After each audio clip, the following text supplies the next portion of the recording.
Hello, welcome to another episode of Build a Ball Workshop. Today I'm mostly going to be attaching the rest of the parts that I have right now. So last time I made some pretty good headway. I attached all this stuff. Let me get these parts so they don't go flying when I flip this.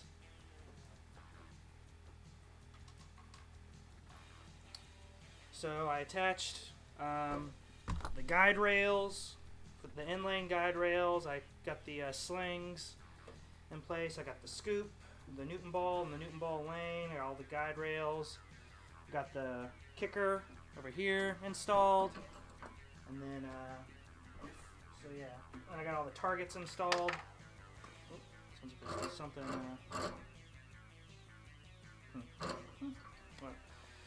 Yeah, so yeah, I got like all these things installed, all the mechs for these three things installed. I got the targets installed. Yeah, so let's get to it. I think next what I'm gonna do is I need one more wood rail for right here. So I got this piece of wood. I'm gonna put that right. That's gonna go like that. I gotta cut that off a little bit for the ball guide. So that's gonna go right here like that to kick the ball out into the shooter lane.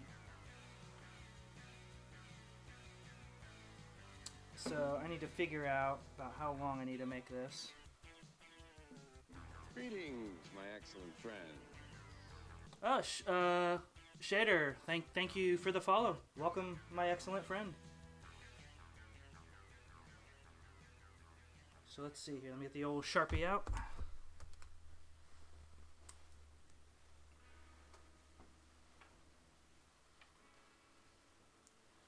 So let's see here. It's gonna go about right there,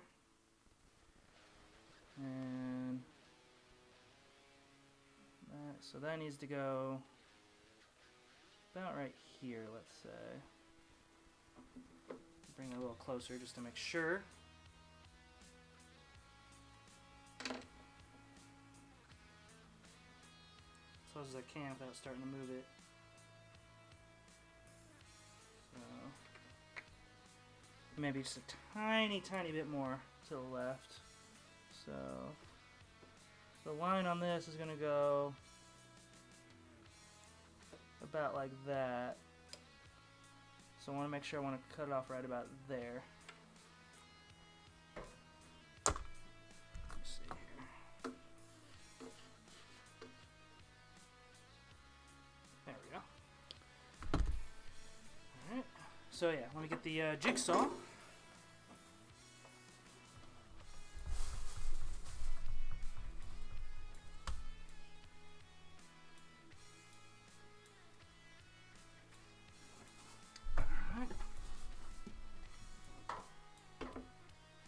See here, let me get my blade for that.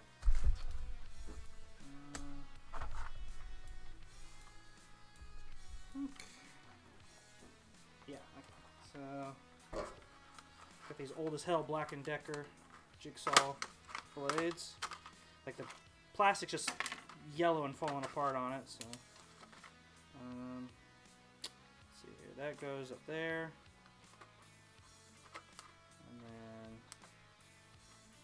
That out for wood.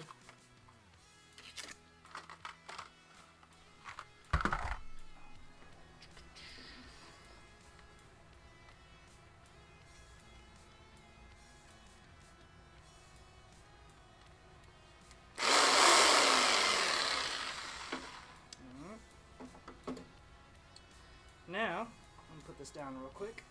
Let me get a straight edge. Quick. Extend that line out across this way.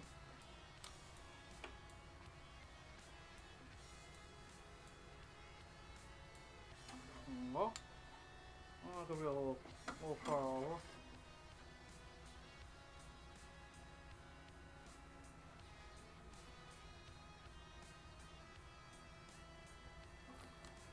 There we go.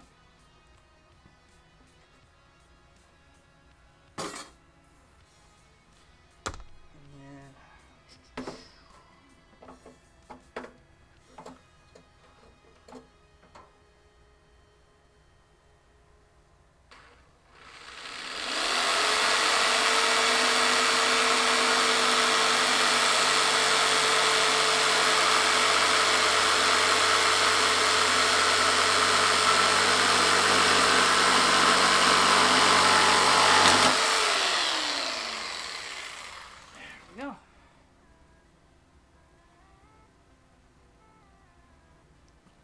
And then some sandpaper, kind of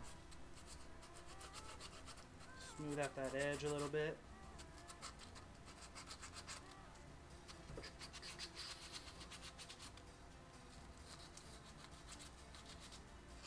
Get rid of these little splinty bits.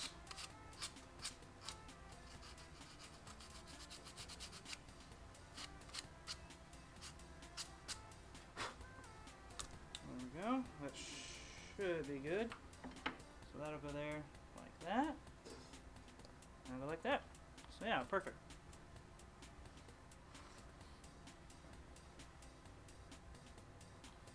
So now, let's make sure this is lined up with these holes.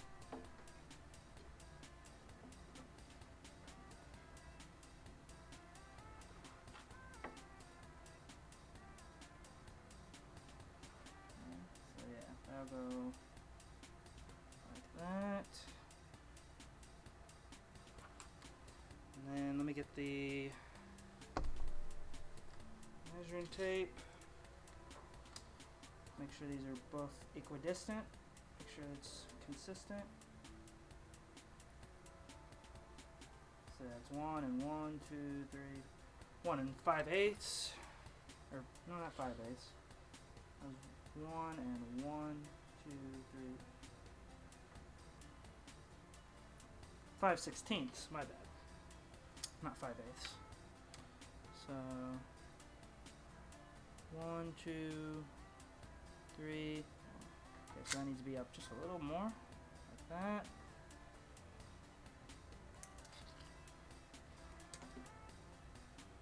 So that is, let's see, 1, 2, 3, 4. There we go. All right, cool. So now, I'm gonna take. I'll take that one. Take this off. Let's see if that reaches. I think that might be just far enough to be able to reach. Yeah.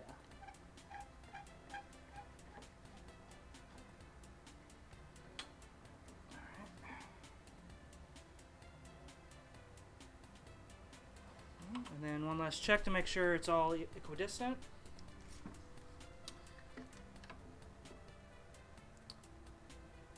One and 1, 2, 3, 4, 5. I could go up the tiniest little bit. Go.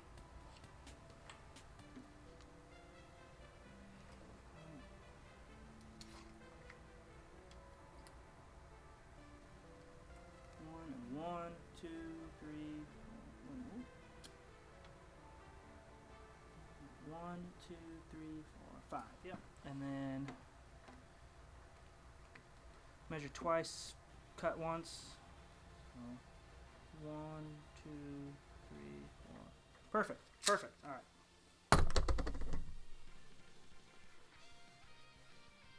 So now, what I'm going to do is get this guide tape off this drill bit. So it's on there real good.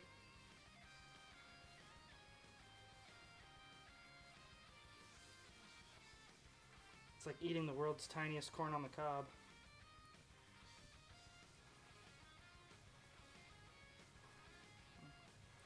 I got that on there a little too good. There we go, now it's coming. Yeah, it's coming off now.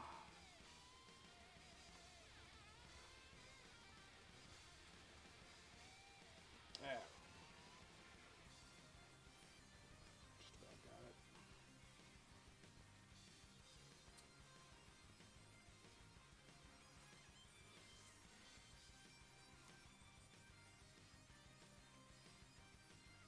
There we go.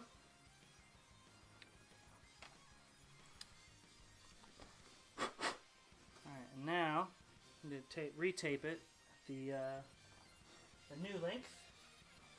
There we go. Here's the tape.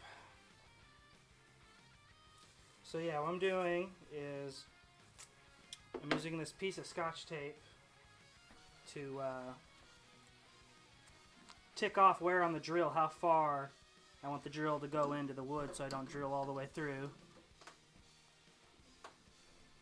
So flip this over. Let me flip it this way.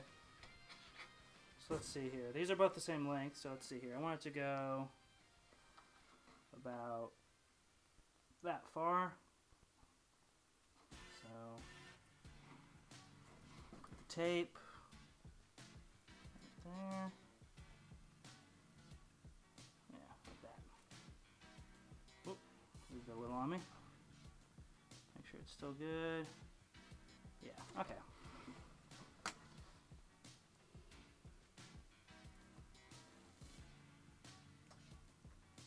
There we go. So I was charging the battery on the drill, so it should be good to go. Let's put this bit in here.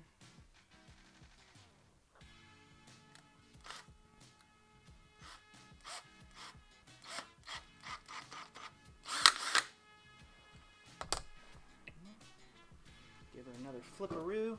How do you do?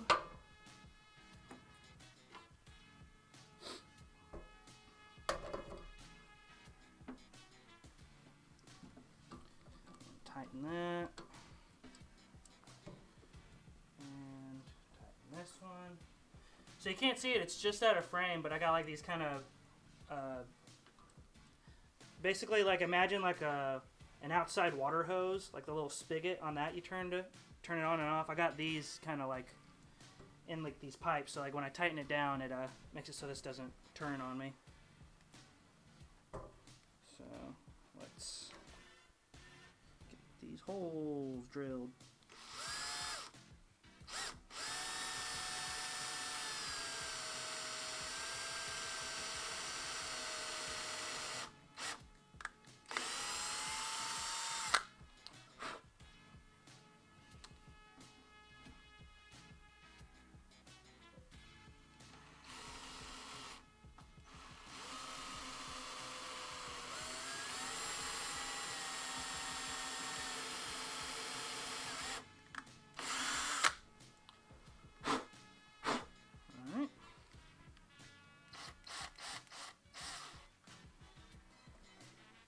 Take that out and put my Phillips bit in there. And then, where are my Phillips screws? Here they are.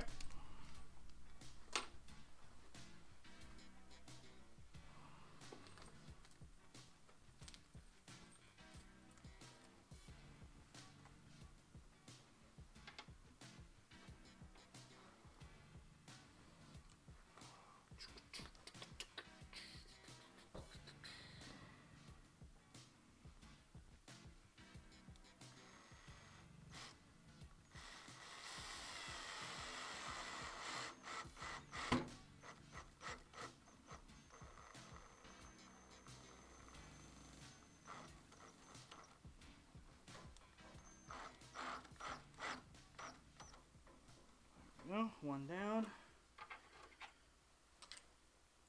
one to go.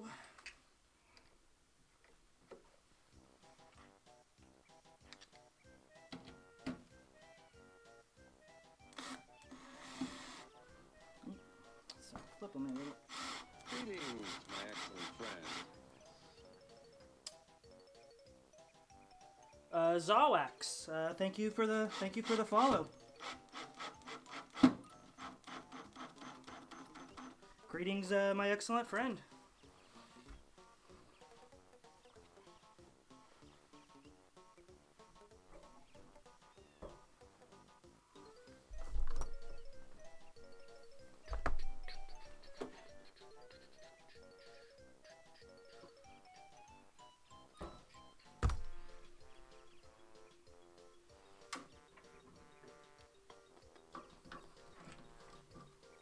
Alright, that should be in place now. There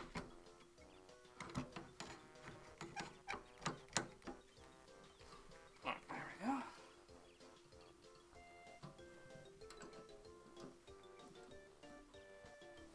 Greetings, my excellent friend. Anonymous, thank you for the follow. Greetings, my excellent friend.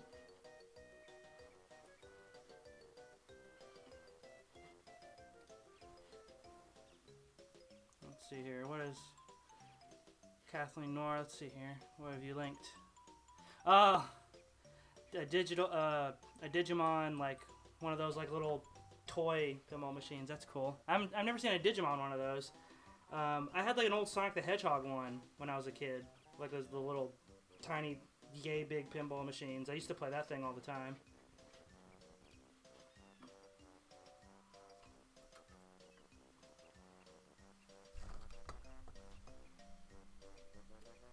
All right, so I think, yeah, that's good. Okay, cool. So now, I'll put this ball guide, or gate, there we go, ball gate, that was the word I was trying to look for. I'll go right here, like that. So the idea will be,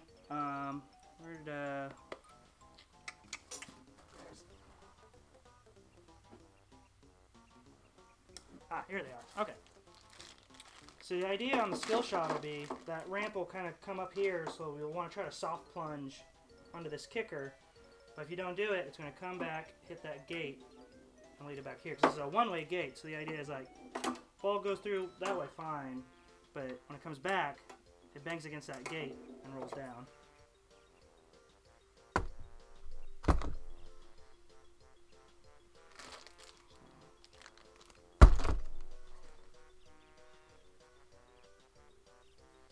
Let's see here. Let's get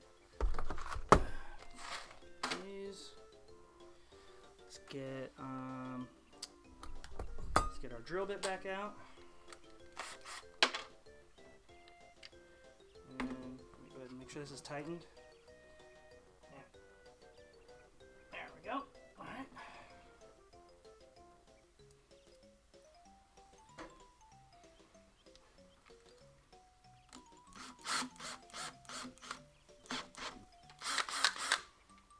So let's see here. Let's go ahead and get the Sharpie out and mark where I want to make these holes.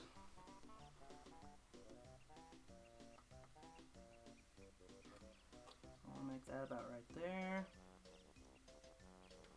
And that one right there. All right.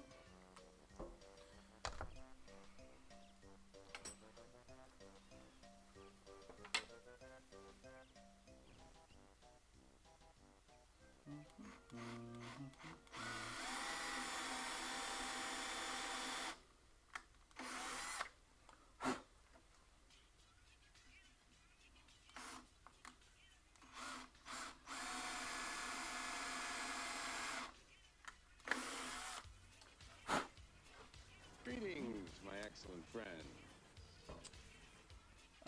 Wolfie Man, thank you for the follow.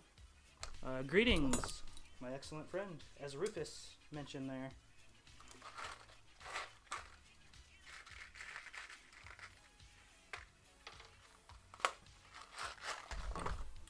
Thank you, Wolfie Man. Thank you. I appreciate that.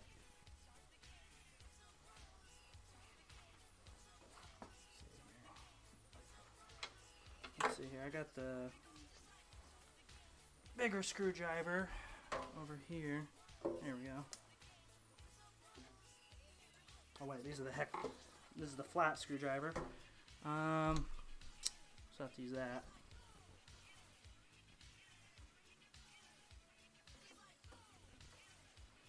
Hit it.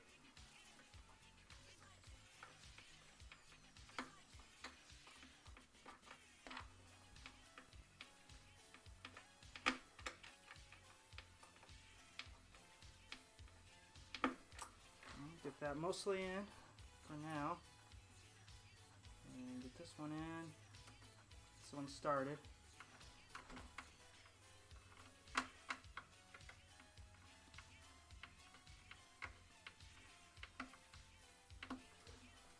There we go. And then let's get the, where's the flathead bit? Should be right over here. There it is.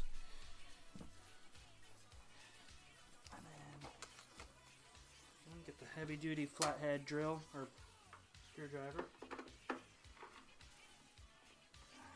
There we go. More grip on it.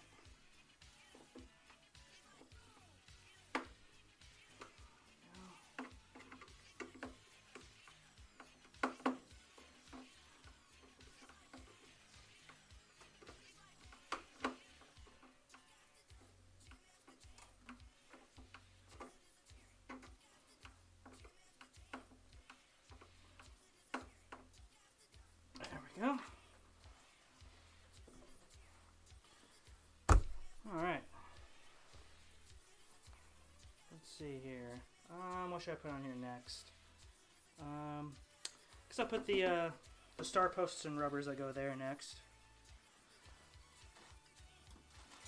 Let's see here.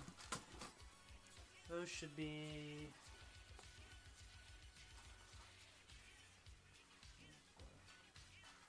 The rubbers that go on those.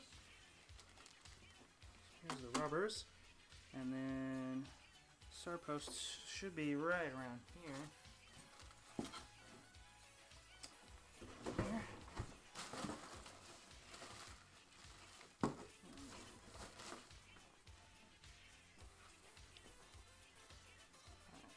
Oh, here they are. Okay, found them. Cool. So yeah. So for these, I think I needed to widen the holes a little bit for the T-nuts.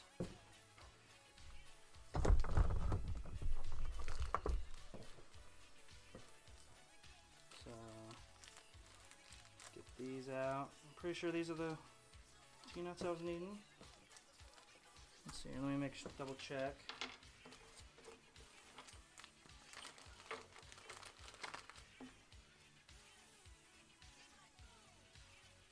Okay, cool. Alright, so get all this stuff out of the way first. Put that right here. And then, whoop.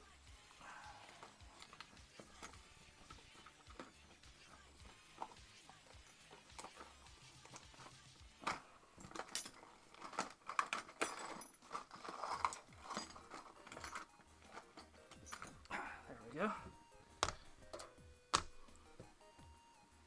Take this and flip it.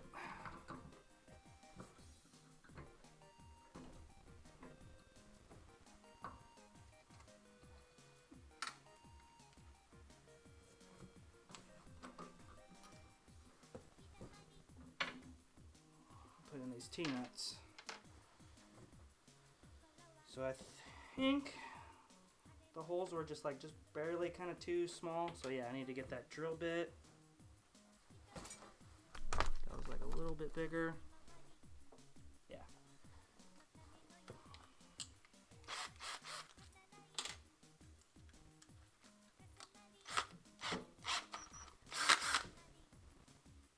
Widen these out just a tiny bit more.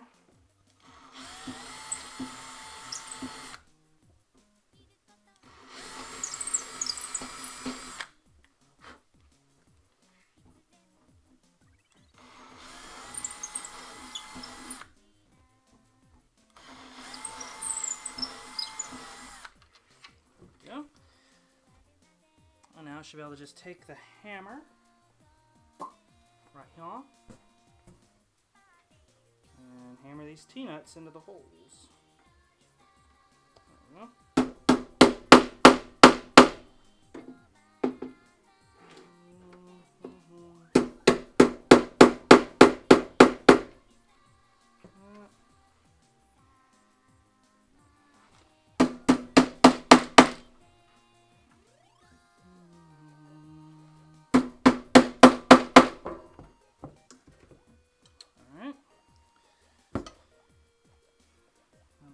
nuts are in, I can flip this back over, put those star posts in, and then put the rubbers on those star posts.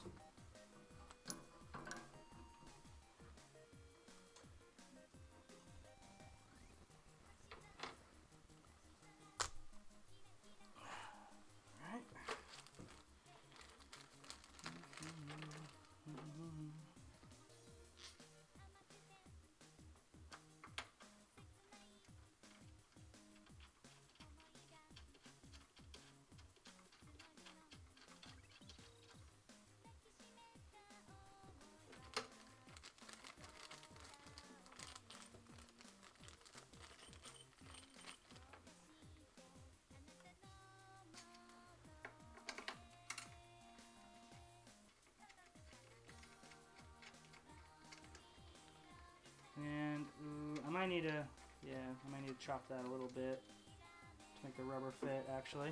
So yeah, I think that's just barely too close on that. There, yeah. So yeah, I'll need to. I think I might be able to. See here. So yeah, that'll just barely fit there, like I wanted. But then that side, yeah, that's just barely in the way. So I'll put that there for now, but yeah, I need to take this piece of metal over to the makerspace and cut off just this tiny little bit here so that the rubber will fit down on there. But that's kind of the general idea how that space is going to look. Because yeah, for the for all the metal work, I've been going over to a hacker space near me, over in Louisville, Kentucky, and they have like a CNC router and like a bandsaw that can cut through like sheet metal, and brakes to like cut the metal and all that kind of stuff, or bend the metal. This one looks like it should be fine. No adjustments needed.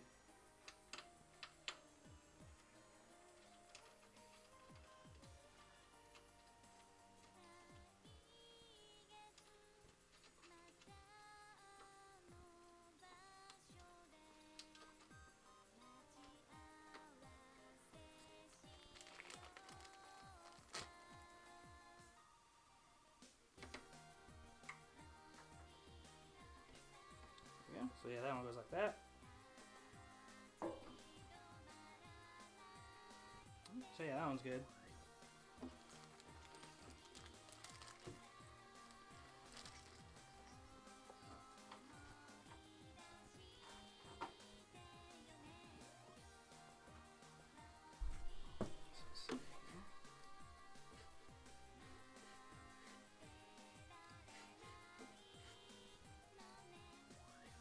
Squeeze that over a little bit.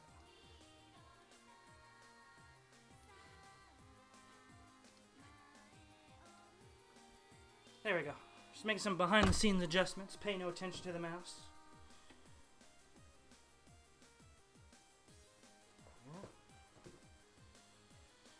Alright, let's see here, what next? I guess I'll put these in, these posts.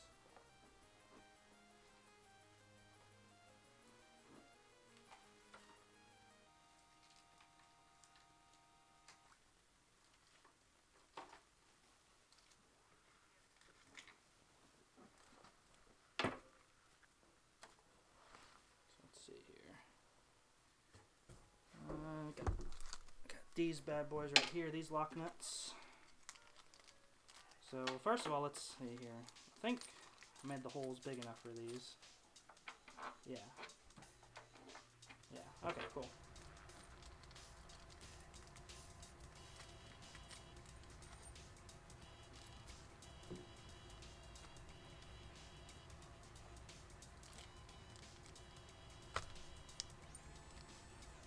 So let's flip this over.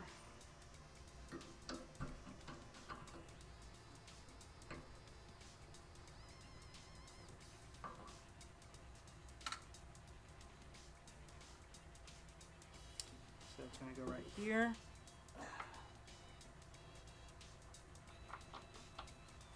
That. And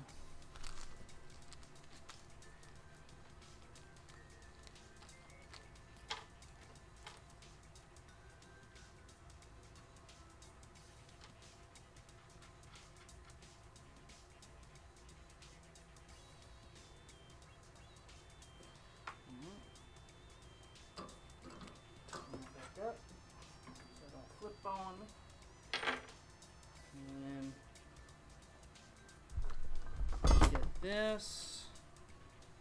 My ratchet. Where did my ratchet go?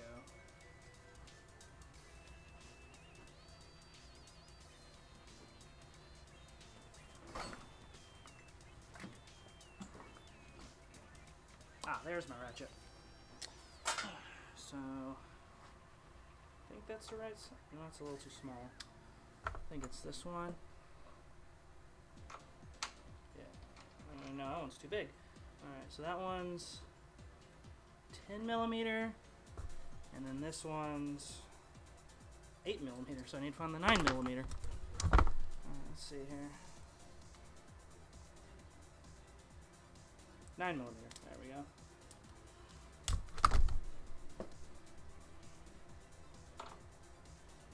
Oh, yeah, that's good enough. Alright. So I'm going to use the pliers to hold that post still on this side. I'll ratchet in the nut on this side. It's not.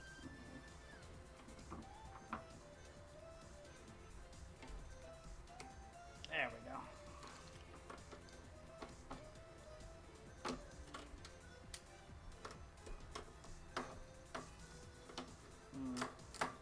Greetings, my excellent friend.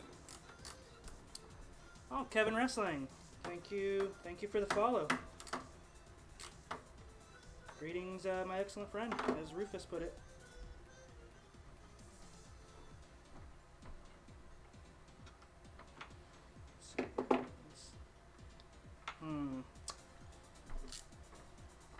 Let's see. 10 should fit, but it's not.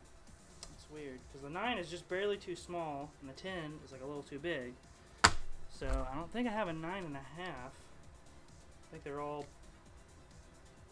whole millimeter sizes.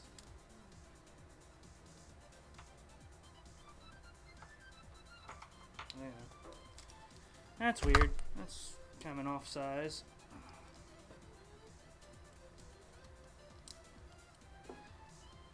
I guess I just gotta use the wrench. Let's see here. Or the vice grip. Yeah, there we go. So I use the pliers on this side to hold it. Yes, Kevin, you made it. You have arrived. Thank you for arriving.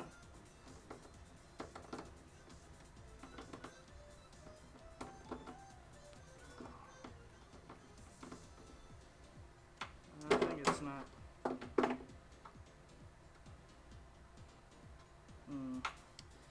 Maybe if I hold this side with the vice grip, since it's got a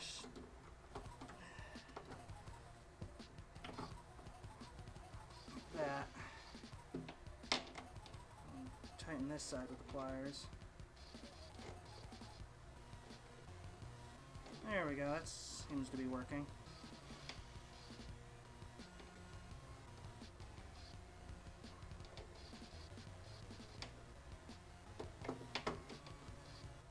Slowly but surely.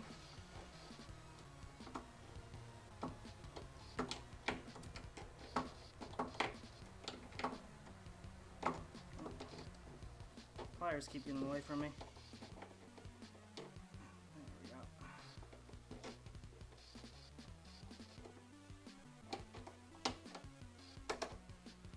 There we go. I could use a little more.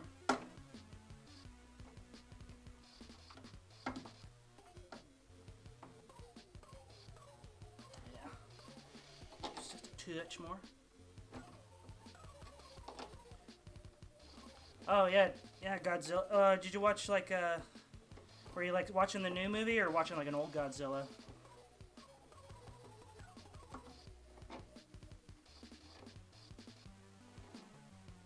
Either one's an acceptable answer.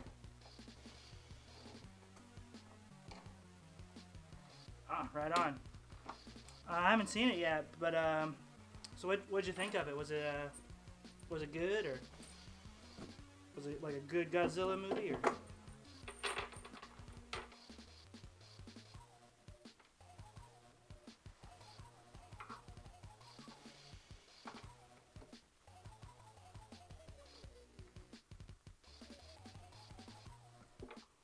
So yeah, like give me your, if you want, give me like your spoiler-free like quick blurb. Like yeah, if you thought it was fun or good or whatever or not. If you want.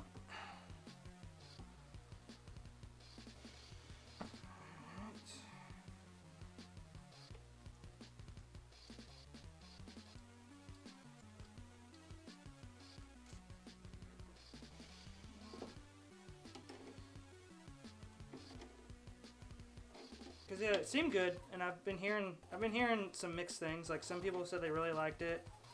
Some people thought it was okay. I've heard kind of the whole gamut of like reviews for it. So I'll be interested to see it, just to see how I feel about it.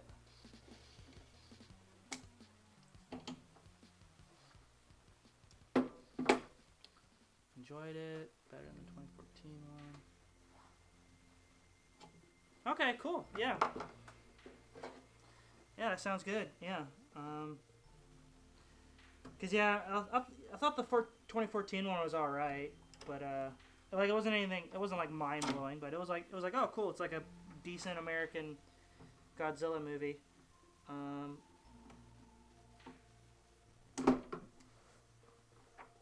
But yeah, cool. Yeah, I'll have to check out the new Godzilla sometime.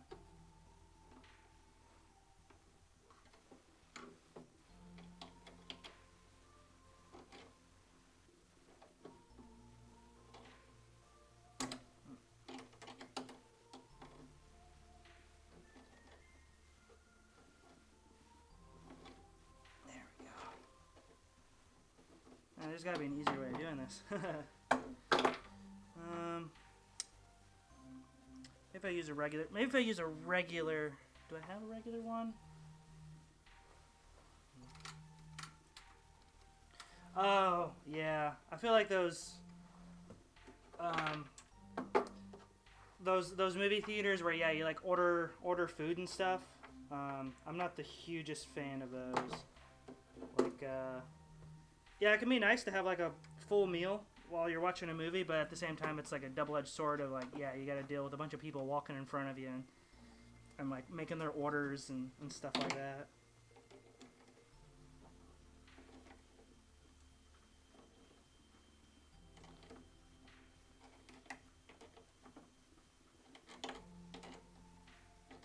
That's why it's like I'm kind of like I liked when I went to see Alamo Drafthouse when I was in Texas a few years back.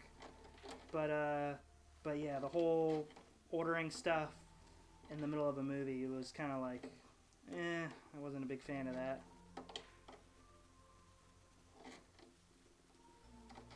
Like everything else about Alamo Drafthouse is awesome. Like the whole like how like stringent they are with like no cell phones and no distractions and stuff like that. But at the same time, they themselves are kind of the biggest distraction with all the servers and stuff coming in, giving you your food and everything.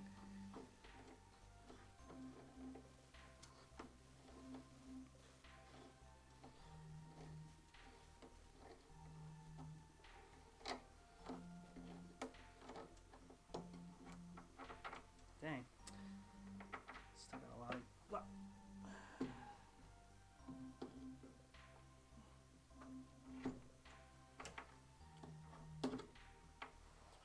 There.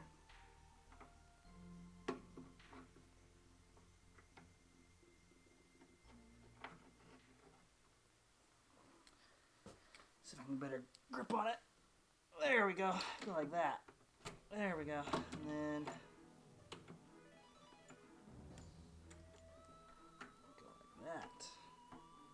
There we go. Oh, yeah, that Alamo that's been like supposed to be coming to LA for like years now.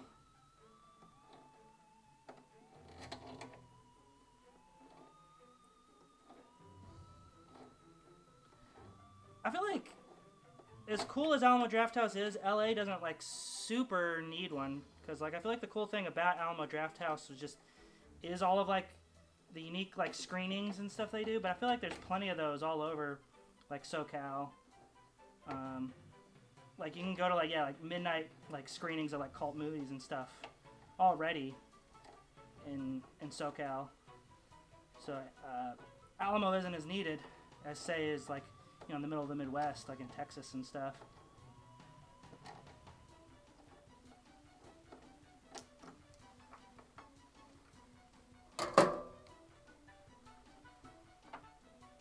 Man, I just cannot get that to get all the way on there. I feel like I'm in the beginning of an infomercial right now. There has got to be a better way.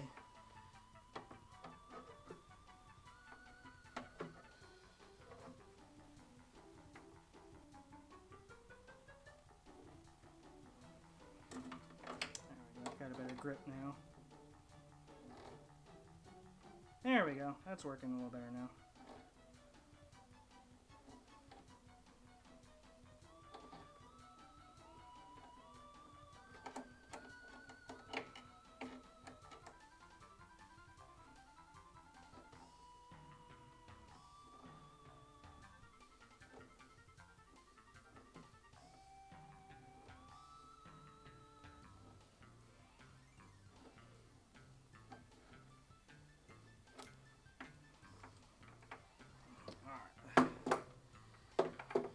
Just a tiny bit more, just to back out that one.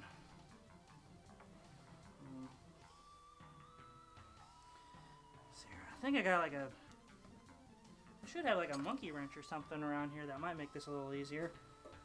Yeah, maybe doing that.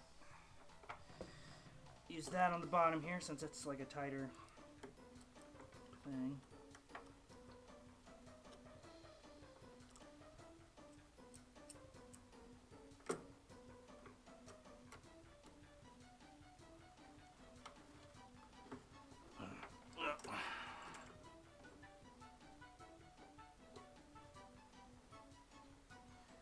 There we go. And then use the vice grip up here.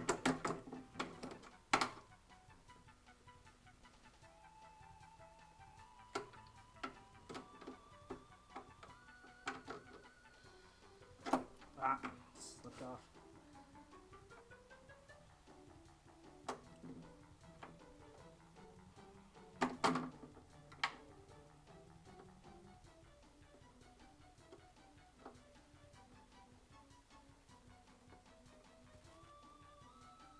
There we go.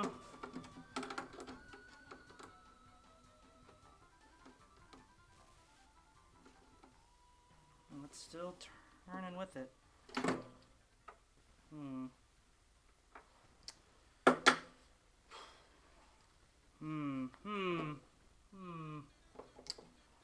Yeah, maybe I was better off with the vice grip down here. Like that. Yeah. Use this up here.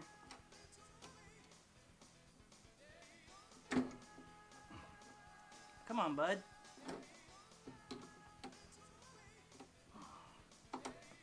There we go.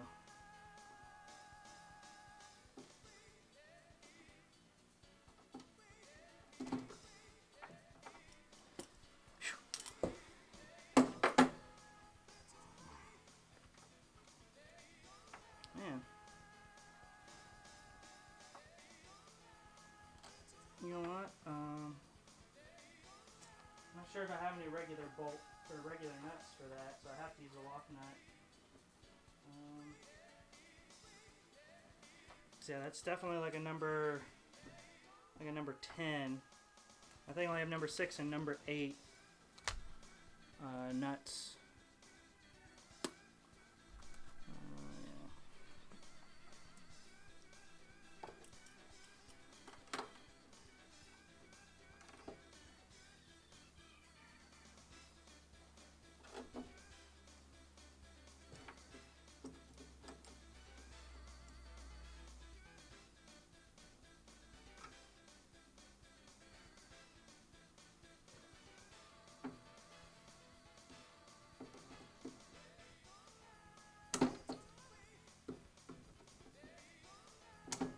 Man, I keep getting like half a turn in, and it slips out of my grip.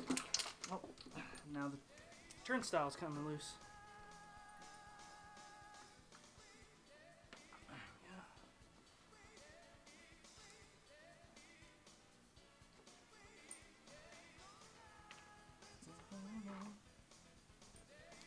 let's go ahead and move these for now so don't lose those.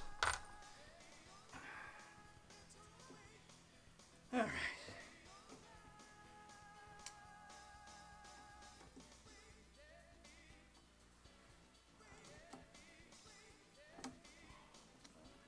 That's good enough for now. I'll tighten that up later.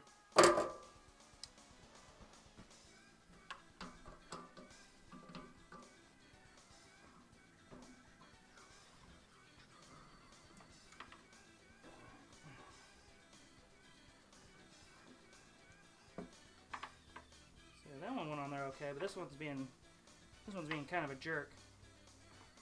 I don't want to like wear it out too much.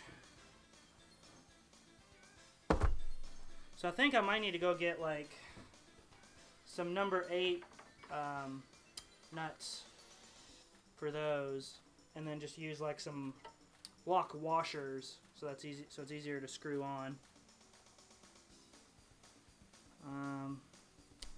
So let's move on to something else. Okay, let's move on to the ball trough. So here is the ball trough. Let me get the screwdriver. Because I only need these first 5 switches. This is going to be a 6-ball game. So, as in, you know, you're going to have like the normal 3 balls that you have when you're playing pinball, but there's going to be 6 balls in the trough. So I only need these first 5 switches. And then I can save these other ones as like backup ones.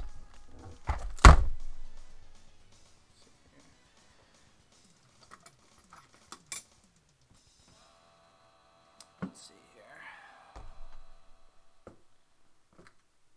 I think I got like a little itty bitty X. Oh, I did. Oh well. I can take those off later. I don't need to take them off right now. But yeah, so yeah, there's how the trough works is this goes down here on the underside of that hole. And when the ball drains down in there, the ball, let me get a ball for example.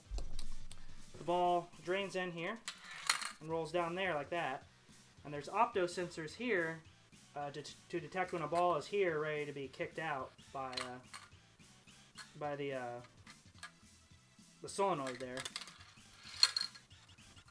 So yeah, there's an optic sensor here. So it's basically like a light beam that one side emits a LED light beam and the other side is a receiver. So whenever anything breaks that beam of light, it knows something there. So it acts like a light version of a switch.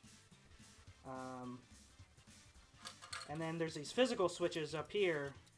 So when there's more, so there's the one ball there, and then when there's another ball on there, it stacks up behind it right on top of that switch. So it uses physical switches to detect the rest of the balls, and an optic switch to detect the ball that's ready to be shot out.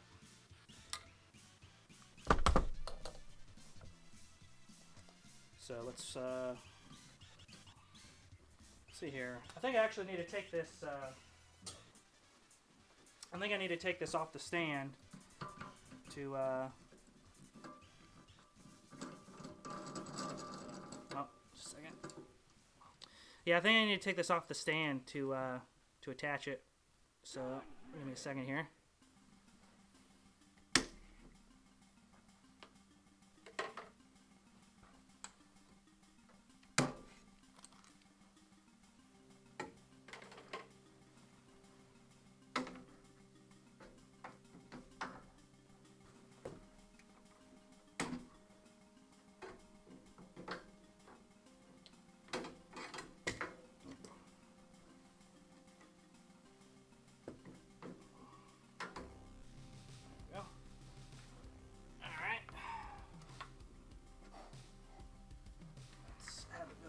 Away.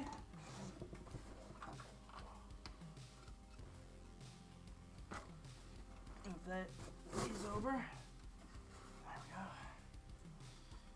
I'll lean that up against that like that.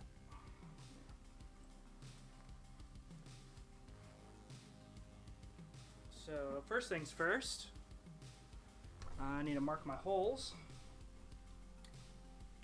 So let's put that on here.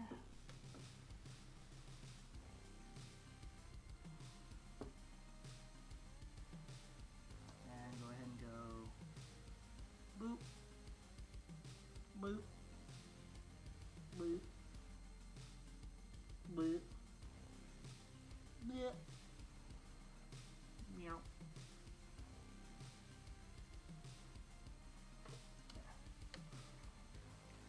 So now I got my holes I need to drill.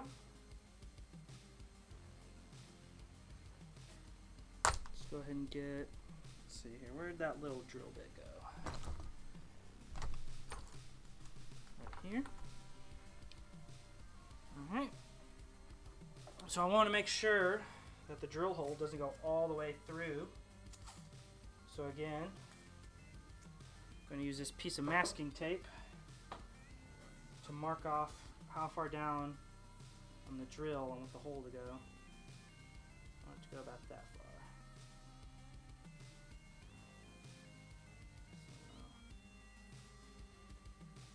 So, that. There we go.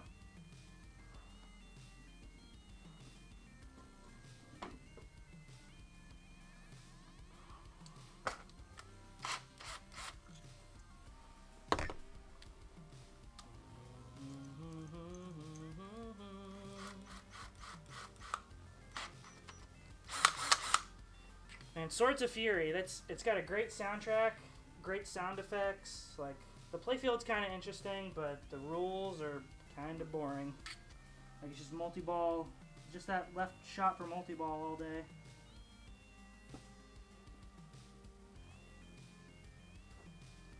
Like, I love the upper playfield on that machine, like with all the drop targets and stuff. Like, it's kind of a neat upper playfield, but yeah, you just don't really do much with it.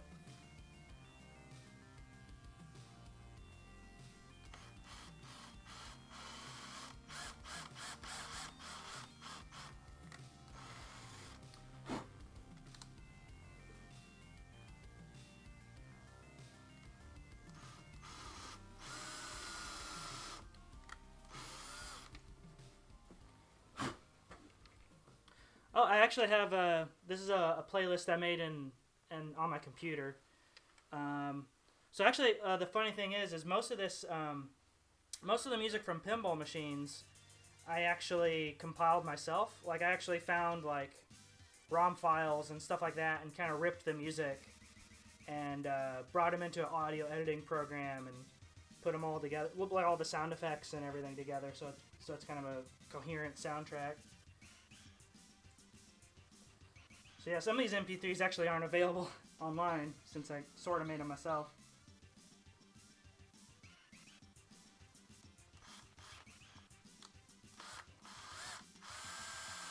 But the Swords of Fury one that was just playing, that should be online somewhere.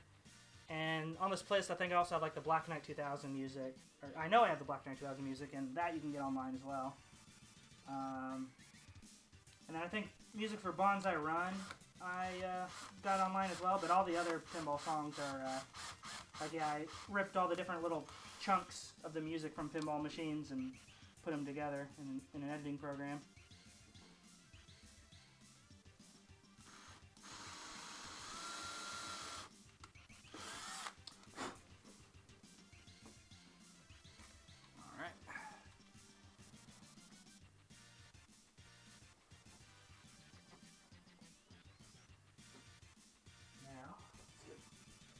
Trough.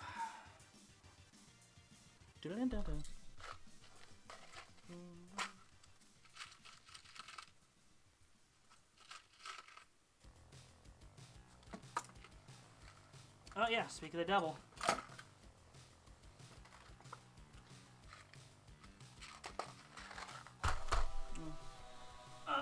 Black Knight 2000 requires something.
Oh, I actually got this from a pinball tournament.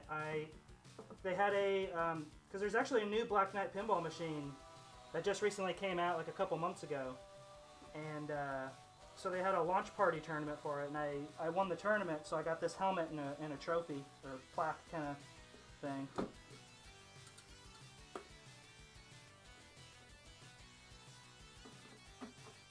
Let me get this screw in. I'll show you the plaque real quick as well.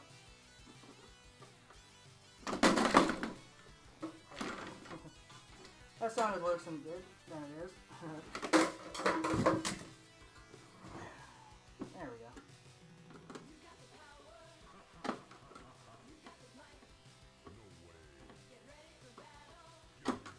There we go. So yeah,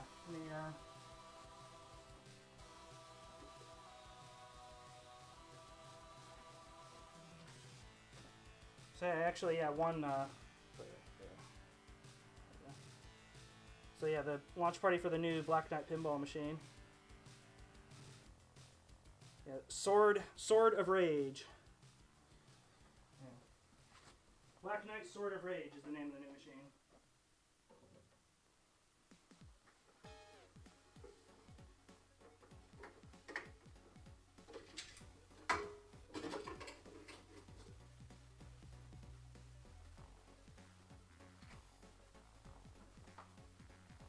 Yeah, apparently, yeah, it was like an officially sanctioned tournament that Stern had like multiple launch parties for the new Black Knight pinball machine all over the states and maybe even outside of the country as well. And yeah, they gave that plaque out to all the places doing one of the launch parties to like give out. And then the people doing the launch party, just like as a bonus, like, oh, let's also get like a helmet and give that out for first place as well.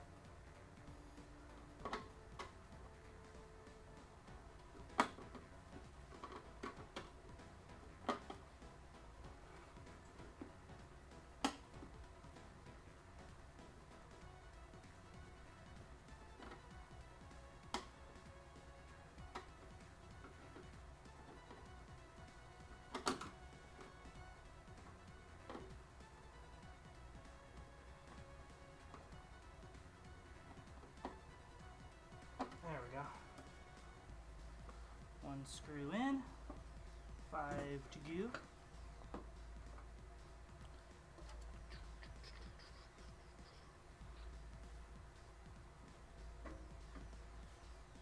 And this one.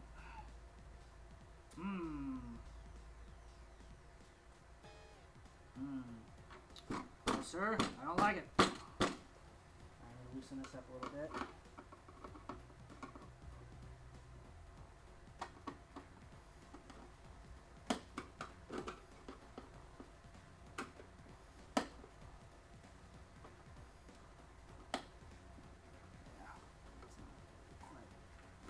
That's weird.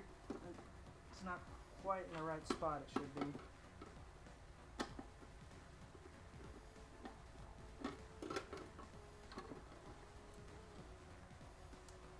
Those line up.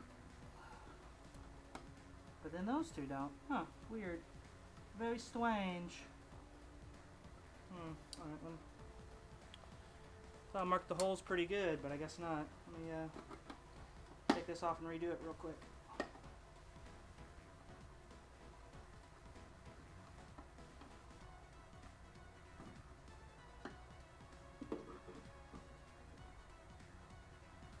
Let me flatten this out. That'll make it a little easier.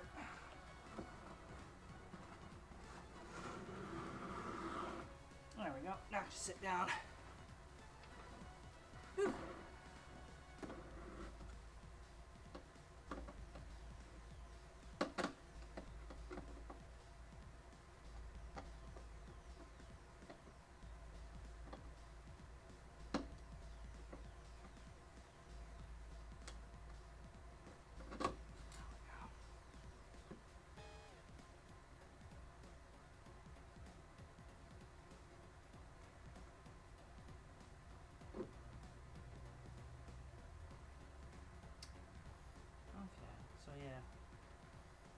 somewhere along the line, they got a little misaligned. So let me get the... There we go. Let's mark these holes.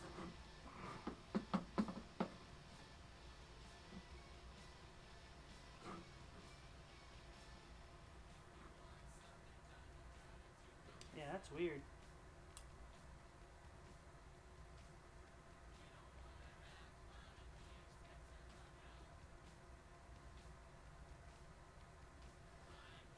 Well, that hole's good, but the rest of them are kind of wonky.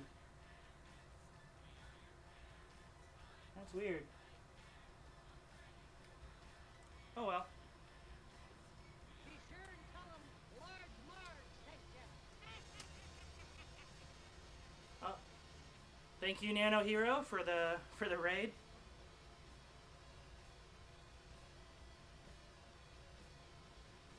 Large Marge sent them. No, that's not true. Nano Raid. Or Nano Hero. My bad, not Nano Hero raided. I was mixing Nano Hero and the word raid together.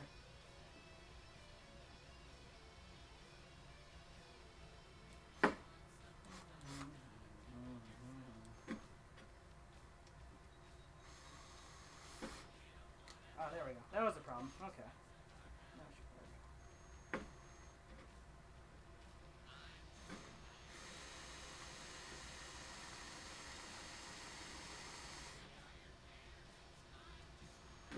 Man, keeps sliding over.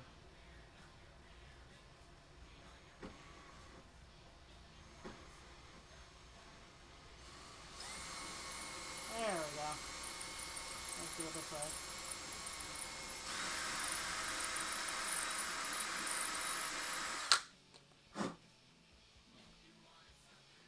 See if the hole lines up a little more.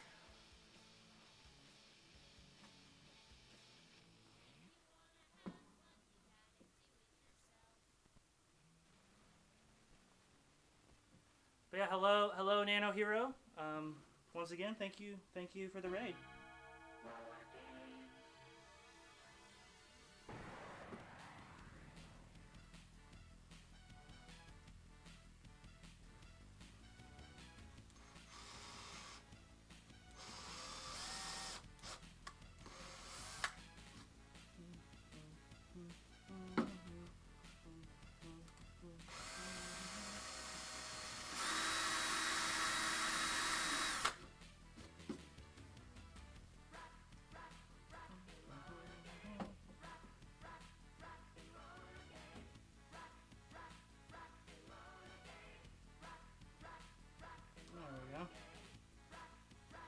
Hole's good. That hole's good.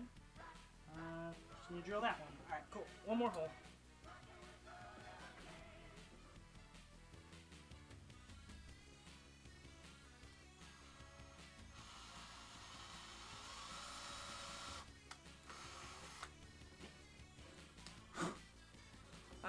Yeah, that's true, Kevin.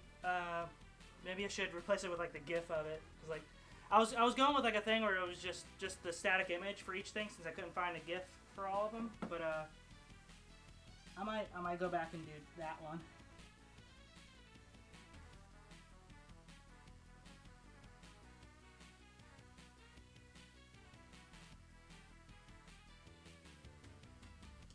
Drill that hole.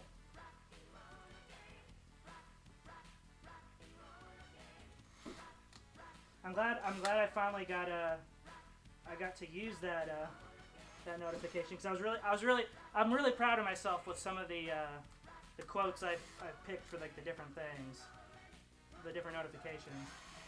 So, glad that one finally got used. There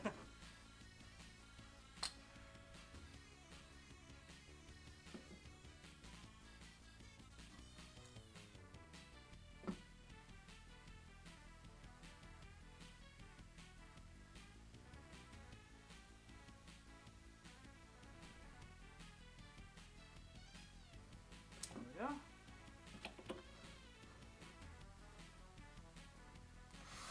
Pour this hole out just a tiny bit more and it should be good.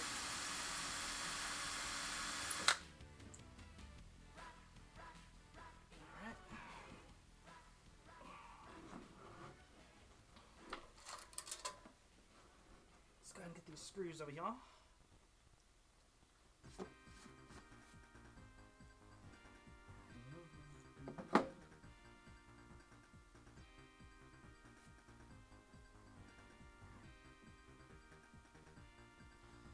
Oh, I really like this song from Sonic 3, or yeah, Sonic 3, because the guy who wrote it, let's see here, Brad Buxer, I think is his name. It should scroll back around here in a second. Yeah, Brad Buxer. Yeah. He actually wrote the song earlier for a synth pop band he had in the 80s called the Jetsons, but with a Z, so it's Jetzons. And so if you look up the song on YouTube, Jetsons Hard Times, it's literally this song, but with lyrics.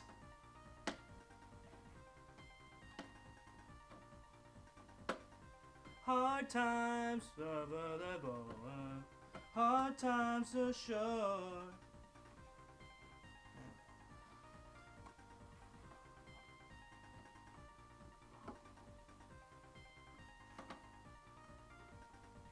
Keep the change, you filthy animal.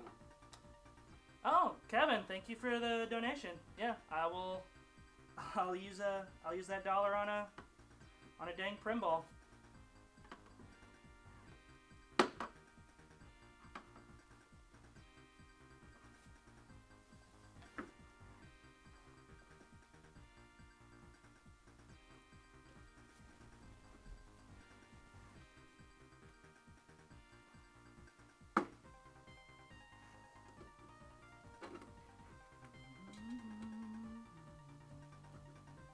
Hard times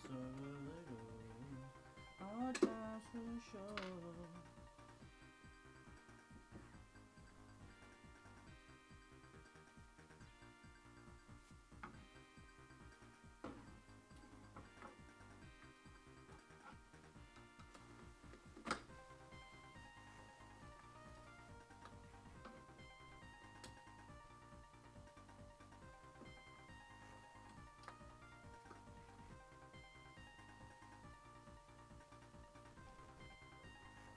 One, two, and Knuckles. Oh, okay, yeah. Yeah, I actually didn't have a Genesis growing up. It was only like later, from like a flea market, I got a Genesis and started getting all those games. But as a kid, my first console was actually a Sega Game Gear, the handheld they made. So I played like Sonic Spinball and Sonic 2. I played a lot of Sonic games on that instead of the Genesis growing up. And I was always super jealous when I would go over to like my friends' houses and they had a Genesis and stuff.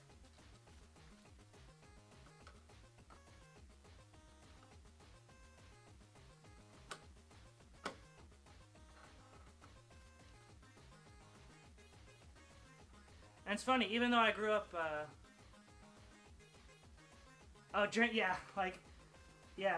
it took like 6 double A's, and it lasted like a day if you were lucky. So eventually my parents got me, there's like this giant rechargeable battery pack that you, like, there's like a little, on the back of the Game Gear, there was like this little screw hole on it. And so they designed like a attachment that you literally just screwed onto the back of the Game Gear. That was it doubled the size. Like the Game Gear is already a huge thing, but then that battery pack like doubled the size of it and doubled the weight of it.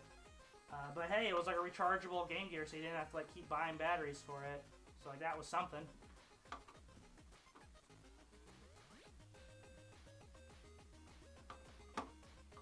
Yeah, I think they realized the power was going to be a problem with the Game Gear. So like yeah, Sega put out like an official rechargeable battery like adapter for it. But yeah, it's ridiculous. It's literally the rechargeable battery is literally just as big as the Game Gear itself. So it literally doubled the size of that thing. It was a monster to carry around.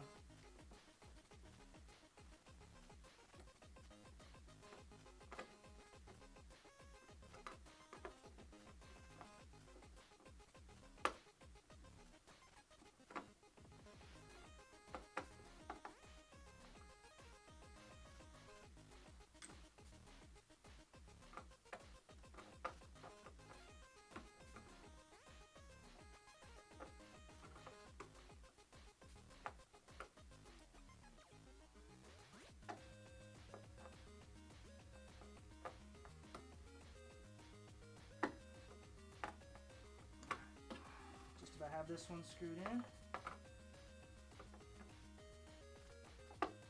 Let me try this one. There we go. That one's a little better. This screwdriver's a little bit better. Not much, but a little better.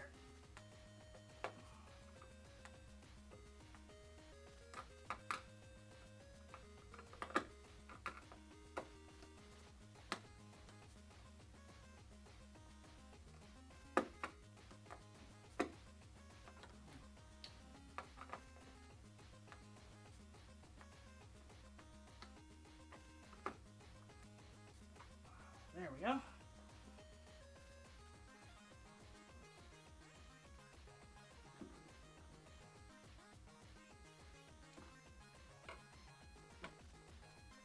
Now those are the hard screws to get in because they're so close to the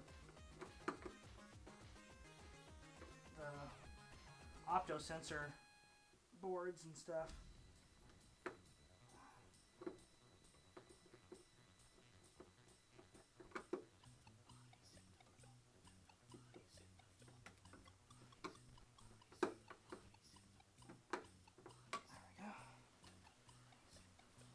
My grandma had a genius in her house. Oh yeah, that's cool, dude. Yeah, yeah, I'm super jealous. Cause yeah, like all my growing up, my parents weren't super into like buying new consoles when they came out. Like they were always like kind of waiting until they got like a little cheaper and stuff. So like I was always super jealous of everyone who had like the newest game consoles and stuff, and I was stuck with like 2 generations ago with stuff. Because like my first game console, just in general, was the Sega Game Gear. But my first home console, like a console you actually hook up to a TV, was a hand-me-down NES from my cousin who was getting rid of his. So like even though I was like born and grew up in the 90s, like I played a NES for like the longest time.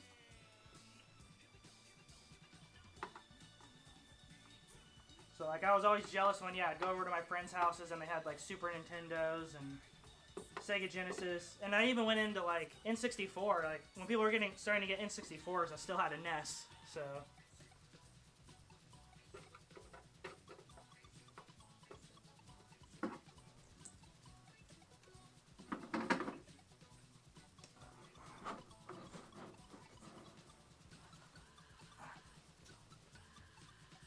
get the couple more screws here.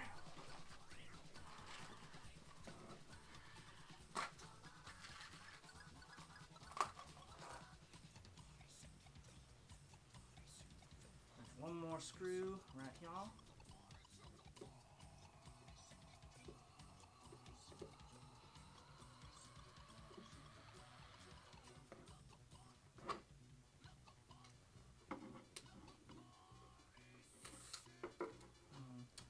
Might need to drill out this hole just a little bit.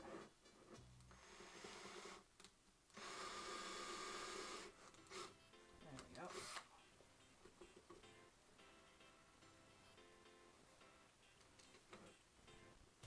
There we go. Much better.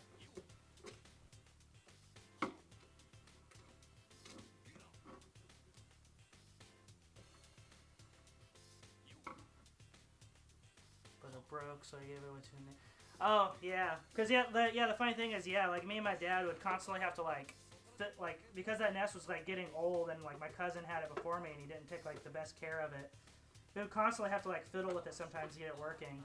Like I think we actually bought like another broken Nintendo at a yard sale or something and took like the cables from that broken Nintendo at a yard sale and used them on my Nintendo to like get it working again, stuff like that.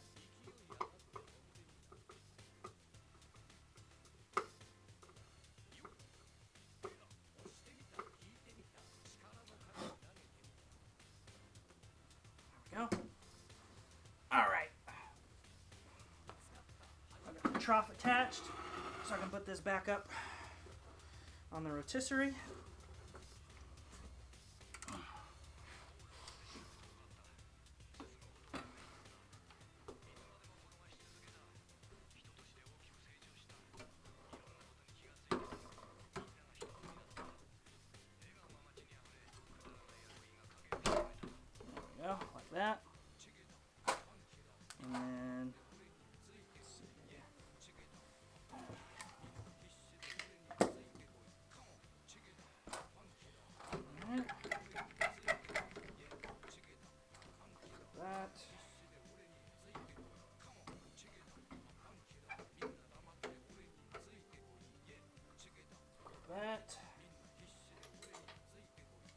come around the other side and grip these.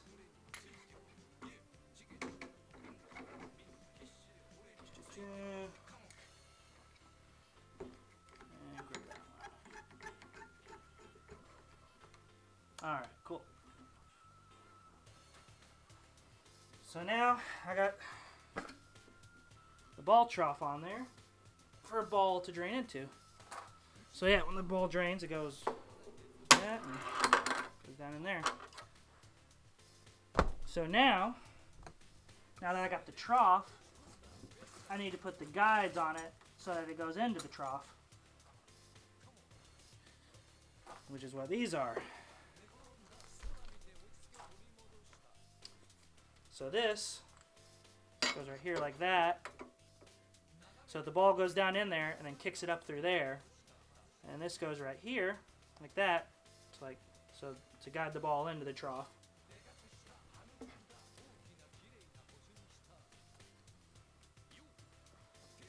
Alright, so first things first, let's remove the protective plastic off of this steel. But yeah, this is like one of my favorite things about working with sheet metal, is getting to peel off this like protective like film or whatever. It's just as satisfying as when you get like a new electronic and you have to peel like the clear plastic off of the screens and stuff. Like it's equally as satisfying as that. Just like that.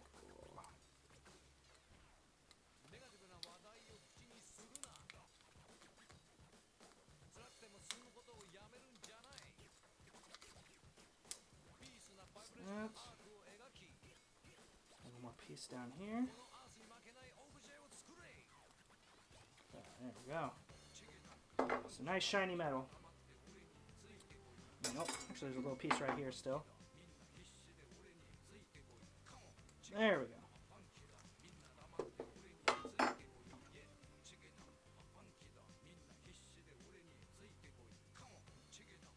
All right, for your sake, Kevin, I won't put this up to like the microphone and like ASMR this peeling. I don't want to give you like an overload. I don't want to give you like one of those anime bloody noses or anything.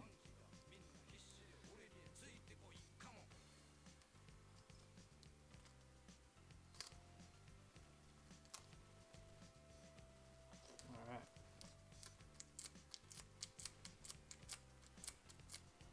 There we go. Cool. Sweet tea break. I'm covering the cup because no free sponsors.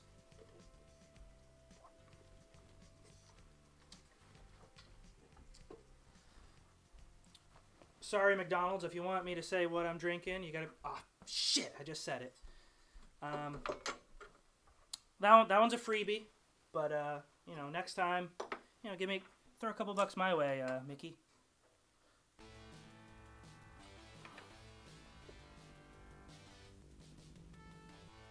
Alright, that goes like that.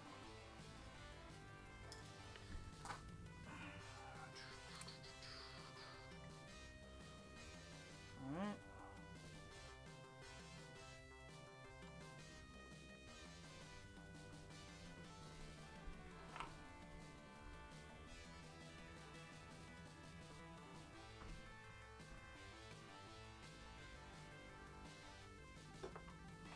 Yeah.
Hello, greetings and salutations to Hope for Slaps 1.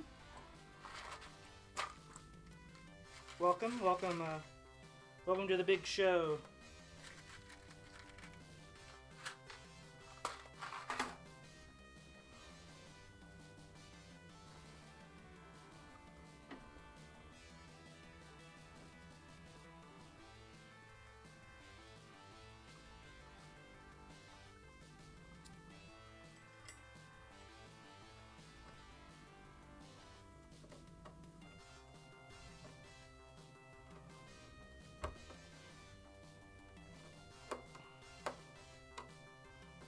Hey viewers, cool. That's awesome. Hope for Slaps 1. Yeah, this is a completely original design. I came up with my own. It's gonna be an original theme I came up with. It's not based on a. It's not gonna be based on a movie or TV show or anything. Like I came with a completely original theme and everything for it.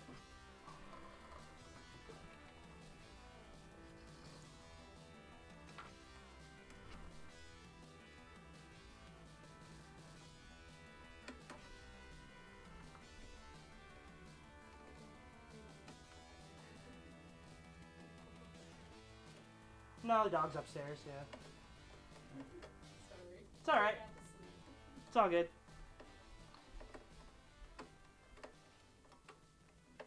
That was my sister wondering where the dog was.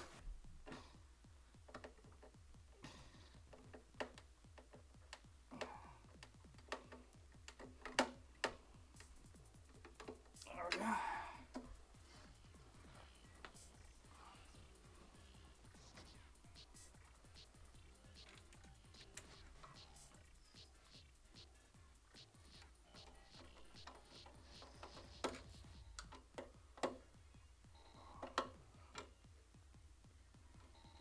But yeah, I'm really excited to get to the point where I'm actually like, once the machine is actually built and wired and flips and everything, like I'm really excited to get to that point, because then I feel like that's when it gets really fun, because I get to like make all the rules, because I have like all the rules and all the modes and everything kind of like drawn out in a notebook, so I'm really excited to start implementing that stuff.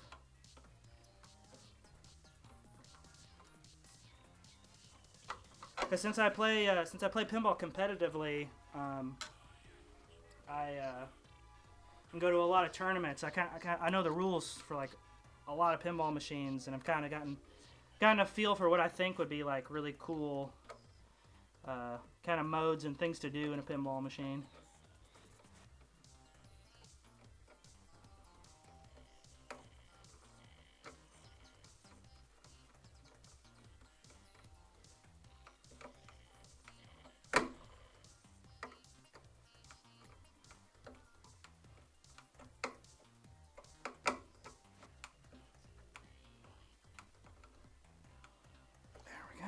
Alright, that's nice and bolted in.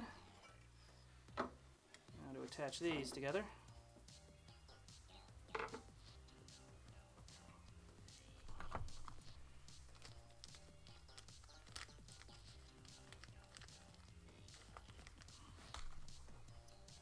Let's get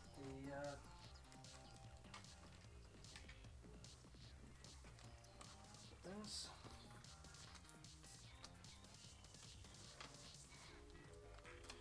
Yeah, I guess I can actually, while I'm doing this part, I can actually go a little bit into, like the theme and some of that stuff if people are interested. Let's see here. Where's the that.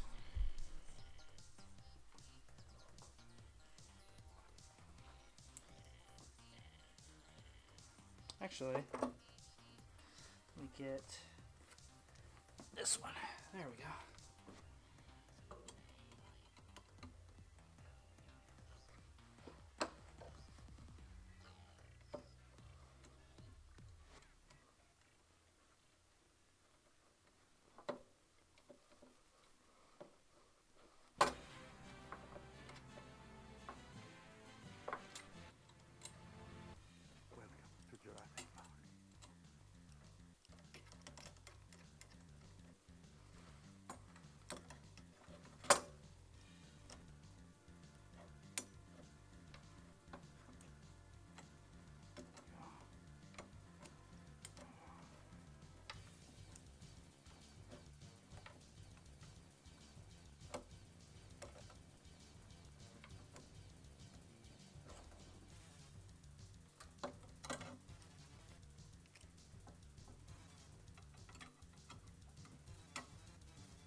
we go. Okay, cool.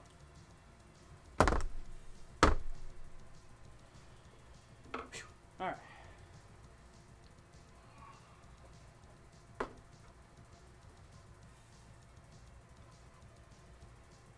Let's get the Sharpie. Did I put the Sharpie in my pocket? No, I did not. Oh, Sharpie's right here. All right. Let's go ahead and mark the holes real quick.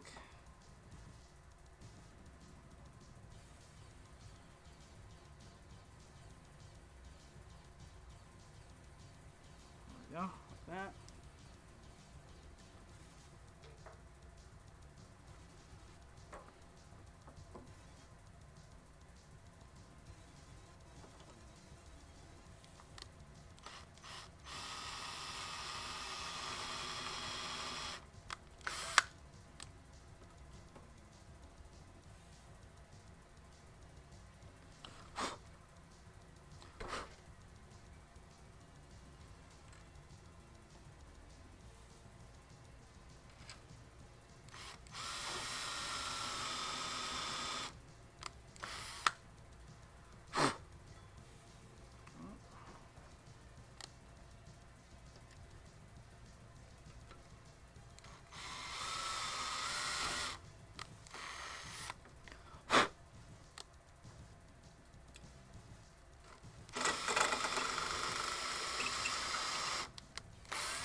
Alright. And screws are right here. Okay, so I need 4. Oh yeah, so I was going to talk a little bit about the theme and stuff. So the idea I had, so the name, I think the name of the pinball machine is going to be Party Time. And it's kind of a, the title comes from, the theme is going to be about, it's kind of a mix of Bill and Ted and Weird Science, like a little bit. So the theme is, 2 friends want to have a house party while their parents are gone for the weekend.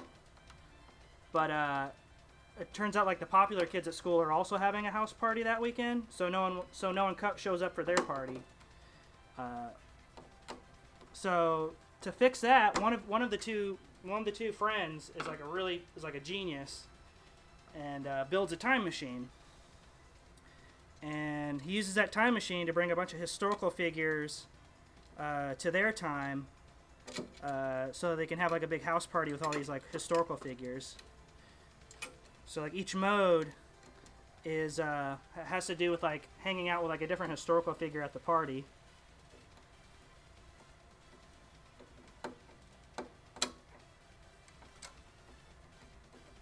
So there'd be like a mode where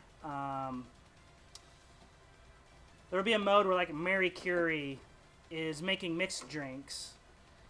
Since she was a chemist, she's making like mixed drinks for everyone, and like so you have to start making like combos to make mixed drinks. There'll be a mode where Annie Oakley is there, and she starts doing like trick shots, and so there'll be a mode based on like there'll be a drop target up here. And so the mode will be just trying to keep hitting that drop target as much as you can. It's like sharpshooting a target. Just stuff like that. And then the multi-ball in it. There'll be 3 multi-balls actually. There'll be a mode-based multi-ball. There'll be like there's going to be 12 main modes in the game, and one of those 12 modes will be a 2-ball multi-ball. And then there's going to be a spinner here. That once you spin the spinner enough times, it'll start different features. Like, and one of those features is a multi-ball, another 2-ball multi-ball. And then there's going to be a big time machine mech, like toy here that you'll lock balls in.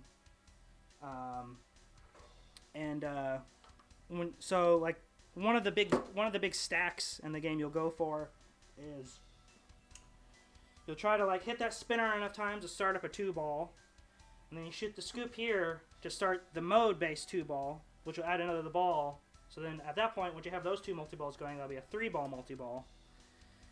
And then you want to try to start the main multi-ball, and then all of a sudden 3 more balls will come in, and all of a sudden you have a 6-ball multi-ball with all 3 with jackpots for all 3 multi-balls going.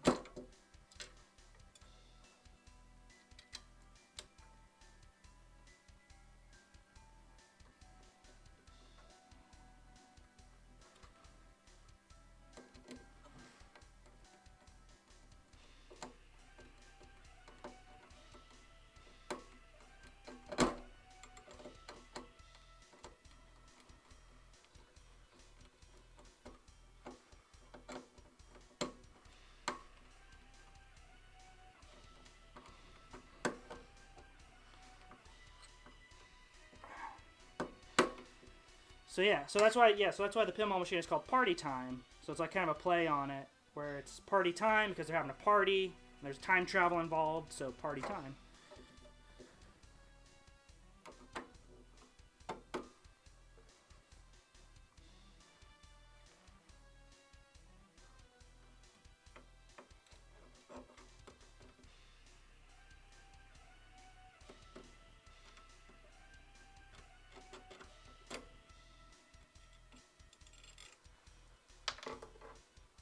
Yeah. Party time, excellent indeed.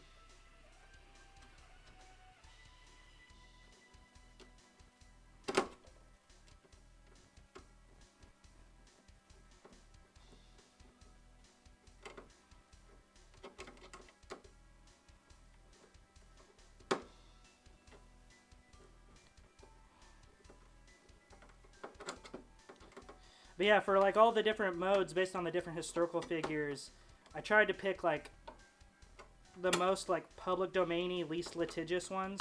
So originally I was going to use Einstein for the Mary Curie mode, but then I found out like the Einstein estate is apparently really stringent on Einstein's likeness rights and stuff. So I kind of nixed Einstein and replaced him with Mary Curie. Which honestly, I think that makes more sense to have Mary Curie making mixed drinks since she was a chemist.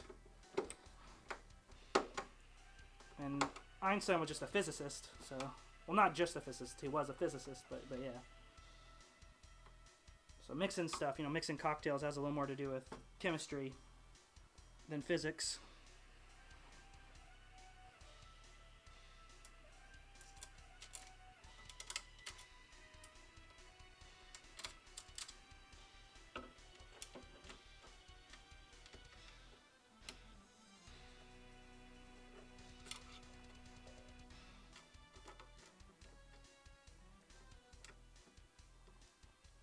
And yeah, another cool thing I did where I thought about, because I'm not like, I was in marching band and regular like band in high school, so I know a little bit about music and stuff, but I'm not really good at like writing my own music. So I thought, hey, since this is supposed to be taking place during a party, all of the modes and stuff would have like different kind of like party music going on during it. So I'm going to take like instrumentals of songs that are like kind of appropriate to the mode, but also be at a party for each of them. So like when you start Mary Curie's mode, like an instrumental of "She Blinded Me with Science" will start playing, like stuff like that.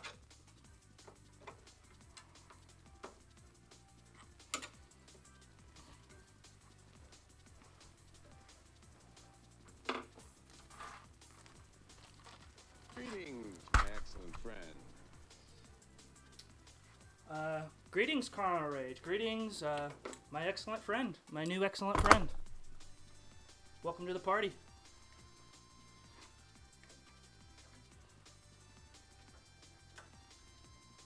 Alright. So now,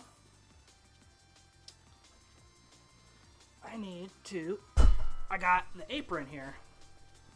So this is the thing that goes at the bottom of the play field that hides up all this ugly trough stuff.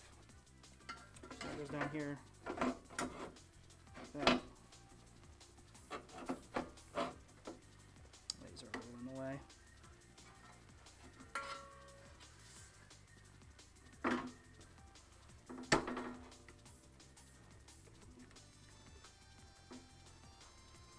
Move these over just a little bit.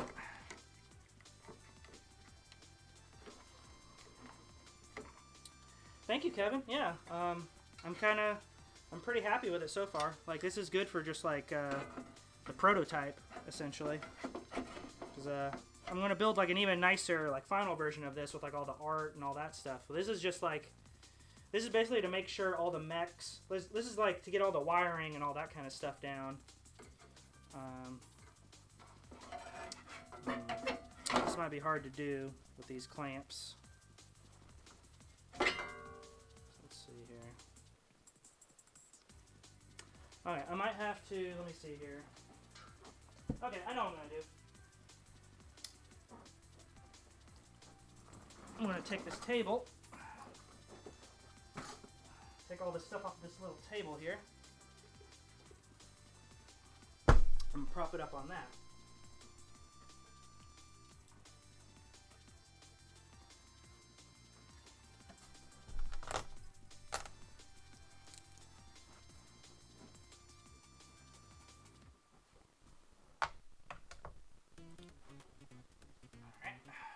Take this little table here off, put this down here, unclamp these,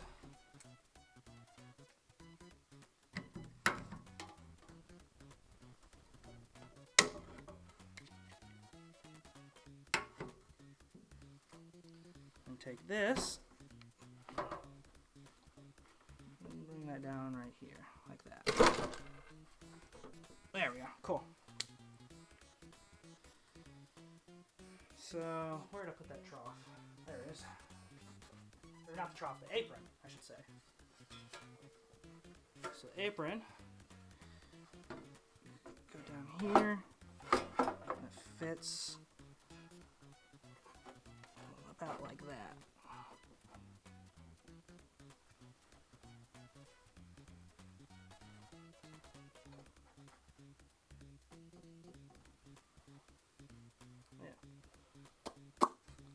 So let's get this kind of squared up.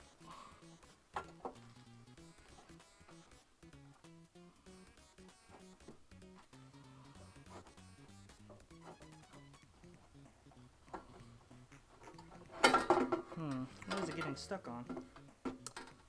Okay, there.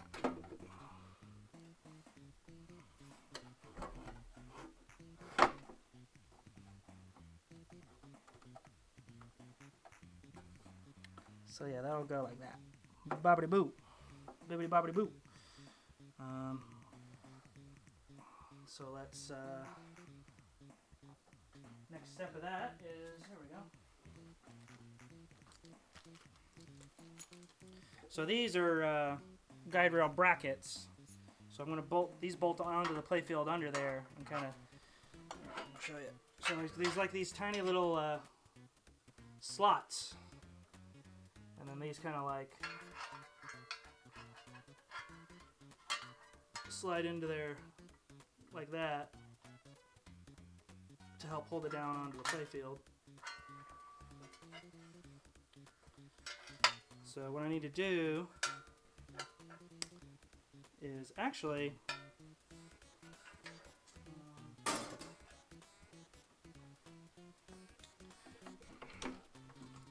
as long as I don't like turn it, I should be able to just like rest that up here. That should be safe enough for now. So that'll make that a little easier to do this. And I'll have that table down there to catch it just in case it does fall, but it should be okay.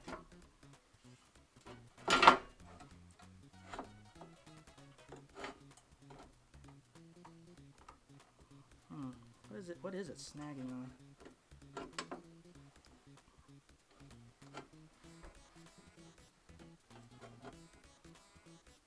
Yeah, like that. Alright, cool. So we'll go just like that.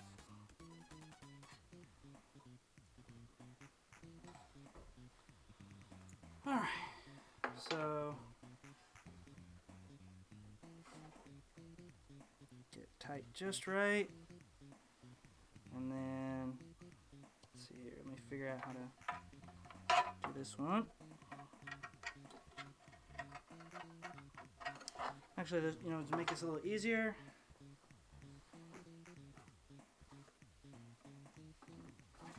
a little bit of duct tape. That'll make this easier. Just to hold the apron in place while I figure out where these brackets need to go.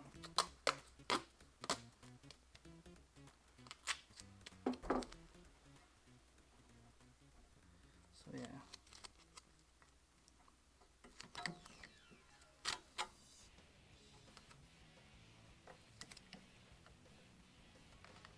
That'll help hold that. There we go. That's good.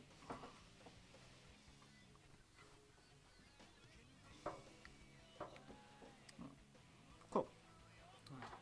So while that's there, I'll squeeze my hand in over here. Slide that in like that. And then kind of... So it can't go all the way through because then when the ball drains, it'll kind of hit it. So I have to kind of get that like that. And then tape that down so it doesn't move on me.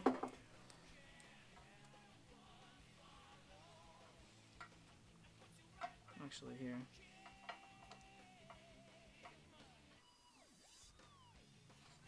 That.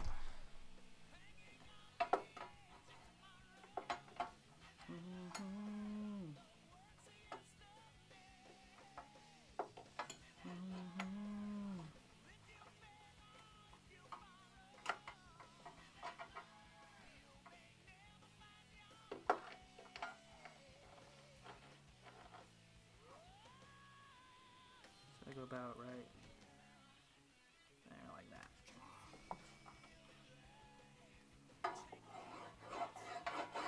There we go. Alright. So that one goes there like that.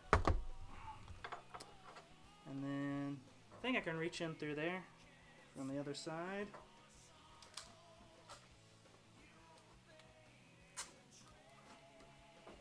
Get that ball.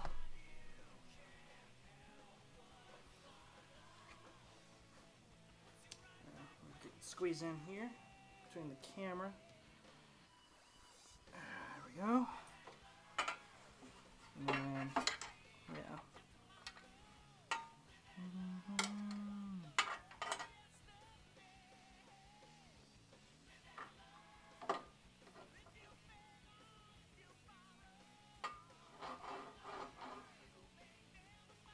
So it goes right there like that.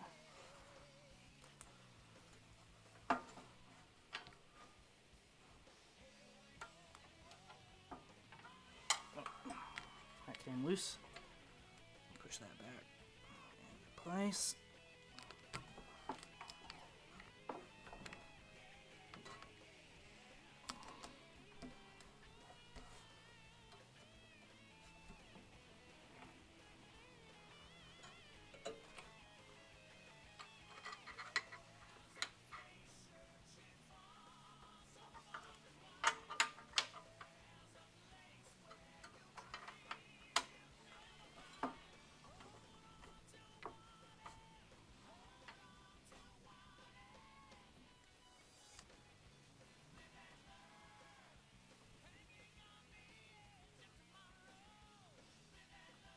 Go.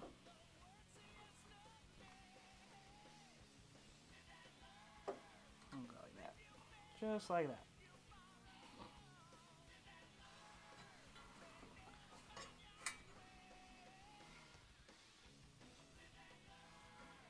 Actually, I'll go ahead and just a tiny bit more.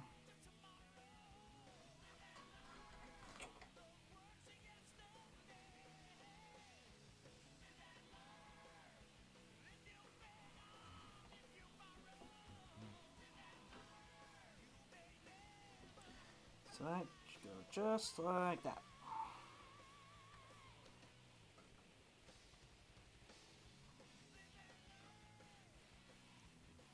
Tighten up the duct tape under there.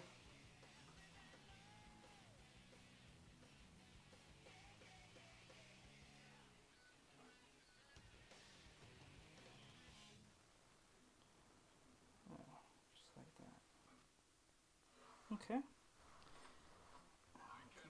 Down.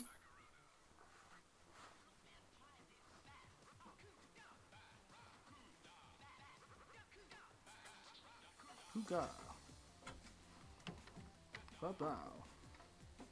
Barracuda.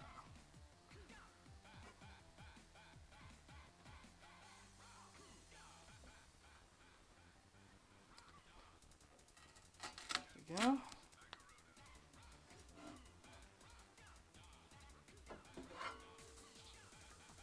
So now I just need to drill those into those spots they're at right now.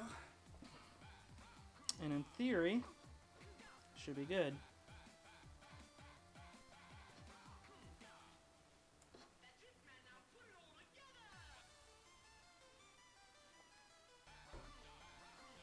Let's see, where'd the Sharpie go? I'm going to move it over here. Yeah. Alright, so let's mark this hole.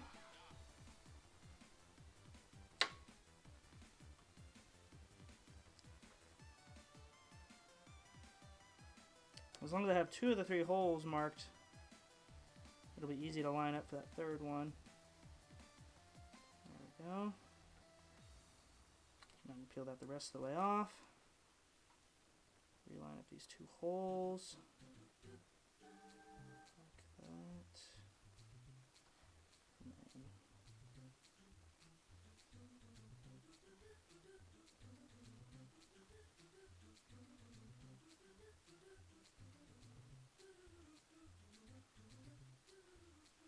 Like that.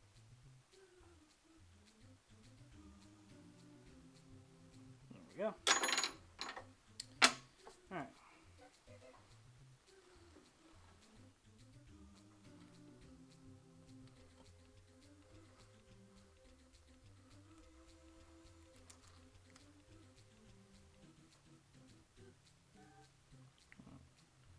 Luckily, also these should be like pretty low, flush with the.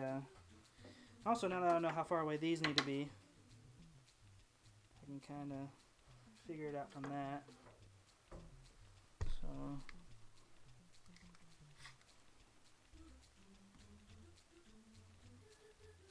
that's about 1 and 1, 2. About 1 1/4 inches from the guide. So let's see if that's the same over here.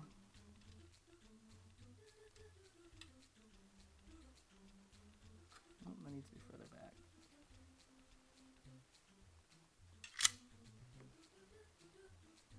So yeah, it needs to be more like that.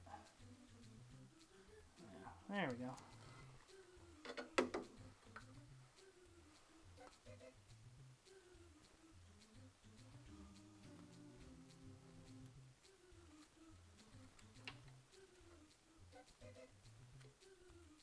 And actually, I can kind of do it just from that one hole, because it's flush with the guide rail. So I should be able to do it like this.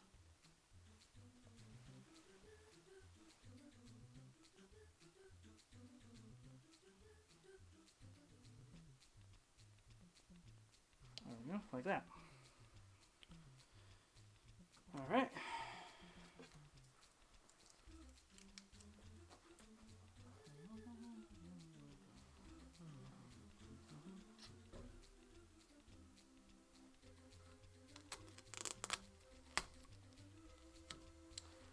So next step is to pre-drill these holes and then screw into screws.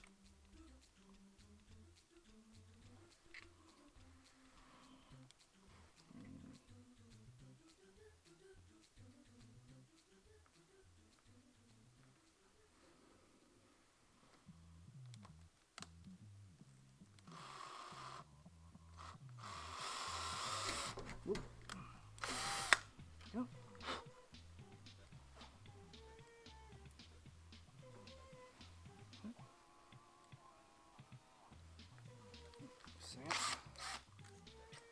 Fix this bit real quick. Tape kind of came off.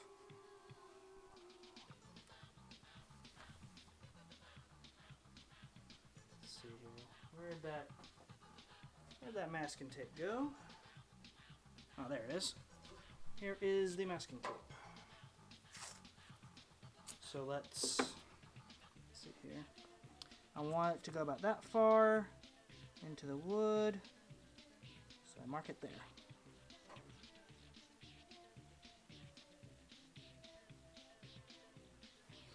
There we go. So I have a guide of about how far I want the drill hole to go.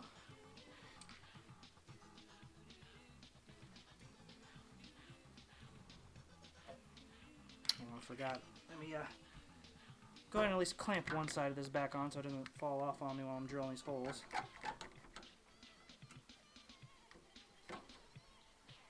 There we go.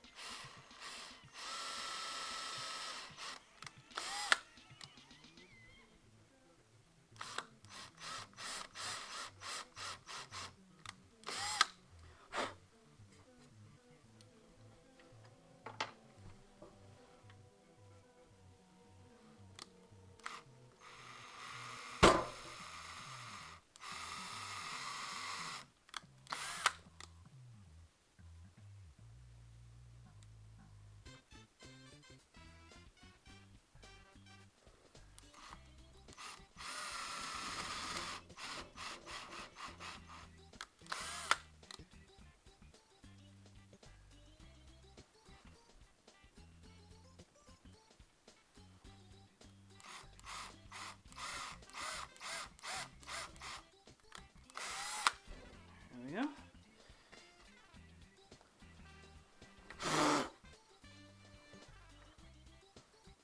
So now, there's screws. Screws it.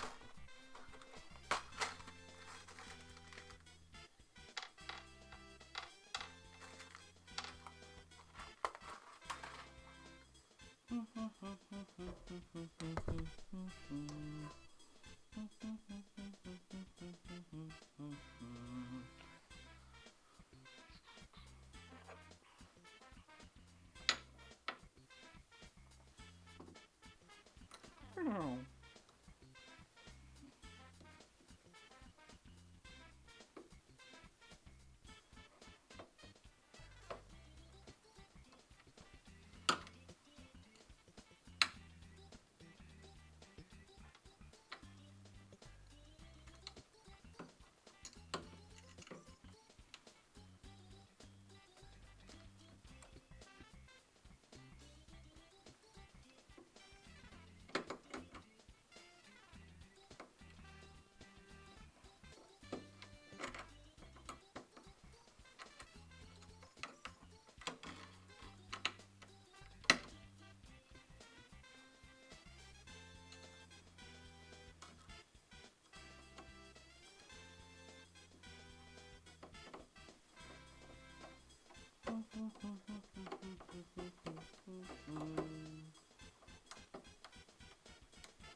we go.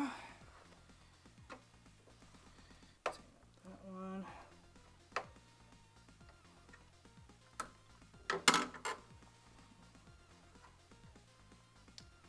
Put that right here now.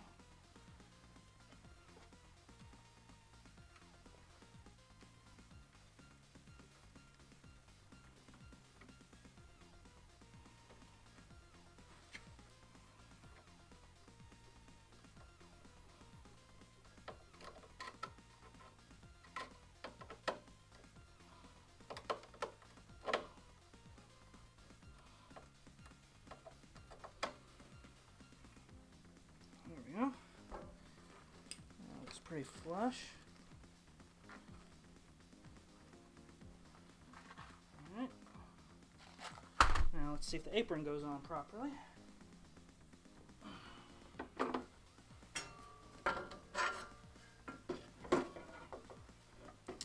Let's see if my calculations are correct.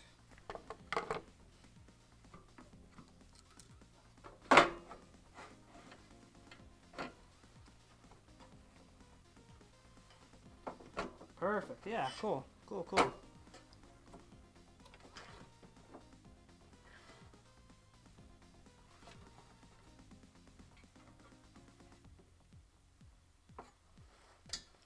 And that side comes in a little more. And yeah, cool. Just right. So now I can do that.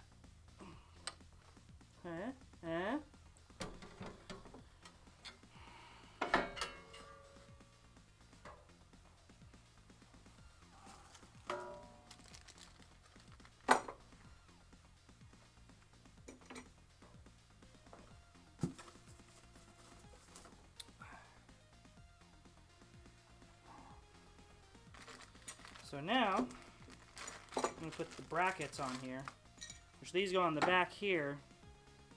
And these are what, when you put a playfield down into a pinball machine, these are what hooks onto the ends so that it like stays lifted and elevated in the machine. And they also double as helping to keep this on here, because they screw on right here like that. So you screw these into the playfield, and then you screw the apron into these. So, put that right here. And where is, there it is. Get some more duct tape.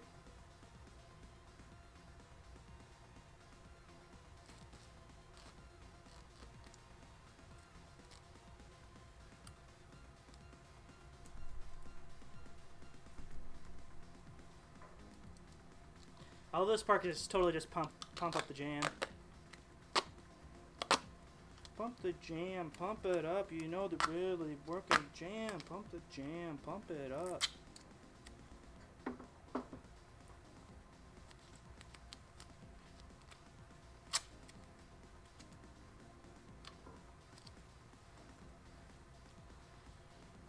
Alright.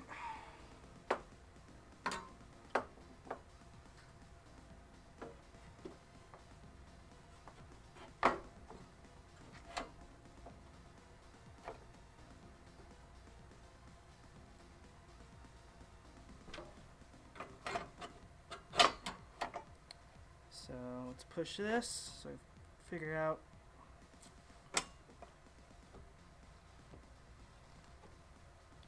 so that needs to go about there actually.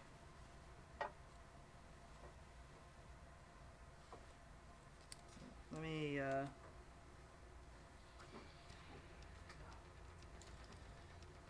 yeah, here's the screws that come with it to actually attach the brackets to the apron.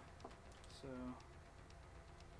let me go ahead and attach this one to the apron real quick. Where's the screwdriver? There it is.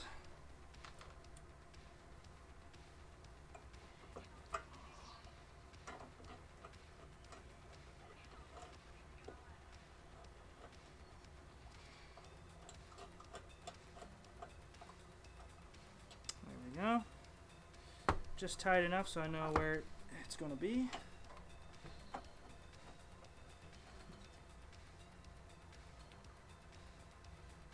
So that should go like right about there. So let me get my duct tape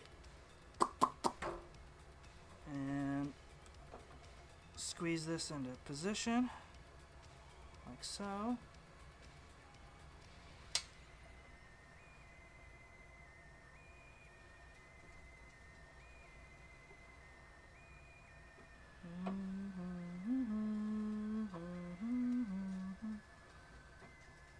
Alright, and then while that's there, tape that down real tight like that. And then while it's still taped down, unscrew it from the apron.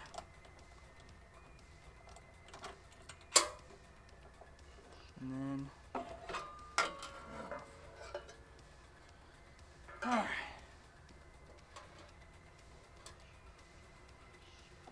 So that should go like right there.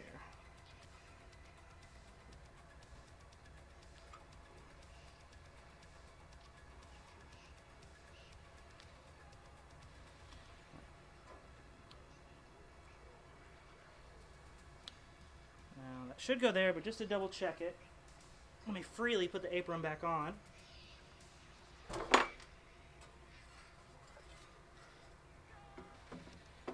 And if it lines up, then I know it's in the right spot.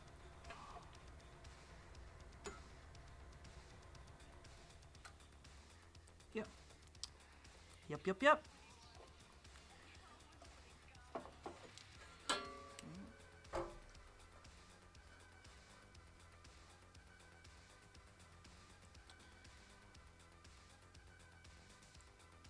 Alright, cool. So that goes right there. I get the Sharpie, wherever that went. There it is. Alright.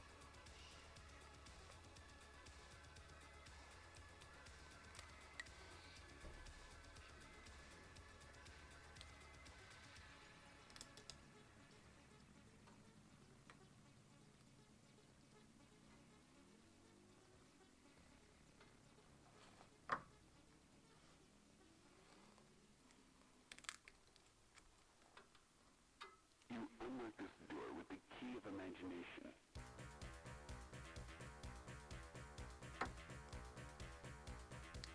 There we go. And there's the drill holes I need.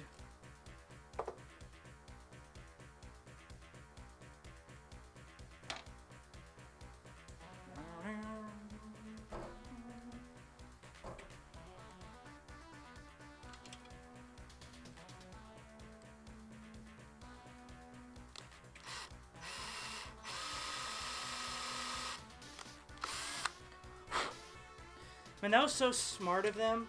That was so smart of them for the Twilight Zone pinball machine to license out brass earrings, or golden earring, not brass, to license out golden earrings song Twilight Zone.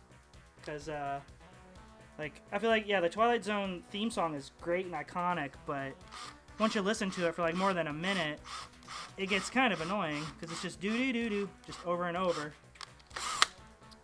So it was like really smart of them to like get like a really catchy song to listen to while you're normally playing, and then use the theme song when it really matters for like multi-ball and stuff like that.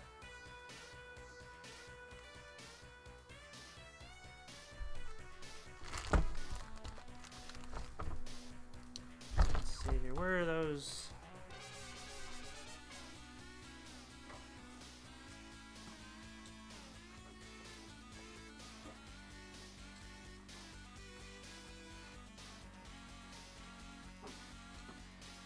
I have a very specific bag of screws for these because they're a little bit thicker than the normal metal, so I need like a slightly longer wood screw for those.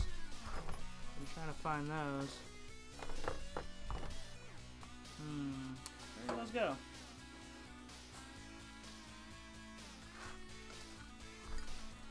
Let me do a little cleaning up on my messy ass table over here and I'll find them. There they are. Found them. Found them. Yeah, I need to clean. I have like a little, like a folding table over here with like a lot of my like bags of screws and stuff like that on it, and it's getting pretty messy. I need to clean that up.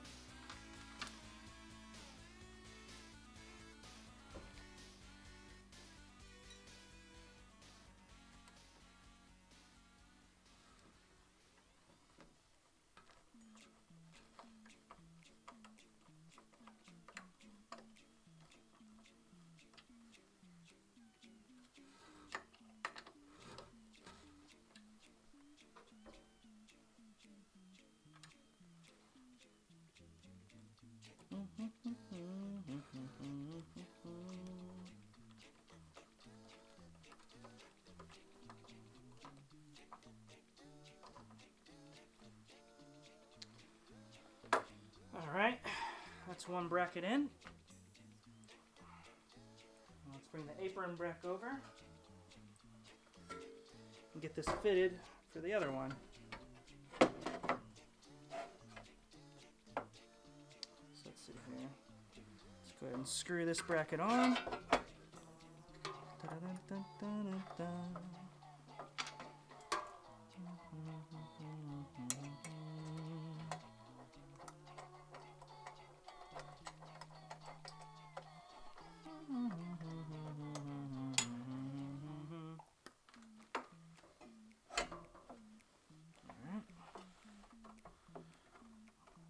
So that should go. Oop.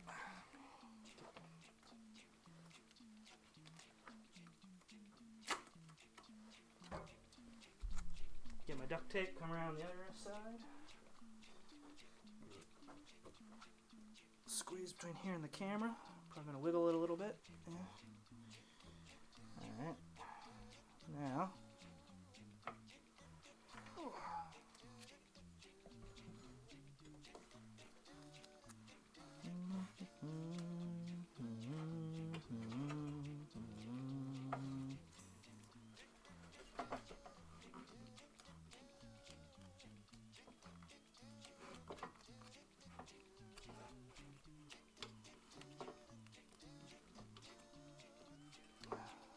There we go.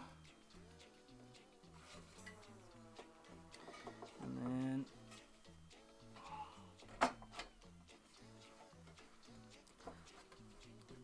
squeeze that back there.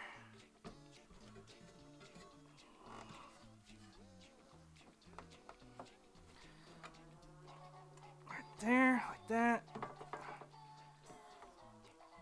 Quickly tape that down. Unscrew it.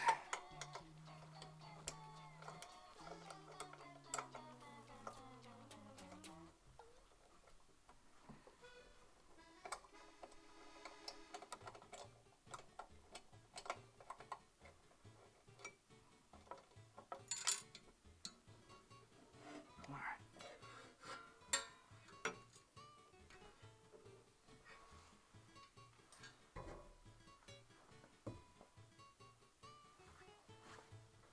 Whew, all right.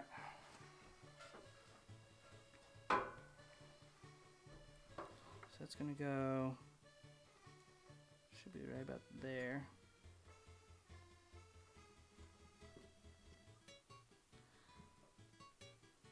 Yeah, right about there.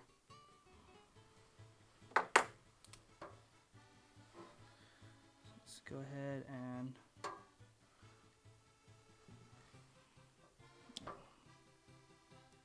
just like that, and go ahead and mark that first hole.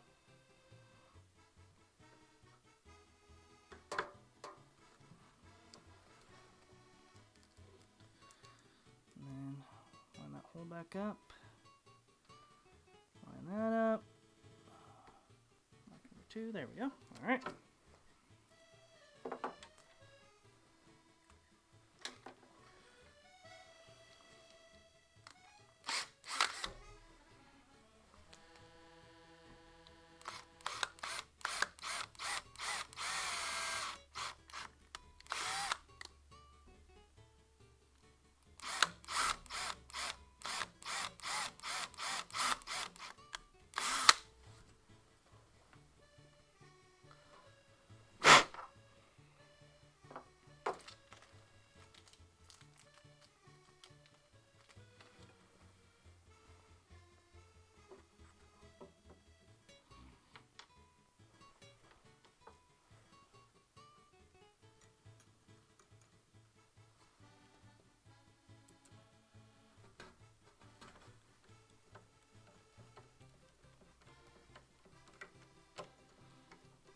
There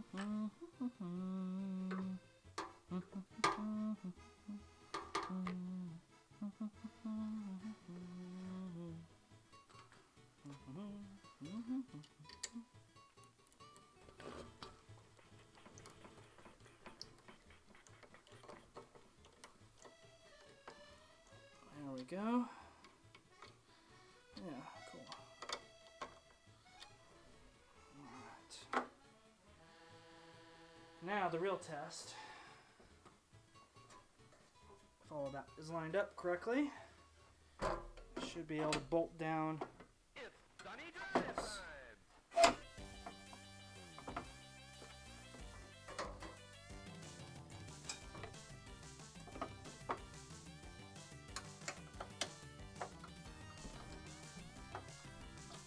Alright.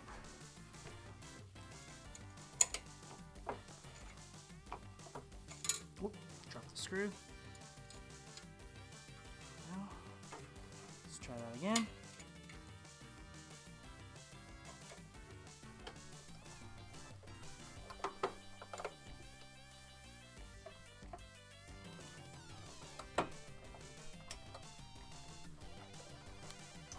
There we go. This is looking good.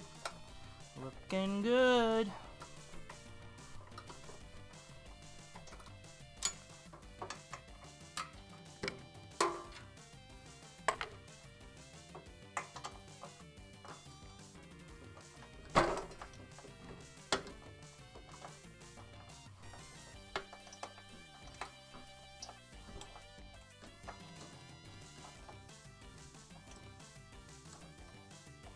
There we go. Cool.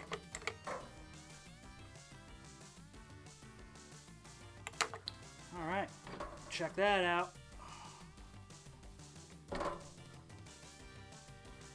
All right, it's starting to look like a pinball machine.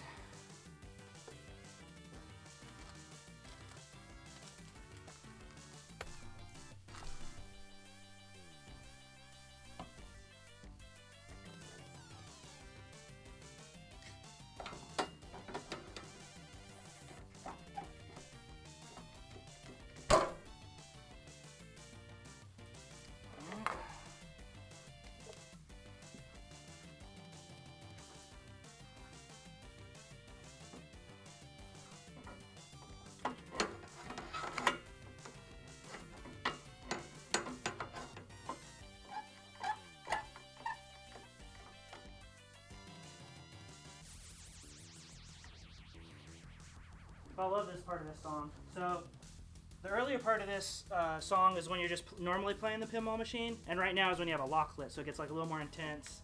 And it has like this kind of dueling guitar sort of thing, where it's like this call and response, where it's like, dude. And then they're trying to like each guitar part is almost like trying to outdo each other, and it's really cool sounding.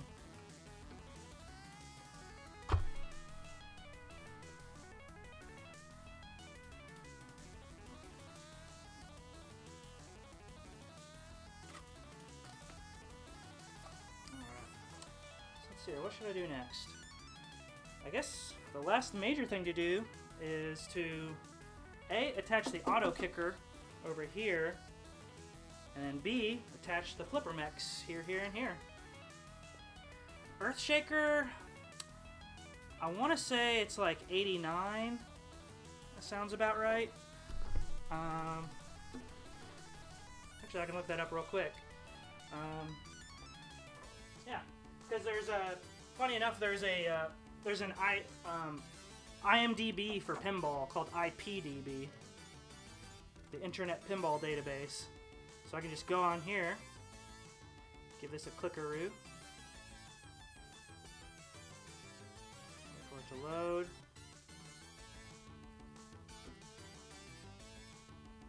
Oh, it's ipdb.org. My bad. So that. Go click in Earthshaker. Yeah, Earthshaker, yeah, came out in 1989. Yeah. And it's a Pat Lawler pinball machine. So yeah, it's 30 years old at this point, yeah. But yeah, that's Earthshaker's a great Pat Lawler pinball machine. It's designed by the same guy who made Addams Family, Twilight Zone, Funhouse. Yeah, he's Pat Lawler's probably my favorite pinball designer.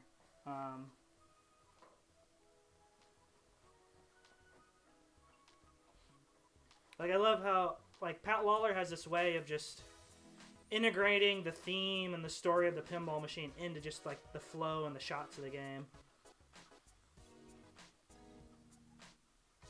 Oh yeah, Pinside. Pinside can be good for info too. If they don't have it on IPDB, you can usually find it on there too.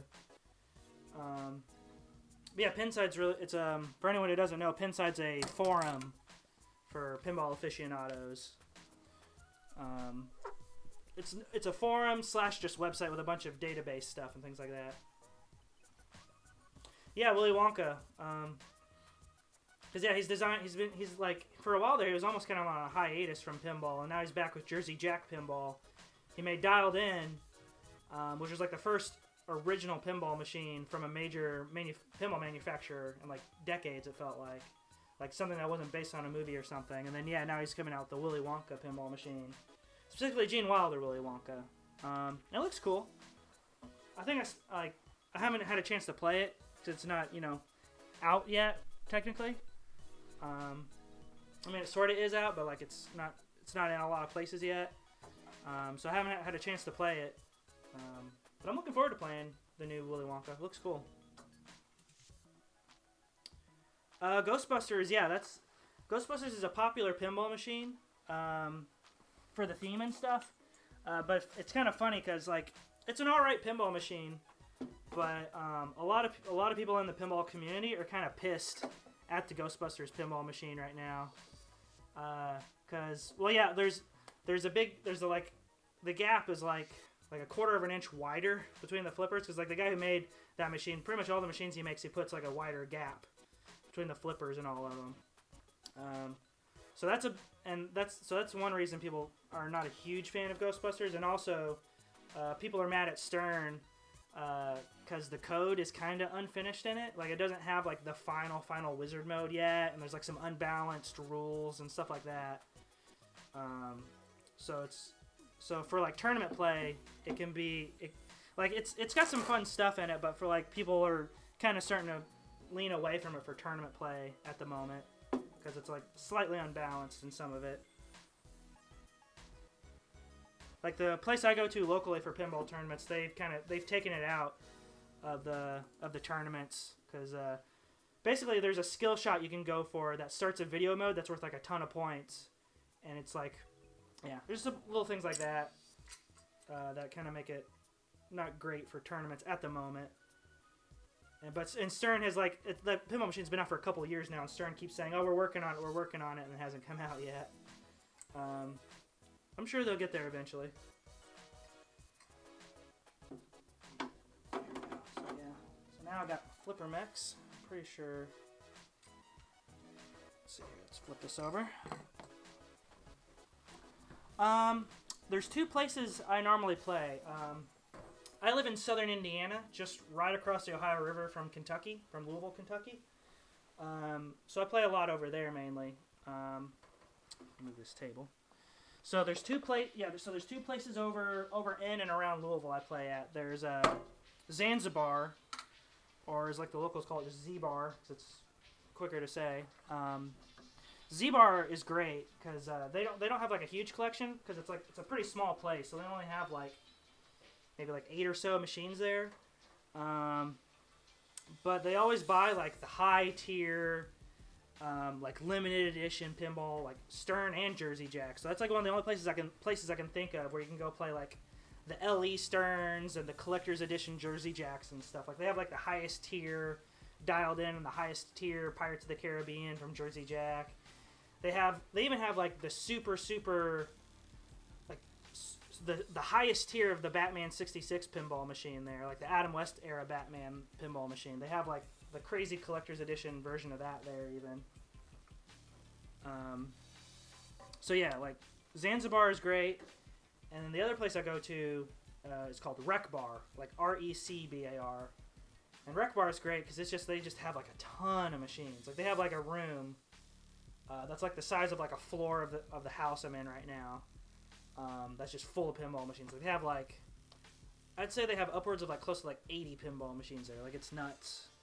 And it's like from all eras. Like they don't have like I think they only have like one like electromechanical kind of reel pinball machine, like spinning reels for the scores. But from like 80s to like modern, they have like a ton of variety there. So that place is really, really cool for that.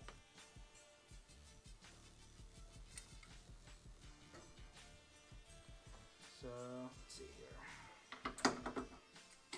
So this is the flipper mech. This is the thing that makes the flippers flip, actually. Trying to line up that hole there. I think I was trying to figure out the best way to do this. I might need to take like my jigsaw and saw off just the very tips of these screws so they can fit in there flush. It's like almost fitting, but yeah, like those screws are like just barely in the way. So that's something I'll need to work on. But I can at least put in flipper mechs down here. Up in northern Colorado, Denver, up to Wyoming. Pinball Jones in Fort Collins. Yeah, sure thing. Yeah, I'll definitely, yeah, if I'm ever up that way, I'll definitely check that out. I'm always down to like check out pinball spots. Like a few years back, I was in Austin, so I got to go to PINBALL's. And that place was really cool. Like that was just like it was like imagine like a place like the size of like a I don't know I can't even describe it. But yeah, it's just like a huge place just full of pinball machines. And then I used to live out in California, and while I was out there, like it was only open like a couple times a year for events and stuff. But the Pinball Hall of Fame out there, or I forget what it's called. I think they refer to it as the Pinball Hall of Fame, but out in Banning, California, there's just like this huge place that has just like hundreds of pinball machines, and they have it like a convention there a couple times a year. And I actually teched there for a year for one of their conventions, so I went around like repairing machines as they broke and stuff. Let's see here. Local arcade is Theater Magic, Walking Dead, AC/DC, and The Simpsons. Theater Magic, yeah, that's a pretty popular machine. Theater Magic, that's a table by John Papaduke, who's kind of in a weird position right now in the pinball community. He has like some good machines, but he basically a few years back, John Papaduke, the guy who made Theater Magic, he tried to start up his own pinball company, as like his own kind of boutique pinball company. I think it was called Zidware. And he started like collecting pre-orders for his new machine. Like, oh, I'm going to make a new machine. You know, I make Theater Magic. You know, check it out. I'm going to make a new crazy Theater Magic kind of game. And people were throwing down pre-order money, thousands of dollars for this new machine he was going to make. And he just kind of kept twiddling his thumbs. And like from the outsider's point of view, it looked like kind of nothing really happened. And then he filed bankruptcy and never gave anyone their money back.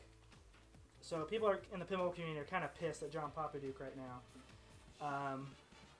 But there's a new pinball company, Deep Root Pinball, that's in San Antonio, Texas, I believe. They haven't come out with their first machines yet, but Deep Root Pinball has hired on John Papaduke to design machines for them.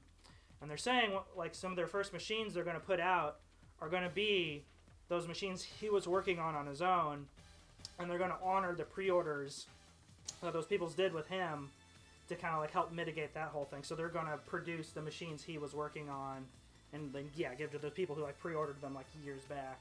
It's like kind of a, hey, sorry, like please forgive me kind of move. So let's see here.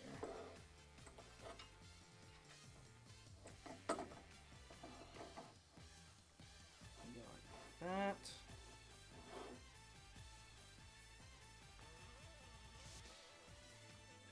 See here.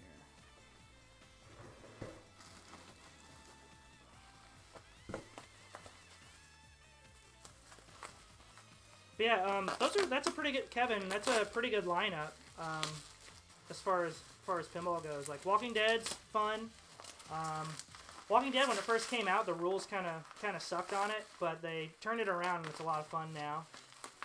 AC/DC is fun. It's a Steve Ritchie table. So that's the same guy who made Black Knight 2000. And then Simpsons Pinball Party is a really great machine. Like I really like the layout of that one. Like it almost feels like a Lawler machine a little bit. Pinball Party does, and it has some fun rules with like a lot of stacking and stuff like that. But yeah. Also, Chrono Rage. Yeah, I'd like to see Spooky. I'd like to see what Spooky's up to next too. Yeah. Because Spooky Pinball, for people who are watching who don't know, they're a boutique pinball company up near Chicago in Illinois. Boutique meaning they make like a couple hundred of each of their machines and such. Let's see here. Maybe no, let me get out of the way. Something like that. Yeah, I'll go like that with that one. So yeah, Spooky Pinball. They've put out like a couple of like one or two kind of. I think they put out like maybe like one original theme. America's Most Haunted was their first pinball machine, which is a pinball machine that's kind of the theme is like a parody of like those paranormal explorer like haunted house like trying to explore them and like investigate them and stuff. Like it's like a parody of those kinds of shows. And that's alright machine. And then a lot of them since then have been machines based on musicians. So they put out a Rob Zombie pinball machine, which like I'm not the biggest fan of. It's okay. And they put out a Alice Cooper pinball machine, which I like. It's the rules are kind of interesting. The shots are a little tight, so it's kind of rough. But once you get a hold of it, that one can be fun.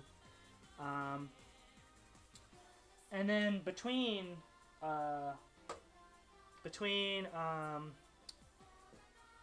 what was it? Between the Rob Zombie pinball machine and between the Alice Cooper pinball machine, they put out like a couple of machines for other companies. So they made a pinball machine for Domino's, Domino's Pizza, and they sold it through like Domino's website and stuff like that. And then they made a pinball machine for another company based on the Jetsons, the cartoon. And then they also manufactured a pinball machine by a man by the name of Scott Denisi, Total Nuclear Annihilation, which is like it's a modern machine with like modern computers and stuff like that in it, but it's like designed and plays like an early 80s Bally pinball machine, which is kind of neat. So it's like flat. There's no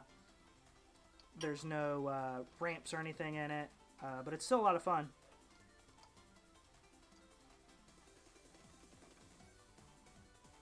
Oh, they wanted to do Godzilla, but Stern. Oh, I didn't know about that. I never heard about. Because I kept hearing, there was a rumor that Stern was possibly going to be making a Godzilla pinball machine.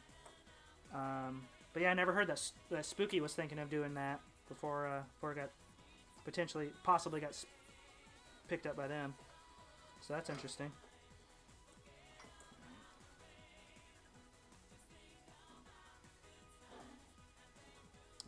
I think the flippers will go about like that. But yeah, Total Nuclear Annihilation is a pretty cool machine. Like it's got a really great light show in it. Like every single light in Total Nuclear Annihilation is an RGB LED. So like the entire playfield can change colors and stuff, and there's a lot of really cool light shows. Like it's a lot of fun. Like that place Rec Bar near me has a Total Nuclear Annihilation.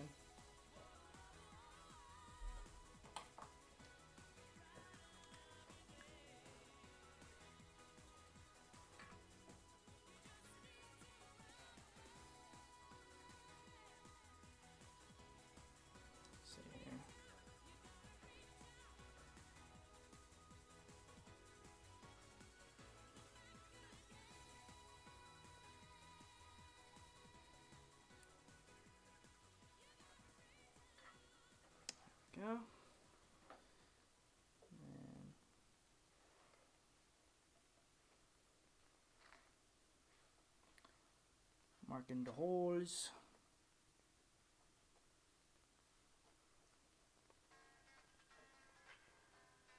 Actually, move this over a little bit. Yeah, I think I'm going to move this over a little bit. Yeah, like that. Yeah. So let's remark those holes.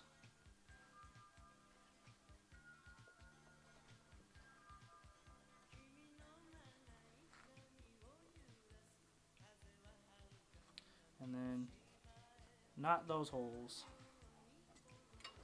So not that hole, not that hole, not that hole, and then not those holes. So let me make sure that that's correct. Yep, okay, cool.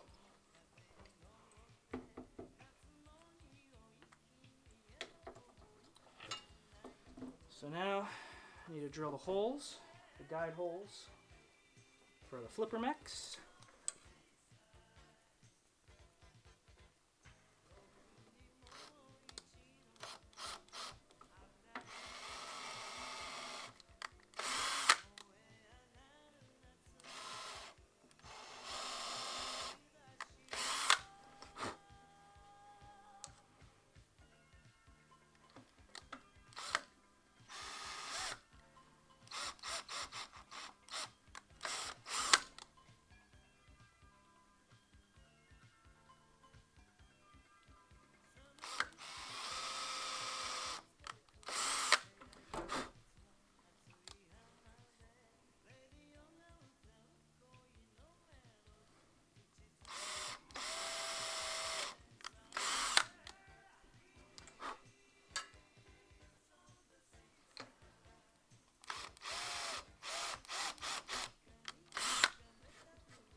Yeah, I'm excited to see what's next from all the from all the paint and ball manufacturers like Spooky and JGP and especially Stern. So I feel like Stern every like 3 months they have like a new pinball machine coming out or so.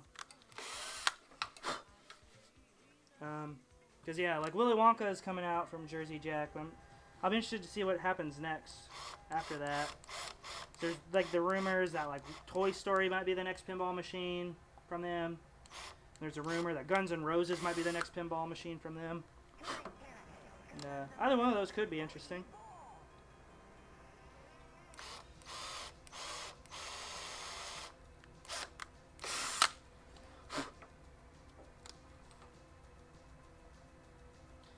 And then I heard I actually have a friend who's a programmer for Stern Pinball, and he was saying like Elvira 3 should be coming out this year.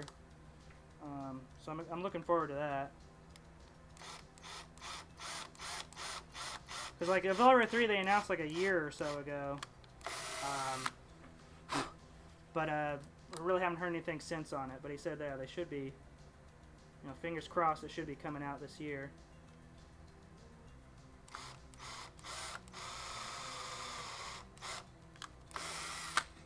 So yeah, for anyone who doesn't know, there's been 2 Elvira pinball machines. Elvira's Elvira and the Party Monsters, and then Elvira Scared Stiff. Party Monsters came out in the 80s, and Scared Stiff came out in the 90s. And there's supposed to be a new pinball machine with Elvira coming out this year, which should be cool. And I'll be also interested to see if Black Knight, the new Black Knight Sword of Rage with Stern, I'll be interested to see if that did good enough for them to warrant to start doing more like more original, like non like movie licensed or banned machines. So that'd be cool if we got like some more kind of at least semi-original pinball machines from Stern. Let's see here. Let's see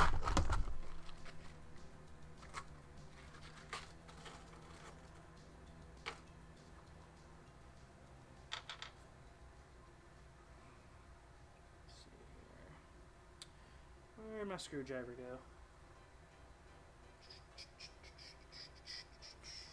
There it is.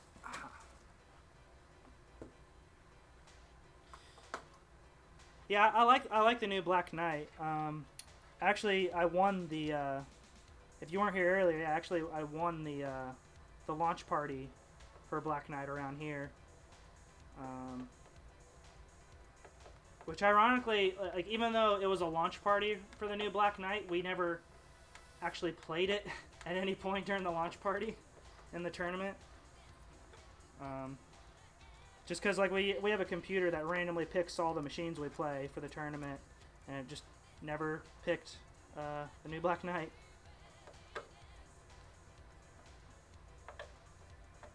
But yeah, like they only have the Pro Black Knight right now, but I was talking to the guy who runs the pinball machines at that place, and they said they're getting an LE and putting that the Black Knight LE and putting that in there, so I'll finally get to see how the upper playfield plays.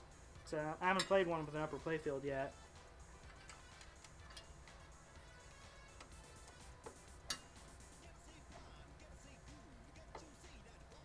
Oh yeah, cool. Yeah, because yeah, I've only played the Pro, which is just the lower playfield, no upper. Which it's still fun. Like I'm hoping like again my friend who's a programmer for Stern was telling me about some of the stuff they're planning on adding with the code for Black Knight. It sounds cool. Like they're gonna add some more multi-balls and stuff like that to it.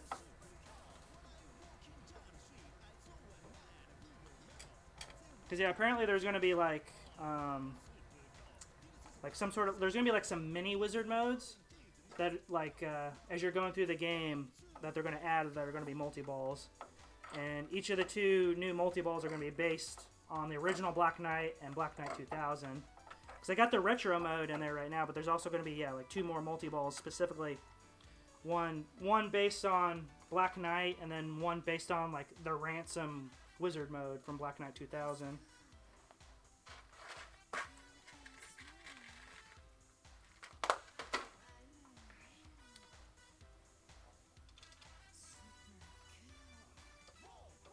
Oh, cool. Yeah, you getting supposed to be getting the premium when they start making them. Cool. Yeah.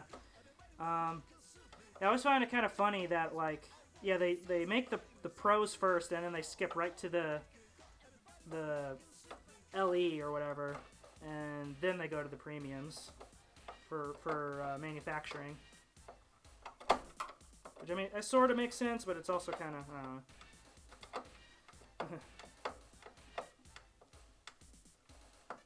because I get making the pros first because like all the distributors, all the people who like put pinball machines on location usually get the pro, so they want to get those out there first. And then I guess, yeah, it does kind of make sense to go to LE after that, because all the people who paid a bunch of money for their big, fancy, super deluxe pinball machine want to get it as soon as they can.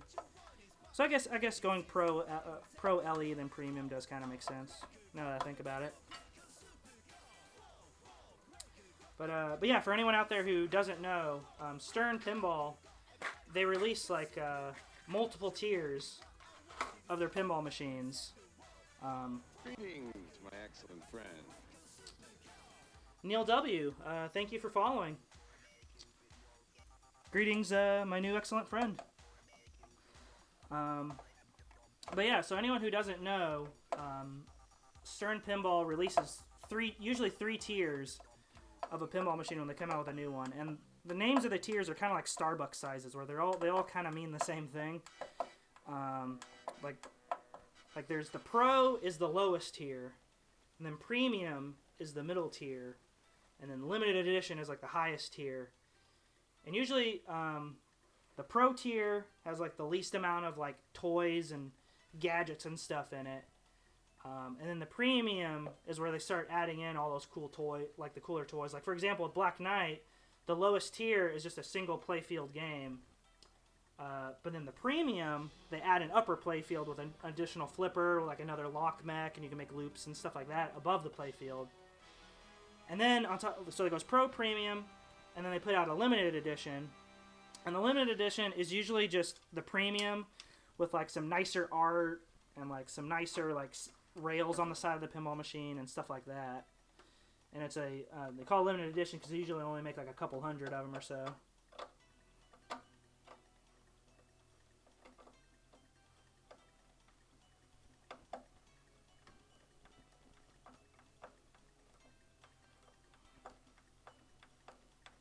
Alright. Flipper mech's in there good.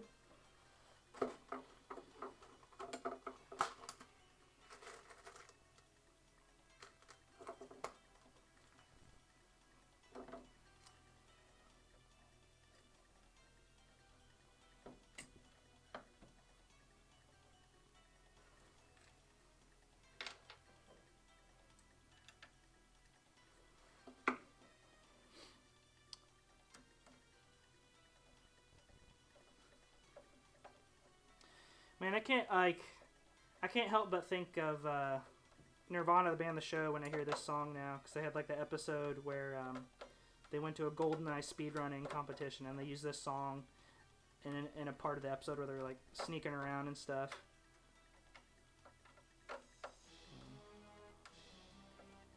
Oh yeah. So yeah, the limited edition of Ghostbusters, like the side rails on it that like keep the glass down on the pinball machine are like green, like they look like they're slimed and stuff.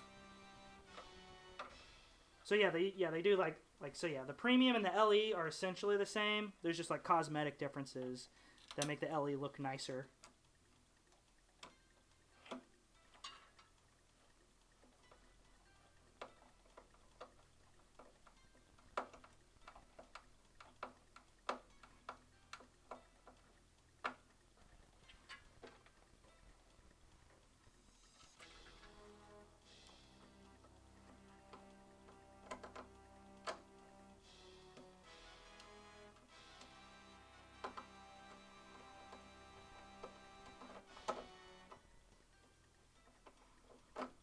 Just about got this flipper mech in.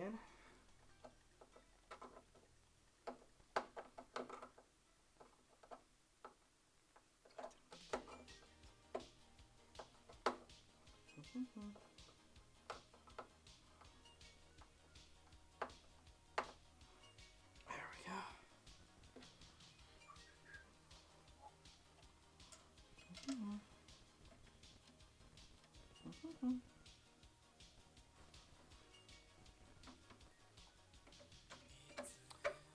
Neil W. Yeah, I do have a theme.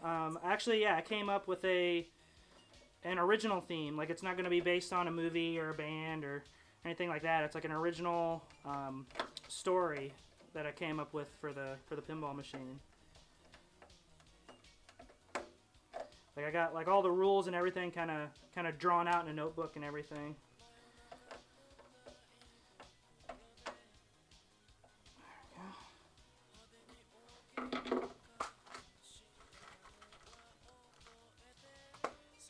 Because I have like a couple of pinball machine designs, like sketches of them and like ideas for rules and stuff.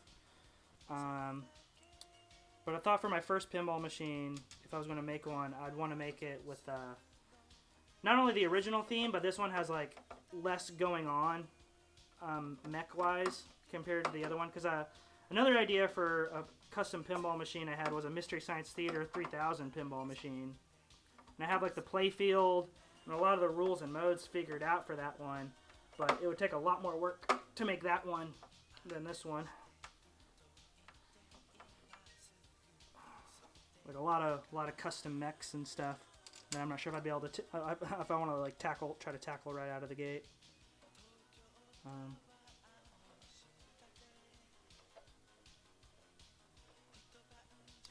But yeah, but also I always loved always loved like that era, like in the like kind of the 80s and 90s when you could just come out with a pinball machine that didn't have to necessarily be based on a movie or a TV show or a band or something. Like you could just come up with your own original theme that was like suitable for pinball. Cause like sometimes I feel like the themes can almost be kind of a hindrance on a pinball machine. Cause especially nowadays, cause not only do you have to like get the approval from the licensors, and you might not be able to use as much stuff as you thought you could use, and all that stuff. But so like, I feel like you're kind of limited in some ways when you use a theme or a license that already exists.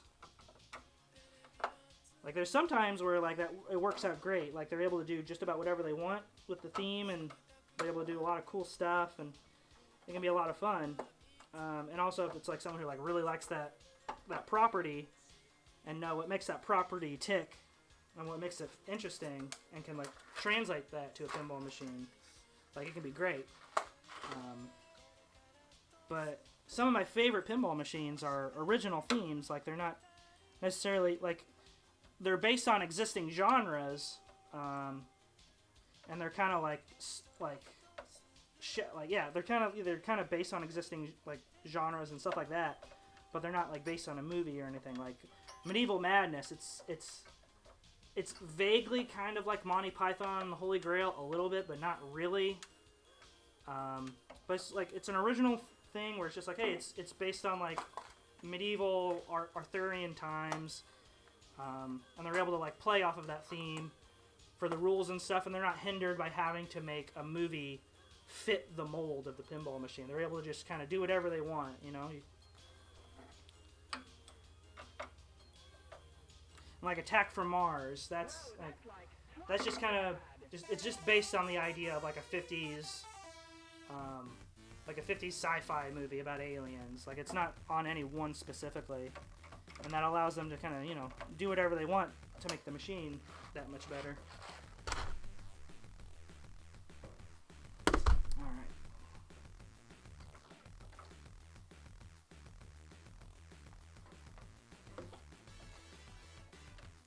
But yeah, I was talking about my original theme earlier. I'll go over it again real briefly here. But so the tentative title I have for my pinball machine is it's called Party Time. So the idea of the theme is it's about it's almost kind of like a faux 80s movie that like feels like it could have existed but didn't. Where it's about these two friends who want to have a house party, but the popular kids are having a house party at the same time, at the same weekend.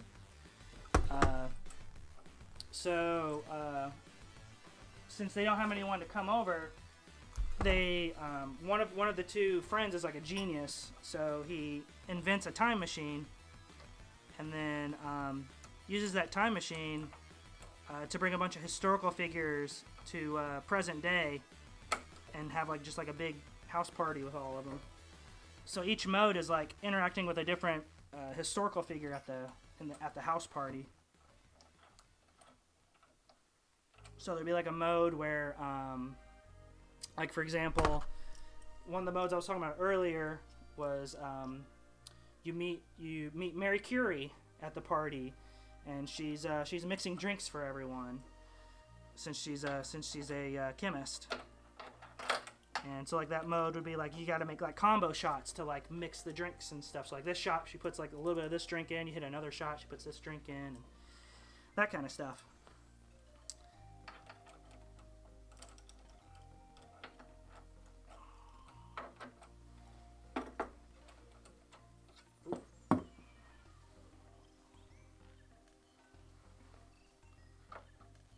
Yeah. Weird Science meets Bill and Ted is kind of how I was describing it a little bit.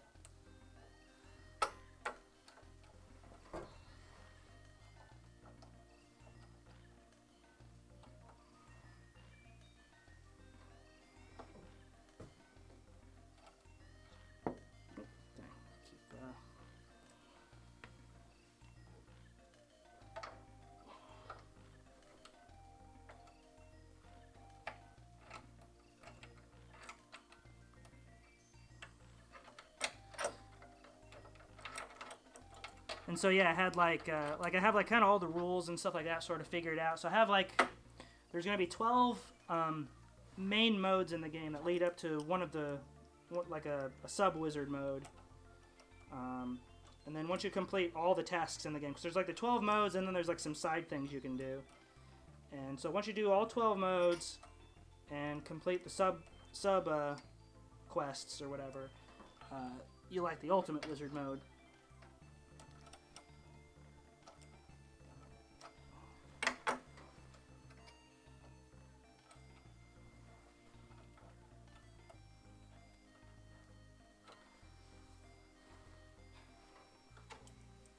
So like the idea for the the modes in the game are you interacting with different historical figures at this house party, and then the multi-ball is there's gonna be like a big like physical like time machine mech in the back of the pinball machine that you're locking balls in, and when the multi-ball starts, there'll be a trap door that goes out and drops all the balls through the trap door as if they traveled through time, and the multi-ball is going to be, it's as if someone had, like, dropped a drink on the pinball machine, or someone dropped a drink on the time machine and it starts going haywire. And then all of a sudden a bunch of, like, bad guys from history start popping out of the time machine. And so, like, each jackpot is you beating up, like, a different, like Attila the Hun, and I forget some of the other ones, but, Vlad the Impaler. Like, yeah, just a bunch of bad dudes from history start popping out of it, and every time you beat one of them up is a jackpot.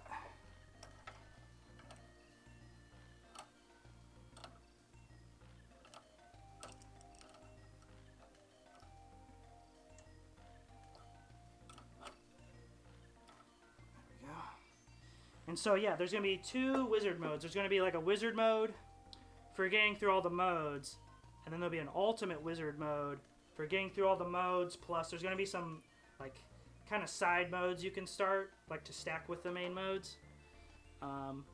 So once you do all those, once you get, like, a couple of super jackpots in multi-ball, it'll light the ultimate wizard mode. So the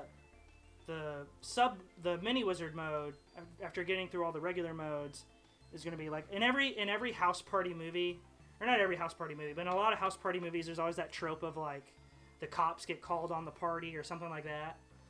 So I thought in this, it would be like time police would, like, start busting up the party. So, like, because they're like, oh, you're messing with the fabric of, time. So, like a bunch of time police come in, and you have to, like, kind of fend off the time police for the mini wizard mode. And then the ultimate wizard mode plays on another trope from those like house party kind of movies, where there's always the thing where it's like the parents are gone for the weekend, and the kids are like, oh, we're gonna have a house party while our parents are gone, and then inevitably, like, right in the middle of the party, they get a call from their parents like, oh, we're actually gonna come home early, see you guys in like a half hour, or see you guys in like 10 minutes or something. And then all of a sudden they have to, like, clean the house really, really quick and hide the fact that there was, like, just having a house party there.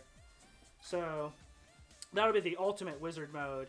Is the people in, like, the kids in the pinball machine would get a call from their parents like, oh, we're going to be home in like 5 minutes. So they have to, like, them and all the historical figures have to, like, clean up the house really, really quick before the parents get back.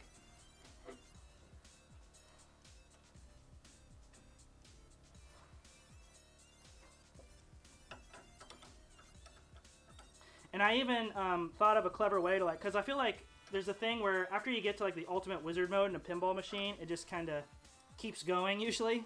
Like, it just kind of resets. So I actually thought of, like, a really kind of fun way where, like, after you do, like, after you go through the ultimate wizard mode, like, the 2 kids would be like, we did it. That was close, but man, it was a lot of fun, right? And they're like, oh, let's do it again. So then they both hop in the time machine and travel back in time to where the game begins.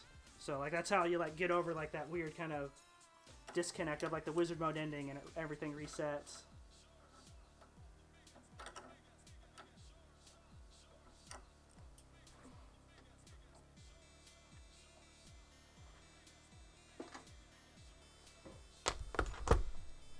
Alright, I think I got that flipper on.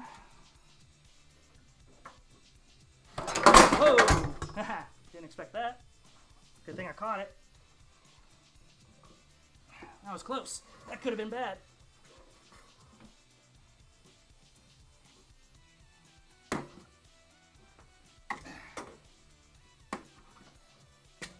Yeah, it's all good. I caught it just in time. So like the clamps came off of one side.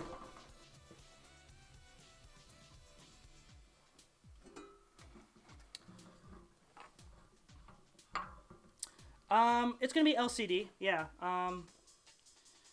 Cause I also do art. Like I do like graphic design and stuff like that. It's like kind of a side job. So I want to do like an LCD screen, so that I can like make all the animations and stuff for it. Like really nice. Cause yeah, I'm gonna do all the like all the artwork and stuff in my art style, and kind of animate it sort of like I'm gonna try to make it look like a mix of like a Saturday morning cartoon and like an 80s movie. Like the style's gonna be somewhere kind of in between there.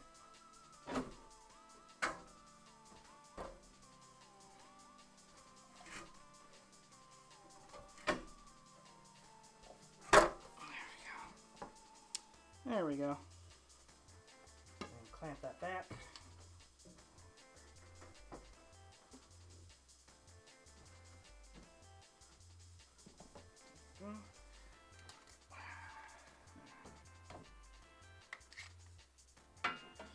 Yeah, and also it just seems like it's so I'm going to use P-Rock to make this pinball machine work. Let me see if I can clamp it under there maybe. That might be better. Yeah, there we go.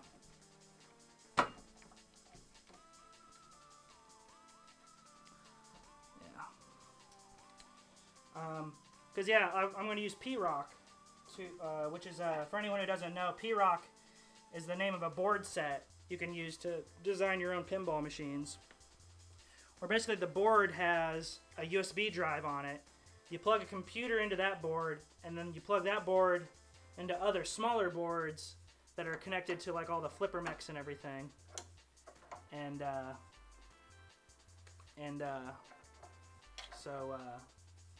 So yeah, you have the programmer on your computer, and like yeah, it's a lot easier to make everything work rather than like doing it yourself like from scratch.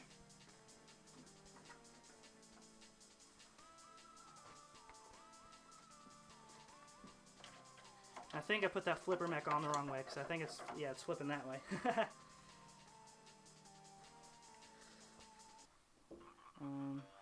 see here.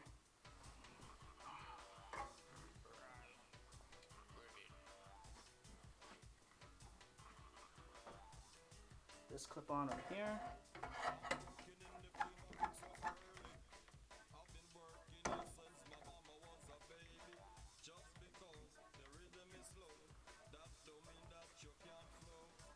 Yeah, also, yeah, for anyone out there who doesn't know what DMD and LCD is, like, you probably know what LCD is, 'cause it's like an LCD screen, like a TV screen. But DMD is, you know, like all the pinball machines from the 90s up until a couple of years back, they have like that kind of long rectangular screen with like all the little kind of LED bulbs in it that like kind of make up like the pixel art for the game. Like those are called DMDs. They're dot matrix displays. And then so yeah, recently they've gone into like having actual like screens back there, not dot matrix displays. So yeah, mine's gonna use an LCD.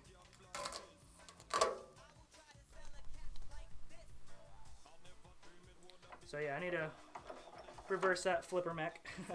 So put it on the opposite way. Yeah, we'll bring good luck.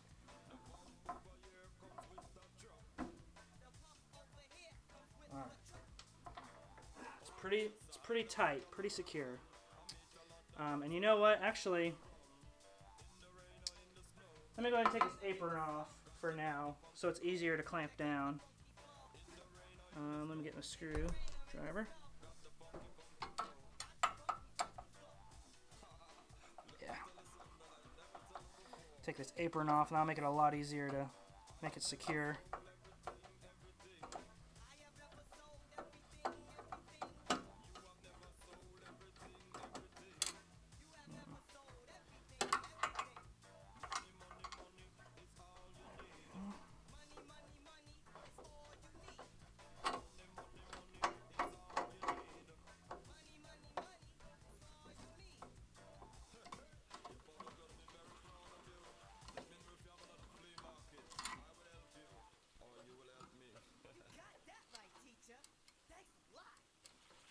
Yeah.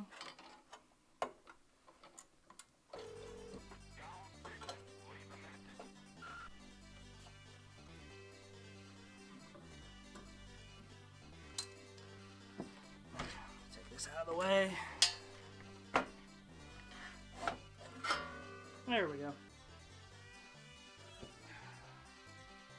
That should be a lot easier to make safe now.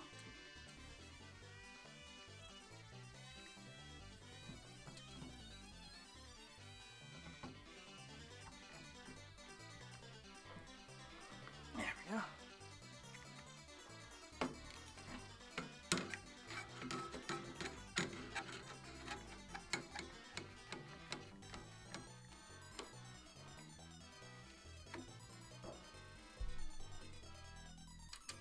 Screws out of there.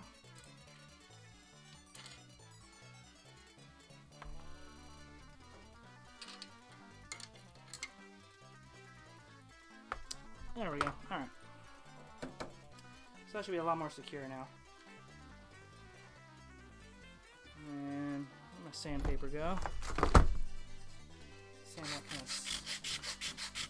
spot off a little bit there.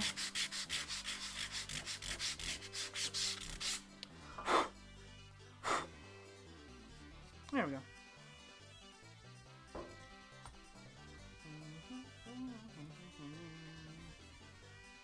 Alright. So, now I need to flip this thing back over and reverse these flipper mechs because I put them on backwards.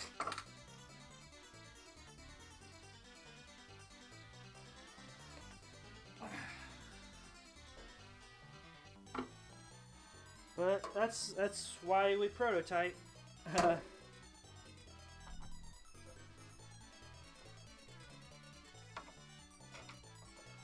Yeah, for anyone who doesn't know, when pinball designers are making pinball machines, they refer to this phase as the whitewood phase.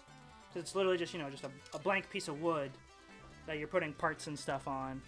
And usually pinball companies, they go through at least 2 or 3 whitewoods just to make sure that everything works, all the shots do what they're supposed to do, and then they make a final version.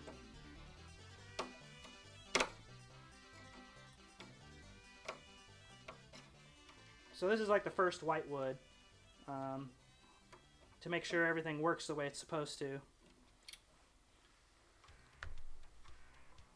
And then once I get this up and running and everything, make sure everything works and doesn't need any further adjustments, then I'll do a second version of the whitewood, which will have all the little cutouts for the plastic inserts, which are the things that light up on the pinball machine.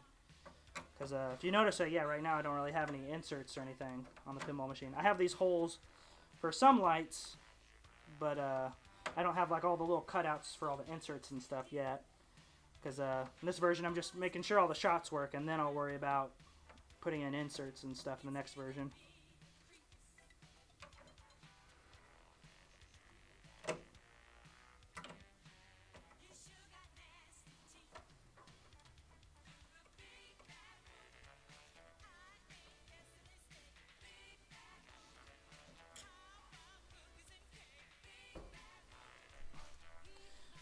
But yeah, I put in the wrong flipper mechs on the wrong side, so they flip that way. So I need to attach these in the correct spots, which that should be pretty quick.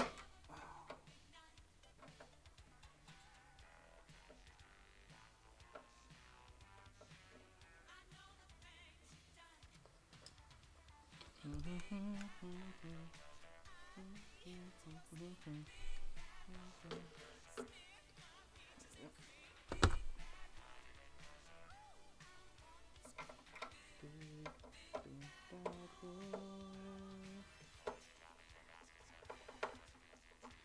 Because I'm really excited to get to the point where I'm finally programming this thing and like adding the rules and the animations and stuff. Like I'm really excited to get to that point. So I already have like a lot of the animations and stuff kind of planned out in my head. And then also I was saying earlier, like I was in marching band, I was in high school, I was in regular band throughout school as well.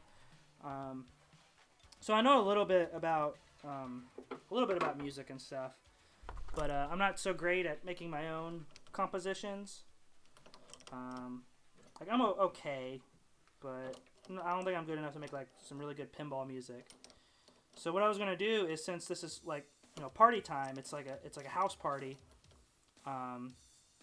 All the music in the game, and also since this is just like my own personal machine, it's not something I expect to be like made like out there in the real world, at least not right away or anything. All the modes and stuff are going to be like party songs. So like each mode has like a song that kind of corresponds to like either what you're doing in the mode or the historical figure you're interacting with in the mode.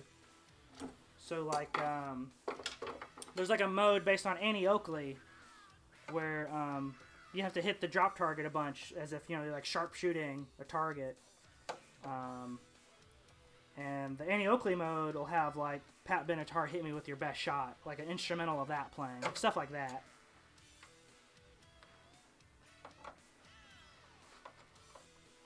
And then like the Mary Curie mode where she's mixing drinks will have like an instrumental of She Blinded Me with Science playing, so like that kind of stuff.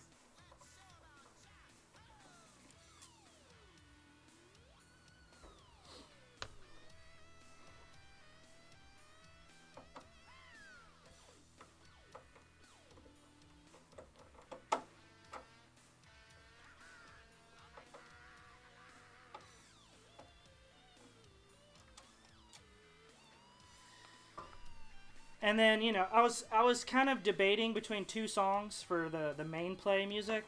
So like the music that's playing when you're not in a mode or anything. I was debating between two Oingo Boingo songs. I was debating between either Weird Science, because it kind of makes sense. Like the theme is loosely kind of Weird Science inspired, and it is like like it is like some weird science is going on, like a time machine with a party and stuff. Then I was also thinking Dead Man's Party by Oingo Boingo could be a good one as well, because it's a party with a bunch of historical figures who are technically dead, so Dead Man's Party. But ultimately I think I'm going to use Weird Science just because it's a little better of a song to play pinball to. Like it's a little more has more of an upbeat tempo to it than Dead Man's Party.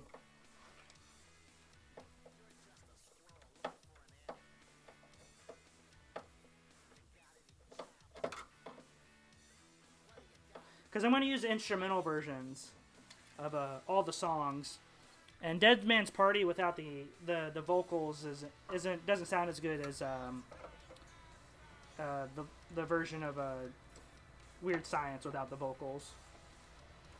Like Weird Science still works really well as an instrumental.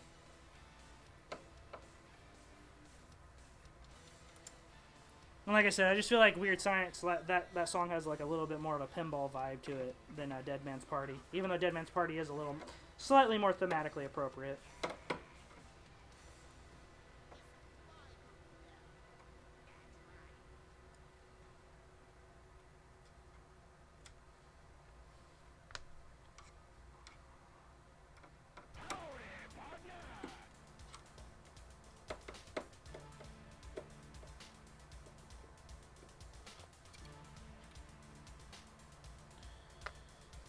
Go.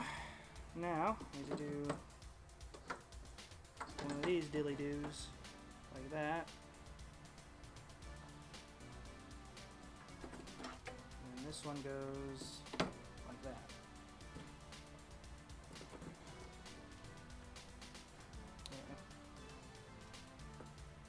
Yeah, I'll do that one like that. Actually, I need that space open, so let's see here. Kind of like, or maybe, yeah. Yeah, there we go. That'll work. I think this is typically how they're laid out on a pinball machine anyway.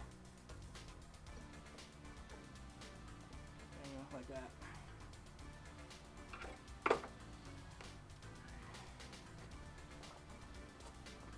Yeah, here's my notebook with all my my rules and stuff like that, kind of figured out. So yeah, here's the original sketch for the pinball machine. So you can see, like, yeah, there's gonna be a ramp over the captive ball. There's gonna be a ramp here, and a big side ramp that goes around and feeds into that one. And there'll also be a diverter right here on the ramp that feeds it into the time machine.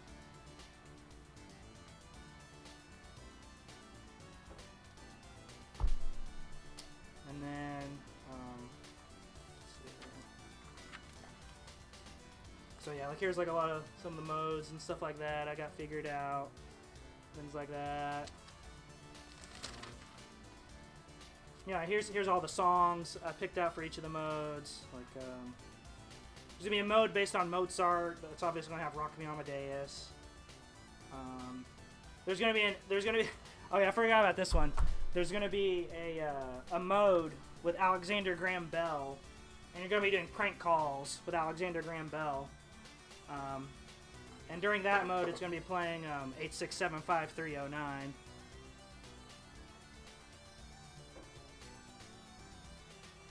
Where did I put that Sharpie?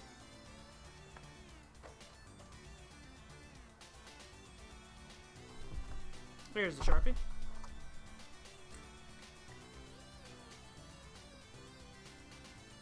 Yeah, just to make sure. Let's see here. Yeah, that's going to be in there like that, so...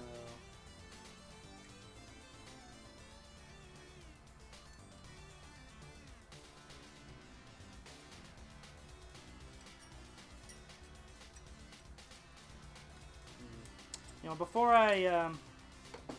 pretty sure this is correct now, but before I commit to that, let me attach one of these flippers here, just to make sure I have it right. I'm pretty sure I do, but before I go and drill more holes and stuff, might as well make sure.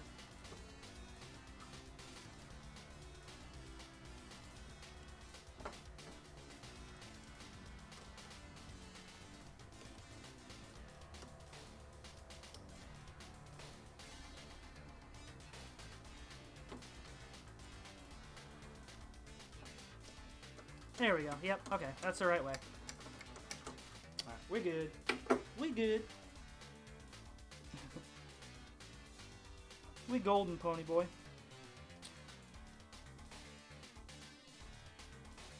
Alright.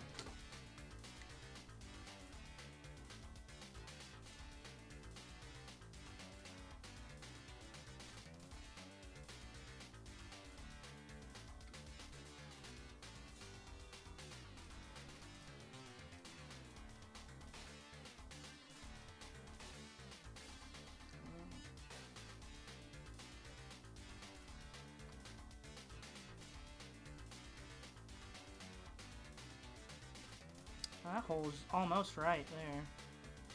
That was close.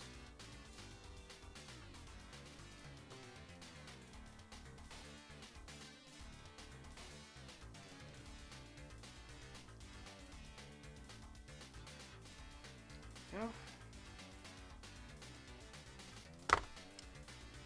Alright. Now let's...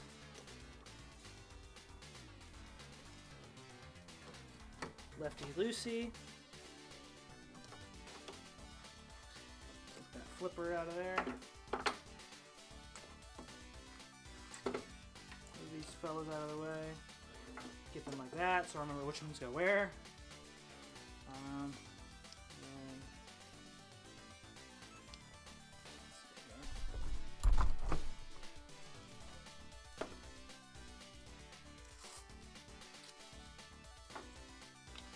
let's see here. I want that to go about that far. So it needs to be marked about that far.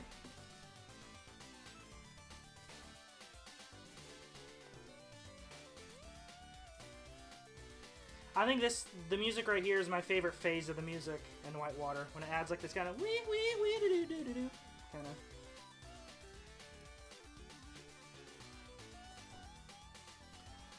Because yeah, for anyone out there who doesn't know, yeah, Whitewater, it's a pinball machine about, surprisingly enough, whitewater rafting, and so the goal of it is you're like going down the rapids.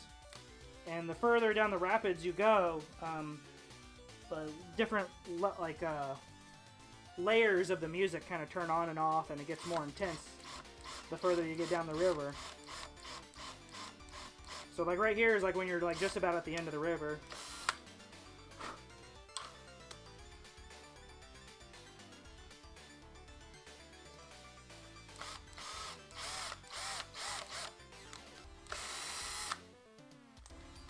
Oh yeah, the 5X playfield. Yeah, so that's one of the big things you want to aim for in that game. Is there's like a list of modes on the right, like the Boulder Garden, I think it's called. But yeah, there's a list of modes in it, or like modes / scoring kind of things. And one of the modes you can start is a 5X playfield mode. So as soon as you start that, everything you do on the table is worth 5 times the amount of points for like 30 seconds. So like one of the ultimate things you want to do is time it up so that like you have like two of your balls locked for multi-ball, then you start up the 5X playfield, and then you start multi-ball, and then all of a sudden you get in 5X jackpots, and they're worth like 200 million points each. Like it's something ridiculous like that.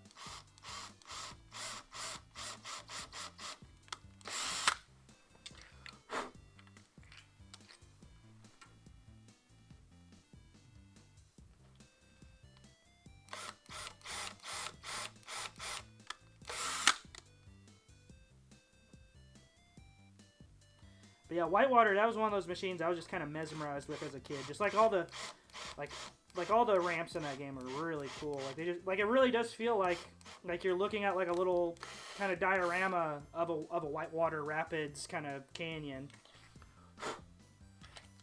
With all the ramps just kind of like swerving around. There's like a whirlpool that the ball goes into and swirls around and gets sucked into and stuff. Like it's a really cool playfield.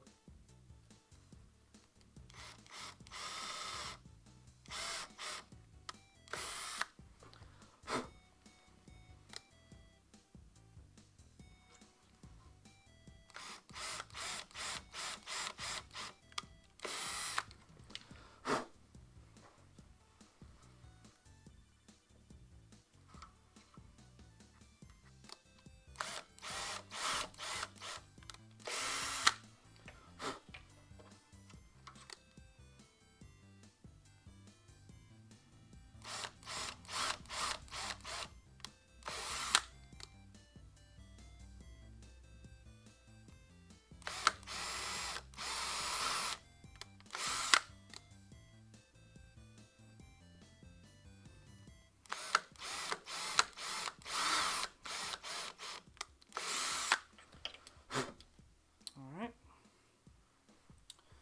12 holes down, 4 to go.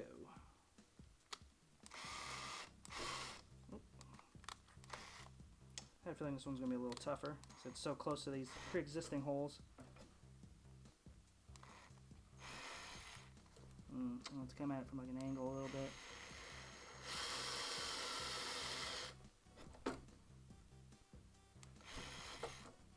And then kind of wore it out a little bit, like that.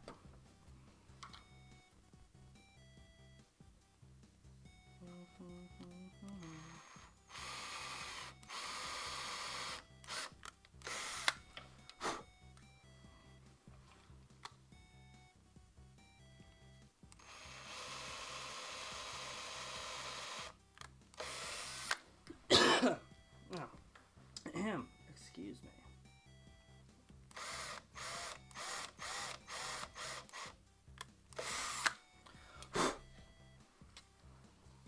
Alright.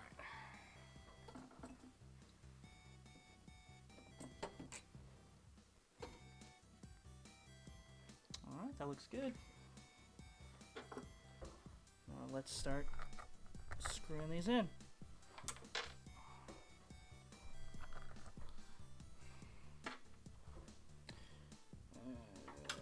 Use the flathead.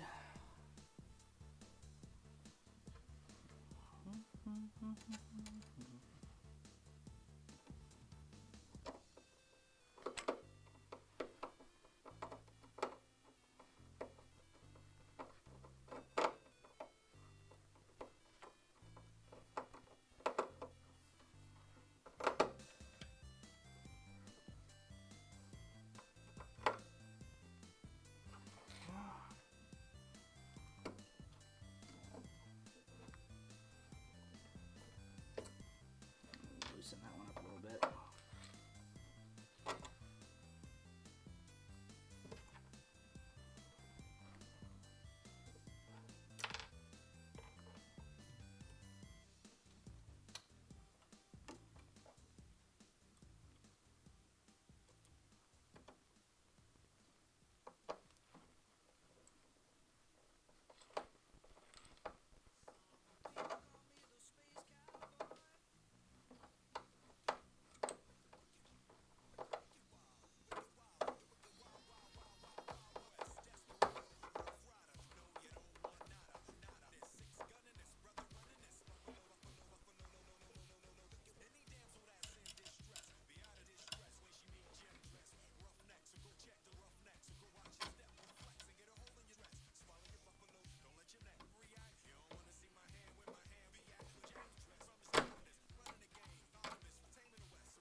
Whew.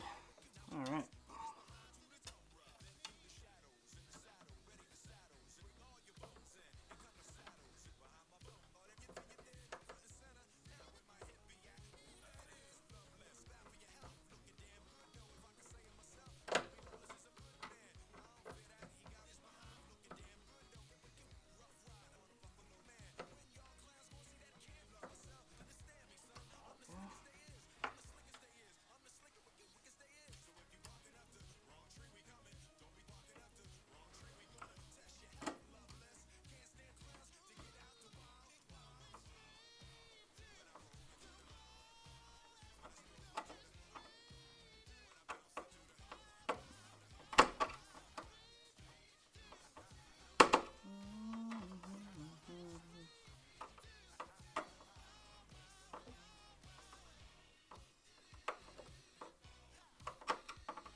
Yeah.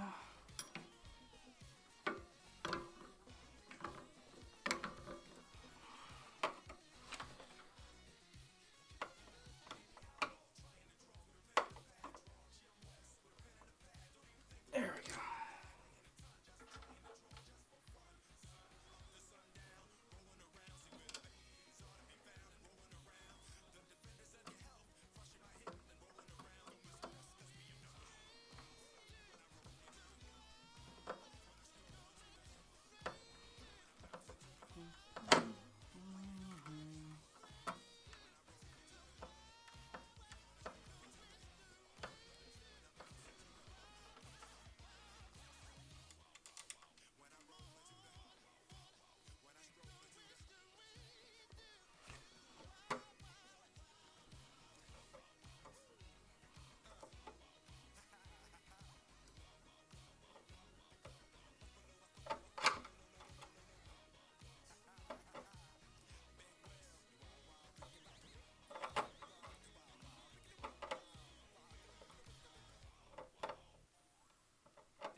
Alright, one last screw, and this flipper mech will be done.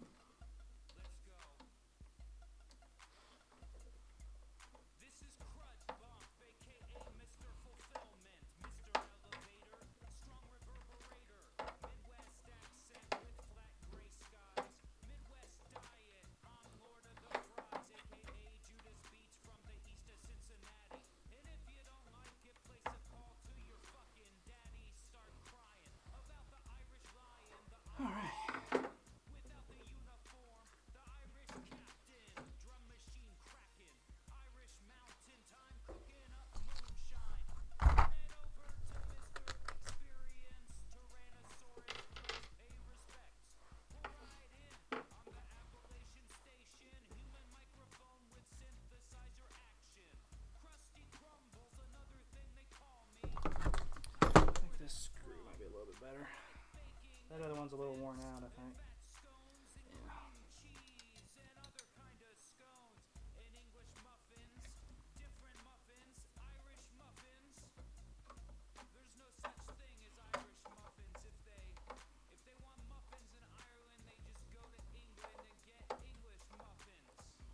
Yeah, there we go.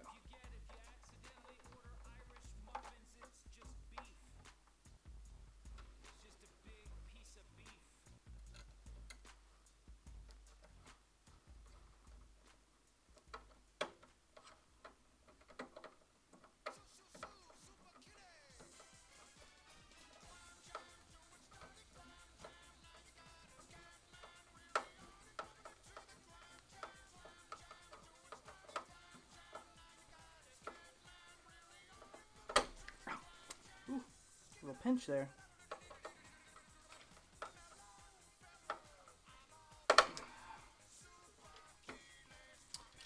A little pinch. Pinch for an inch.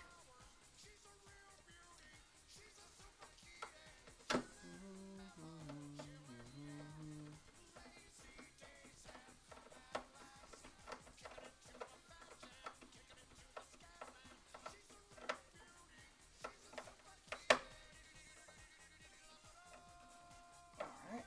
That seems pretty good.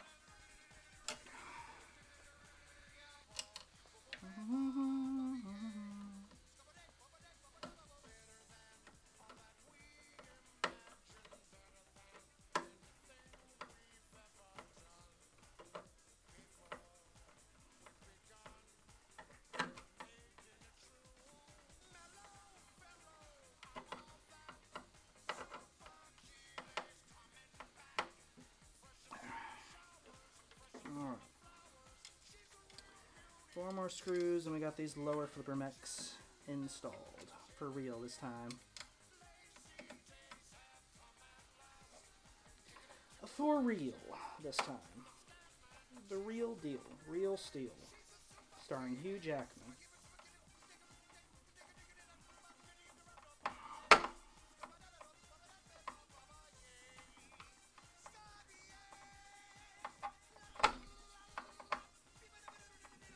There we go. Whew.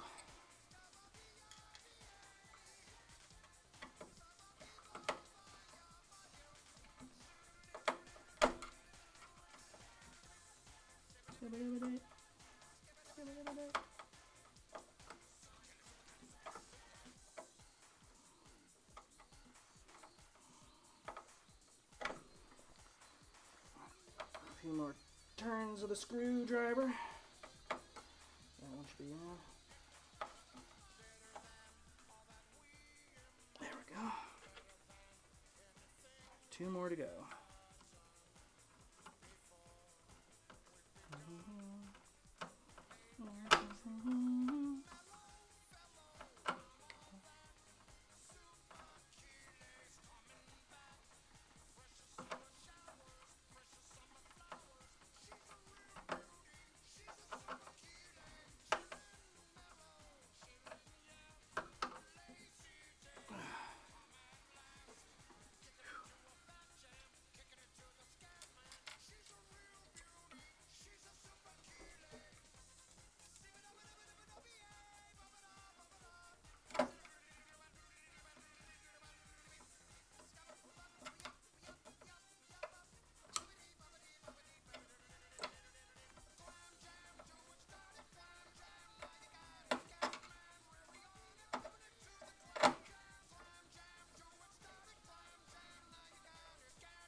Just about got it.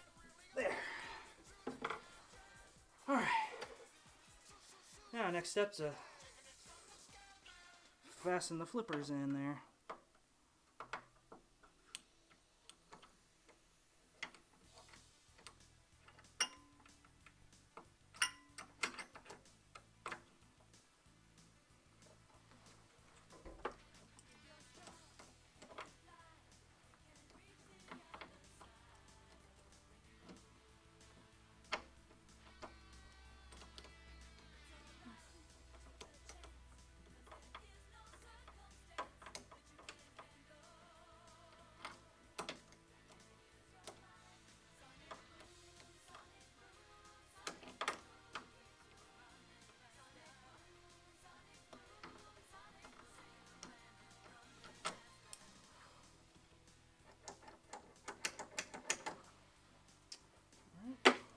tighten the other flipper in there.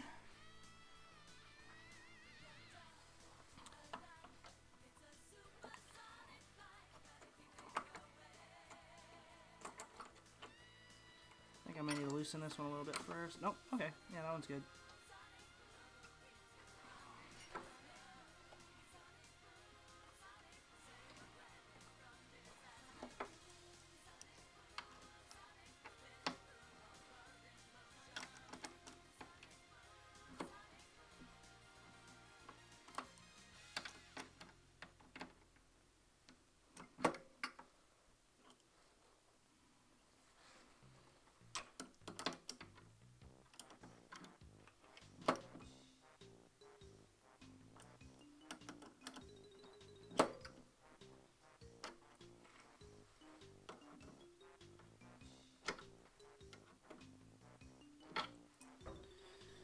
Alright.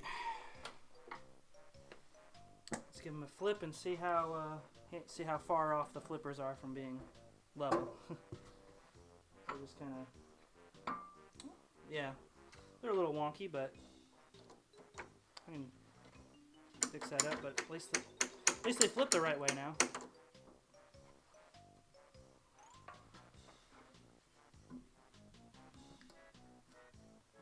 So actually, I think what I need to do is do it like this, so that I can see this side while I tighten that side. So let me take this.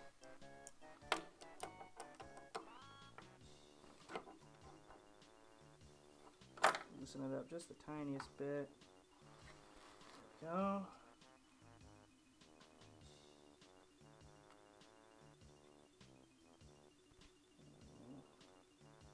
That looks about right. I'm going to tighten it back.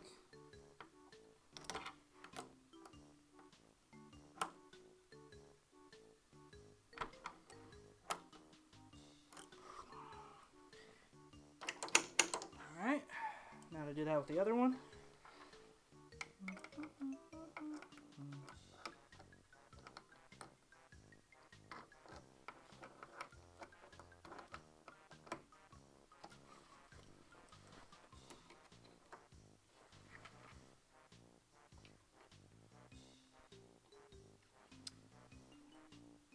There we go, that looks pretty close. Yeah, that looks good. Alright. I'm going to tighten it back up. Let's see here. Actually, now that I got it in place, I can just flip it over all the rest of the way. Make that a little easier.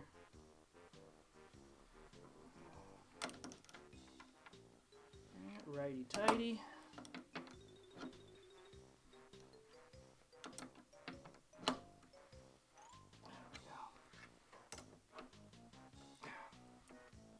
There we go, that ain't going anywhere.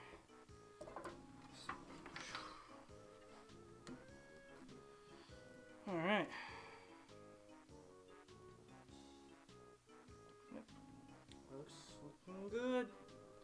Looking good. We got frickin' flippers, bud.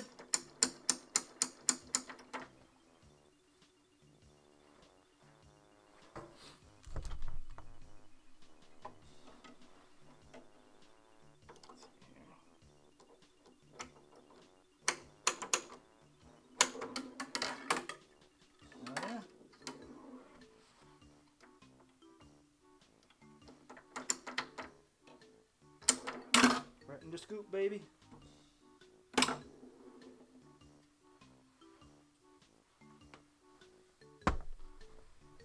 Alright, this is coming along. So now I need to put in that flipper muck up there.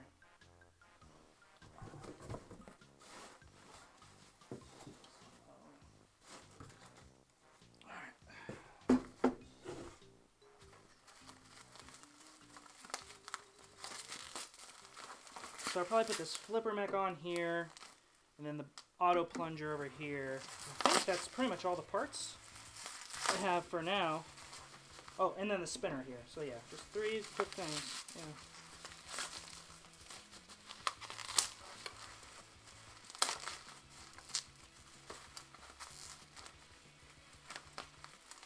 Because yeah, I've been saving up to buy the P-Rock board that I need to run all this stuff. So I finally got just about enough for that, so I'll be able to place my order for the P-Rock stuff soon.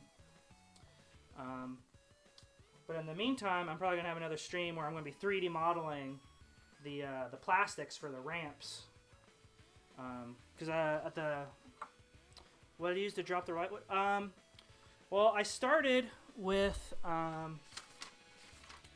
basically I started with like this sketch in my my notebook, and then I scanned that sketch into the computer, and I cleaned it up and kind of traced it in Illustrator, which is a vector program. So I traced all the guide rails and all that kind of stuff in that, and then actually I can sort of show you.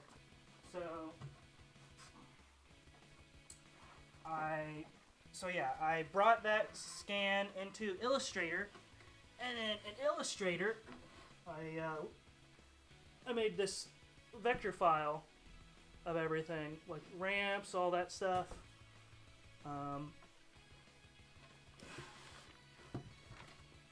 And then from that, I was able to take that vector file and export it to the program that cuts CNC factory stuff. And so I was able to take my vector files and then cut out all the holes and everything for me. And then I also like laid that they have like a giant large format printer at the hacker space as well. So I was able to print out my playfield at full size. And so I was able to take like the steel and like kind of bend it and make sure it fit like all the lines and stuff that way.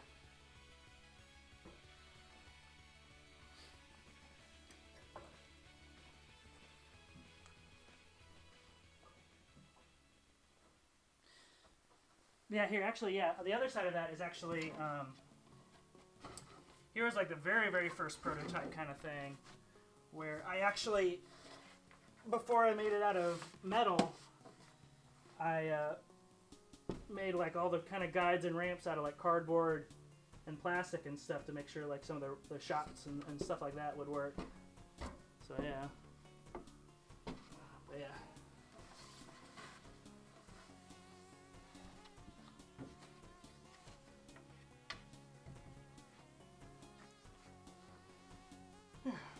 So yeah, let's see here. Where'd I put the flipper Mickey mech? That goes over here.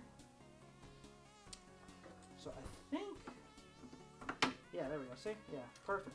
So I thought I made a space for it. So I could have sworn, yeah, in the vector files, I like figured out the just right spot for it. So yeah, that'll go like that. And I'm pretty sure that's, yeah, that'll flip it. Yeah, yep. Yeah. So there's going to be 3 total ramps in it. There's going to be like a left and right ramp and then like a side ramp that feeds into the left side ramp. And then the side ramp will have a diverter on it that kicks it into the time machine mech. That'll be like the ball locks for multi-ball. So let's see here. So basically imagine like a clear like PVC pipe just kind of standing straight up with like some opto sensors on the left and right of it, and like so the balls will be like stacked up on top of each other in the time machine. And then when you start the multi-ball, there'll be a trap door that kind of really quickly snaps out of the way with a solenoid and lets the balls go through into a hidden subway, and then gets spit out of this scoop here. So it'll look. So I'm gonna like flash all the lights, like strobe everything and stuff. So the idea is that it looks like the balls that you lock for multi-ball like travel through time with the time machine.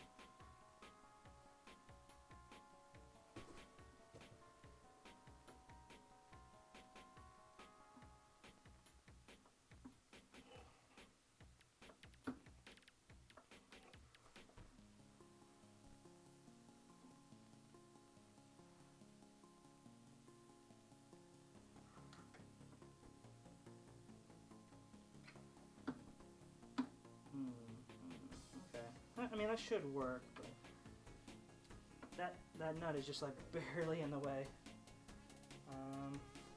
What is that one for anyway? Oh, okay, it's for, yeah, okay. Will it work this way maybe? No. It has to be that way. Yeah, I designed it so, yeah, it has to be that way. The only way it'll work.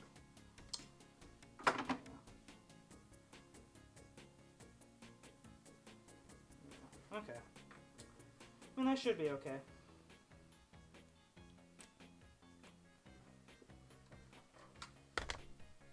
I just need to maybe, on the final version,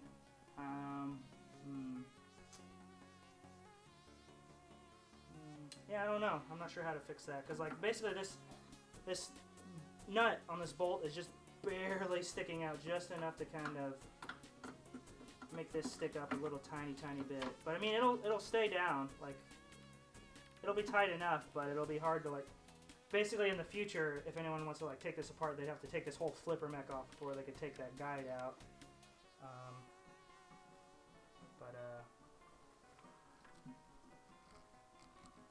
Because yeah, I can't really move the flipper any, because then it would stick out too much from the guide rail.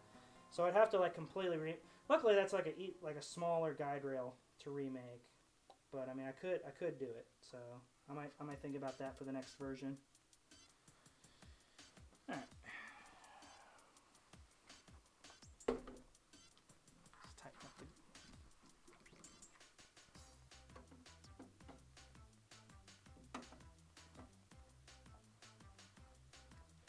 So let's see here.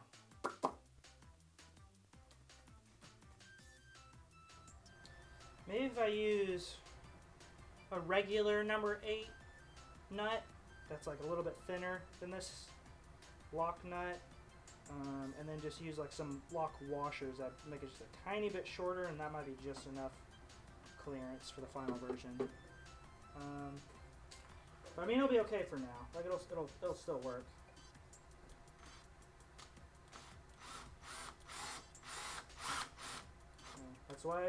That's why they do these white woods, to figure out stuff like that, the unforeseen consequences.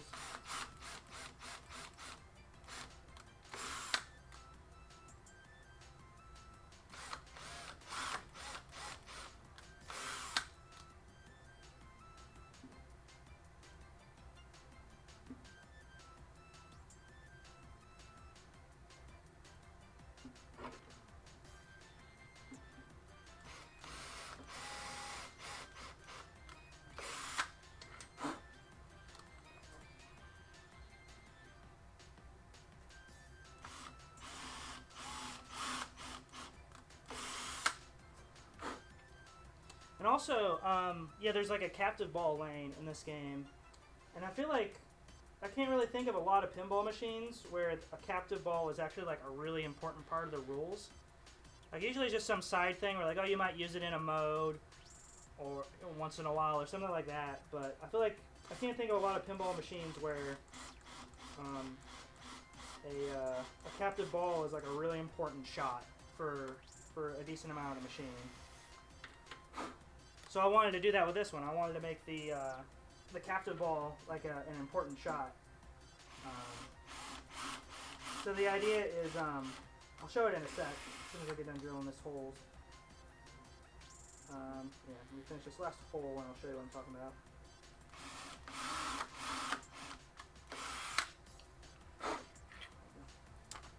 So yeah, flip her over. So yeah, here's the captive ball lane here. So let's see here. Where did that other ball go?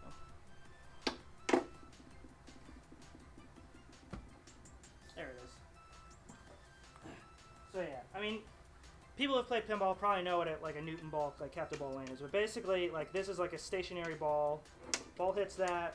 The kinetic force goes through that and makes the ball behind it hit something. So this is going to be like an important shot in the game. And there's actually I'm going to make the captive ball lane actually like kind of an interesting toy all in itself, where aligned all the way up and down the lane here is going to be optic sensors. So there'll be six sets of them, and then between each opto will be a light.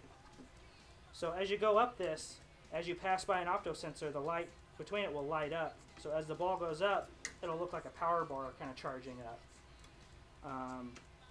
And basically this is how you like start modes, is you hit this captive ball, and if you a successful hit on the captive ball lights a mode.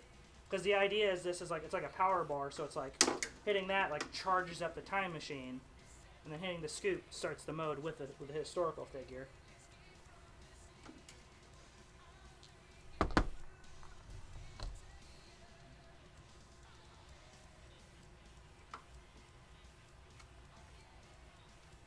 And then eventually, like later on in the game, like you'll need like more captive ball hits to like start a mode, and, like as far for difficulty reasons and that kind of stuff. So like the beginning of the game, you only need like one hit to the captive ball to charge up the time machine and get a mode lit. But eventually, like by the last like couple of modes, you'll need to hit it like 3 times or so to start a mode.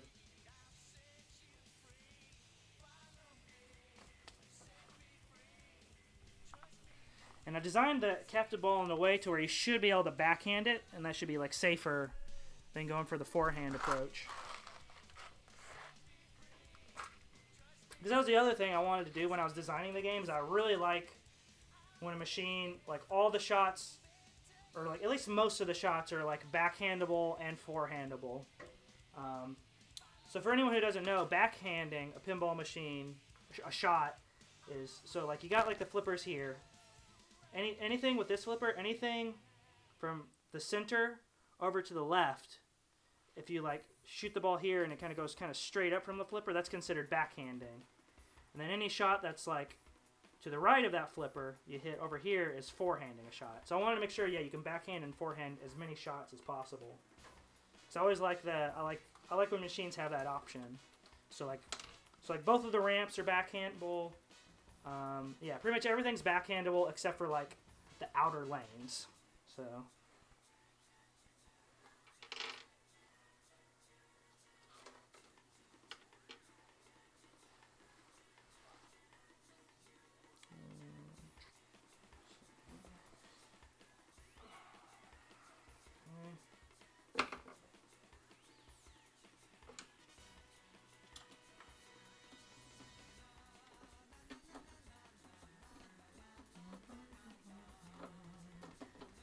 and I also wanted to design the machine in a way to where no matter what ball, or no matter what flipper you have the ball on, you'll be able to feed it to the upper flipper. Because I feel like on a lot of machines with like an upper flipper, you can really only feed it from like one flipper. Like you have to hit like a specific shot from one flipper, and that feeds it to the upper flipper. But I wanted to make sure that there were shots accessible from either flipper to be able to get it to this upper flipper, because I feel like that opens it up a lot more as well.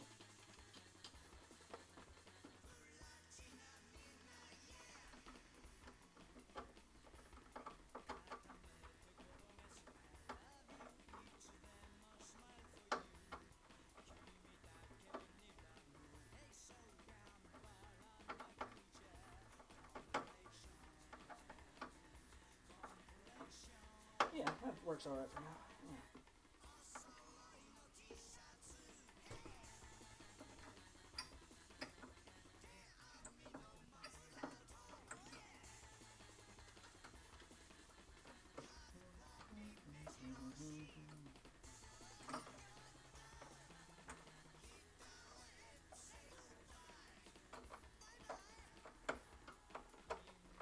Actually, honestly, I could take this mech apart a little bit and then cut out just like a tiny little nick out of this side for that nut and bolt to comfortably fit. It just needs it's just like the tiniest bit off. But yeah, so that's something to think about in the future. But for now, this will be fine.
2 more screws.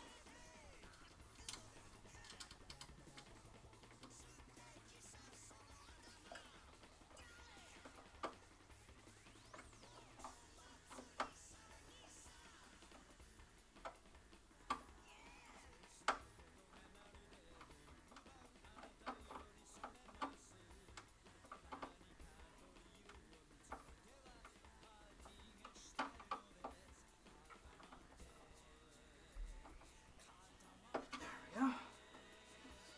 One more to go.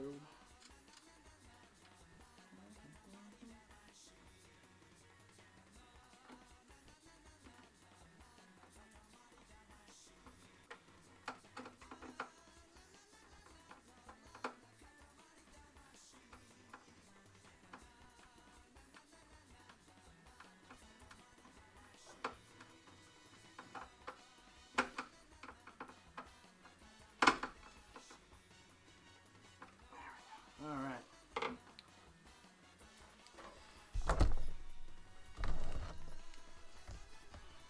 Also, another thing I love on pinball machines is upper flippers.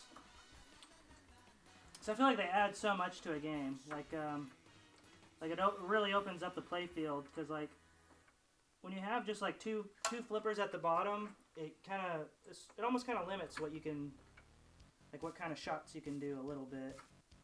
Like, not that there's anything wrong with just 2 flippers, but I mean, like, it's mostly just kind of like a fan of shots for the most part is what you can do with just lower flippers. But I like being able to like shoot across the playfield and stuff like that. Oh yeah, thanks for tuning in, Kevin. I appreciate you dropping by. Yeah, hope you have a good night, and hopefully I'll see you again on another stream. Sweet dreams.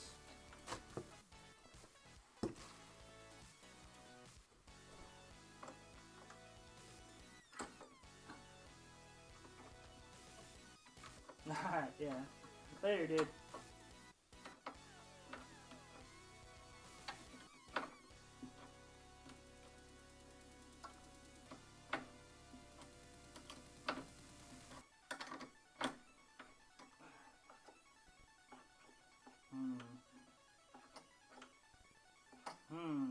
Okay, so I need to loosen that up a little bit.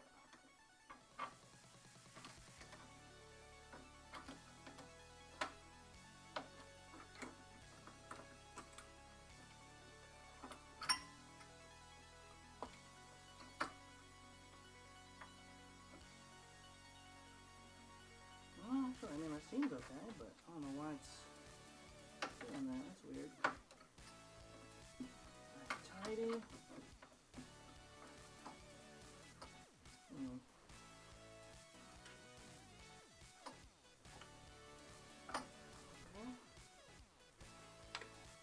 Down ever so slightly.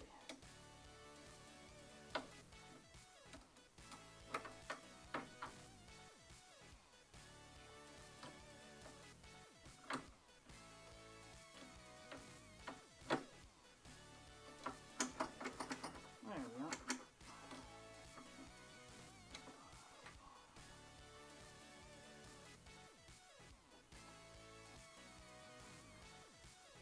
Alright.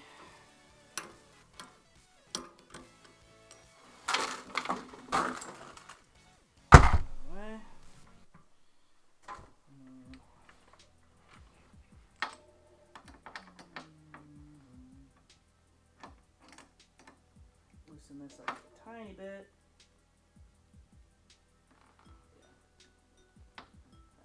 Lefty loosey.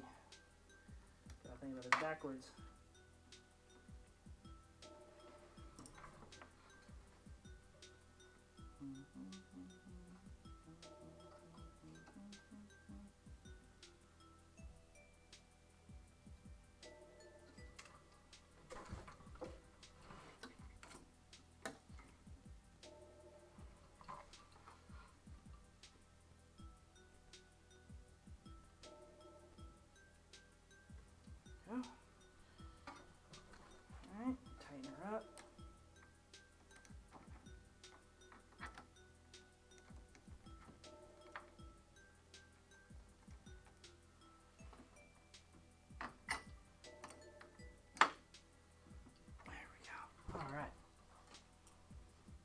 Ah.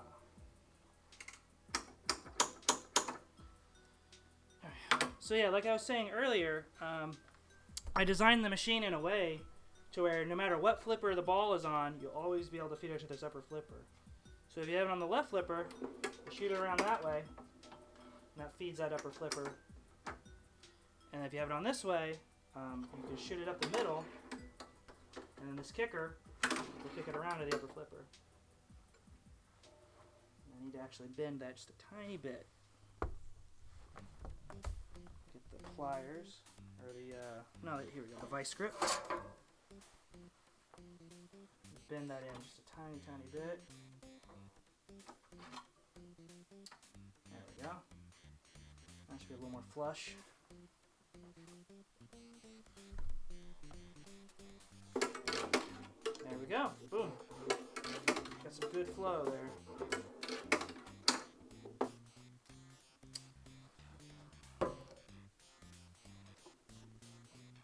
So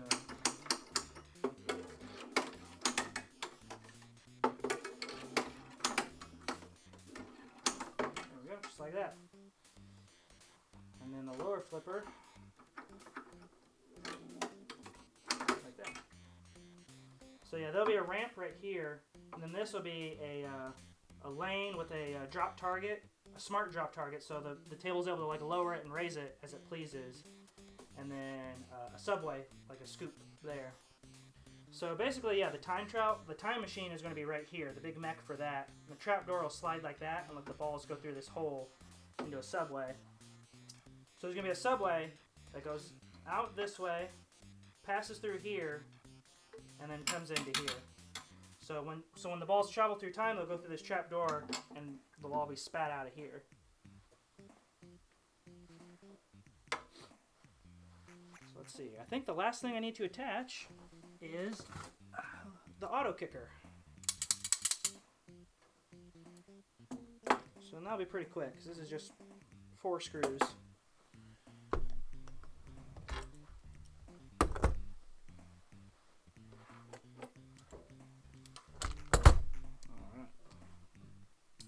But before I attach that, quick water break. I'm gonna have some liquids.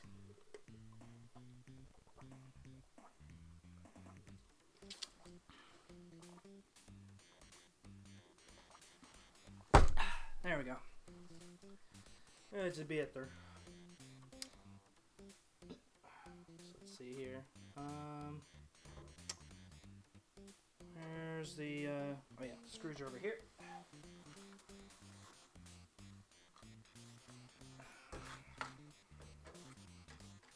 So just need 4 of those, and then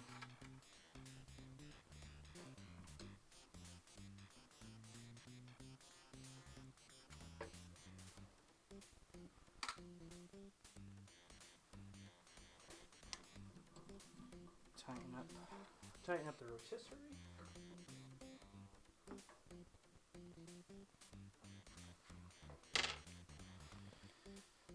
Alright, and then this is going to go right here. Like that.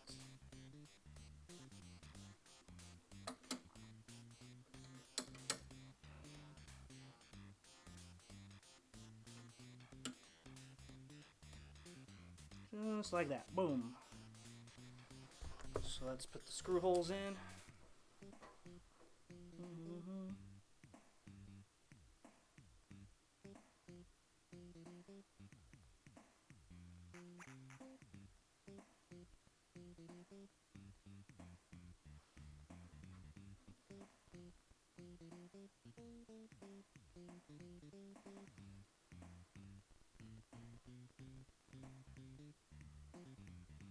There we go.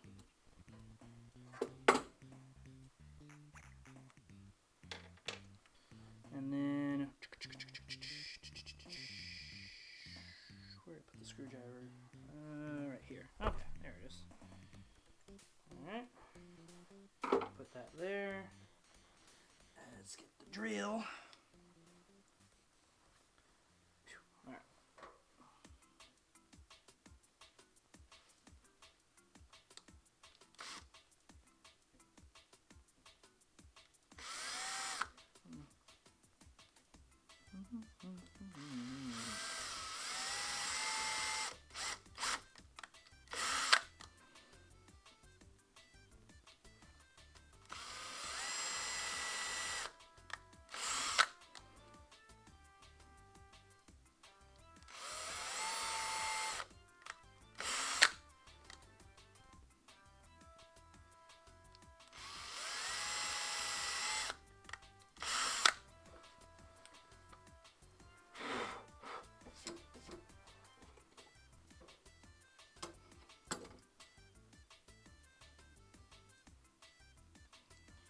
So yeah, something I'm gonna need to buy soon is a, I think they're called rat tail grinder or rat tail file.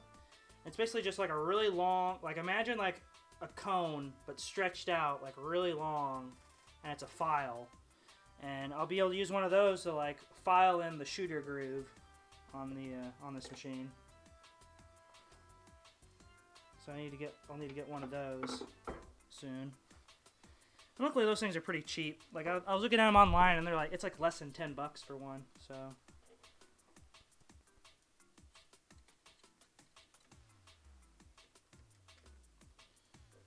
not too much of an investment. And also, heck, they might even have one over at the hacker space. I use the CNC router and stuff from.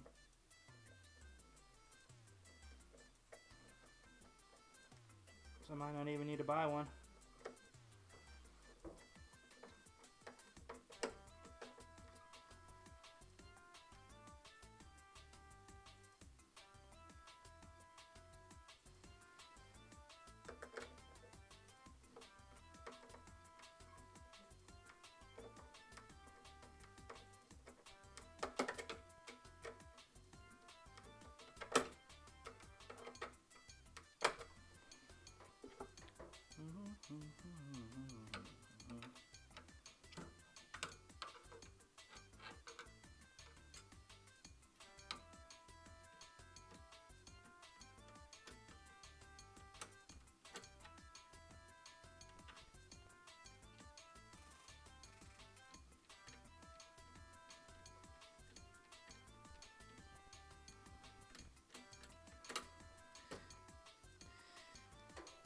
But yeah, my my time frame right now is to try and at least get this pinball machine to a flippable state with like some basic code and rules and stuff by October, because I want to try to bring this to Pinball Expo up in Chicago. Because since I have a friend who works for Stern, he was saying he could help me out with that possibly.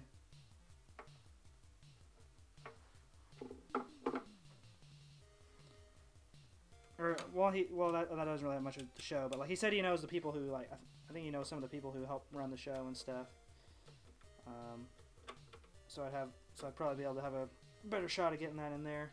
So I really want to, like, my ultimate goal, like my pie in the sky, ultimate aspiration with this thing is I design this pinball machine, I start showing it off at some shows, and then maybe one of these pinball companies hire me to, you know, make stuff for them.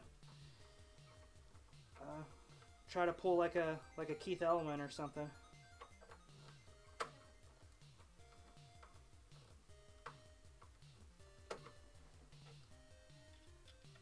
Like I know it's like kind of a not like a super likely, but it'd be cool if it did happen. Like heck, I'd be okay with even getting like a job with like Deep Root or something.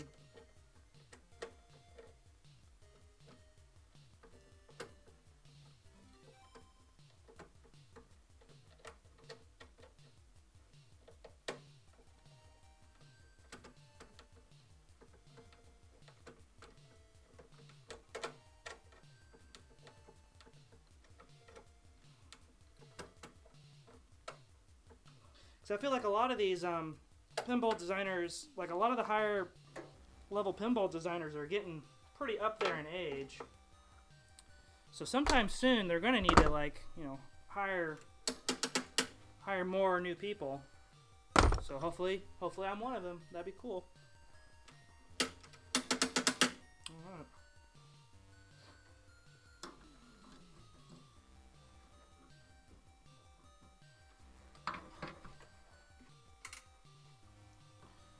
Alright.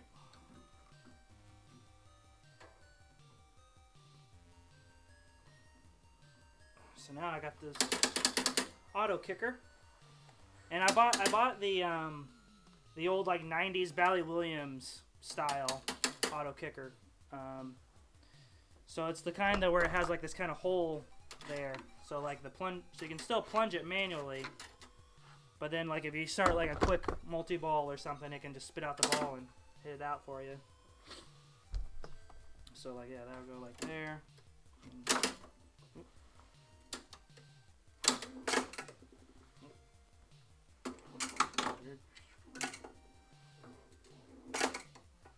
Okay, yeah, I need to like put a little flap there or something to catch it on that. So yeah, sometimes it goes through fine, sometimes it doesn't. So yeah, it just depends if it snags that wall or not. But at least I know the one-way gate works at least. And also it's kind of angled down a little bit. I feel like when I put the shooter lane here, it'll help guide the ball through the middle as well. I won't have that problem. But yeah. But yeah, also this is the prototype, so this is the time to figure out when I need to tweak things like that. Let's see, where'd that go? So the last thing I'm gonna do is put this flap right here, which makes this into an orbit. So basically, this will be here. So when you shoot it this way, well, it's off center right now, so it's not going to do it properly. But like that. So that way it's an orbit, and then that way it feeds the middle flipper.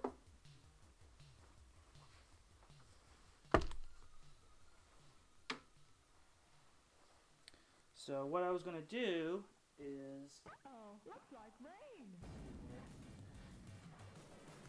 See if I can find that bit.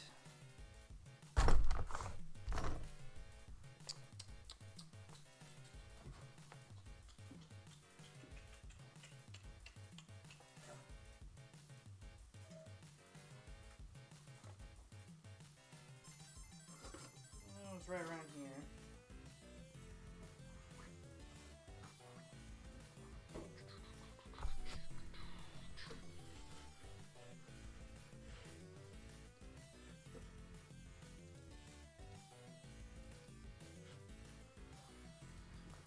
Cool. So I got, there it is. I think that's it.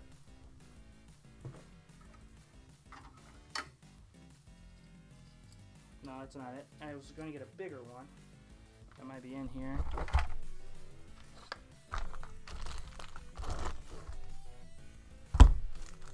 Well, there's those. That's one of the things I was looking for.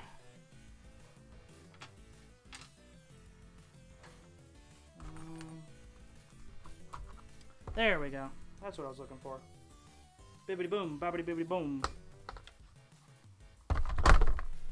So I'm going to use this drill bit to kind of bore these holes out a little more, so these flat heads are a little more flush with the metal, so that the ball doesn't snag on it. So I'll just take a sec to do here.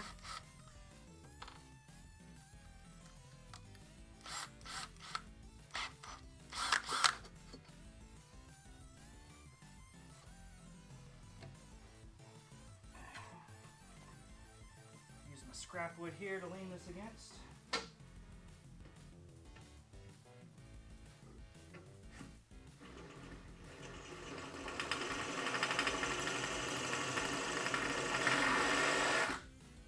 There we go.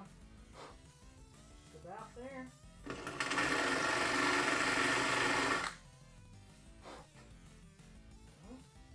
Now do this hole.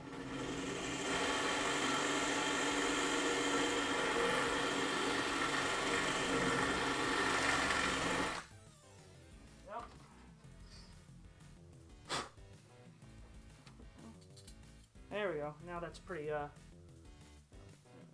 flush. So now take these I believe they're 3/4 of an inch hex spacers. Tighten them onto here.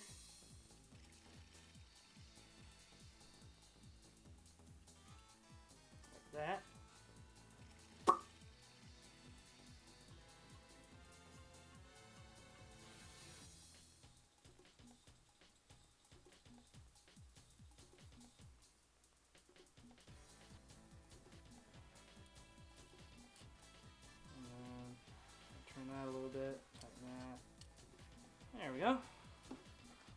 the same with this one.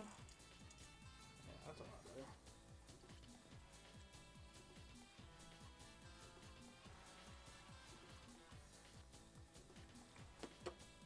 Show it off a little bit. Tighten up the hex spacer.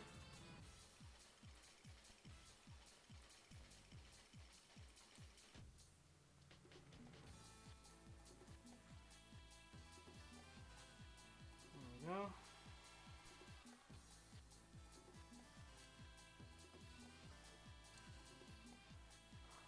And then let me get the, there we go.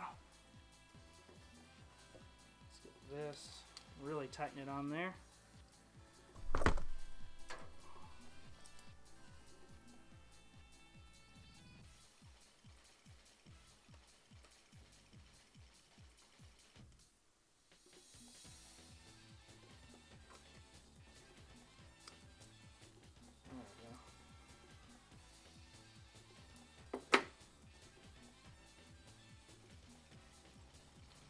There we go. We got our flap. And that goes into these holes here. Just like that. Ba-boom.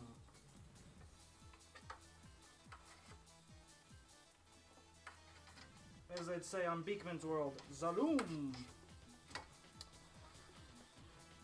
Alright.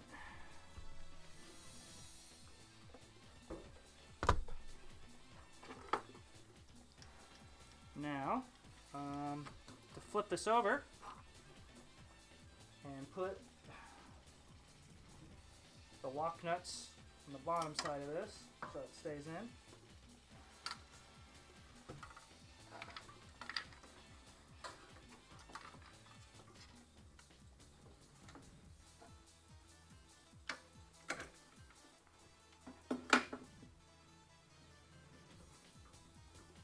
Tighten that up.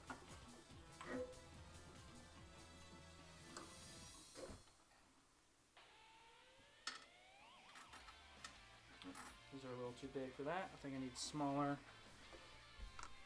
hex nuts. Let's see here.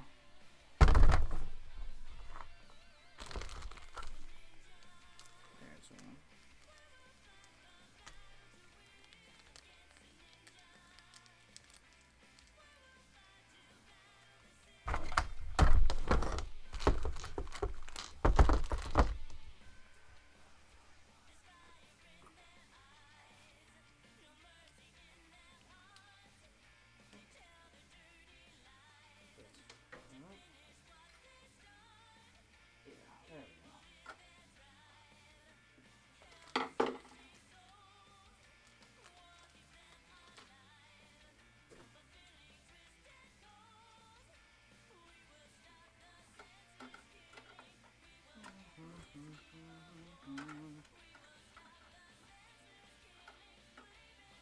Alright.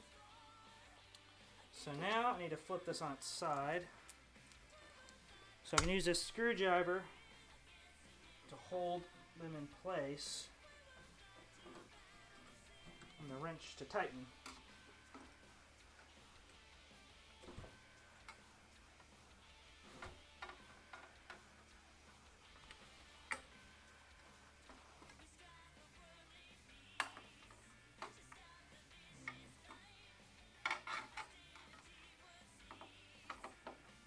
Hold that like that, and then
a socket that fits on that, maybe? That'll make this a lot quicker. Let's see. Let's see. Yeah, that might be small enough. Let's see. It's a little too big. Let's try the next size up. There we go. Okay, cool. Alright. So let's use this here socket wrench to do the deed.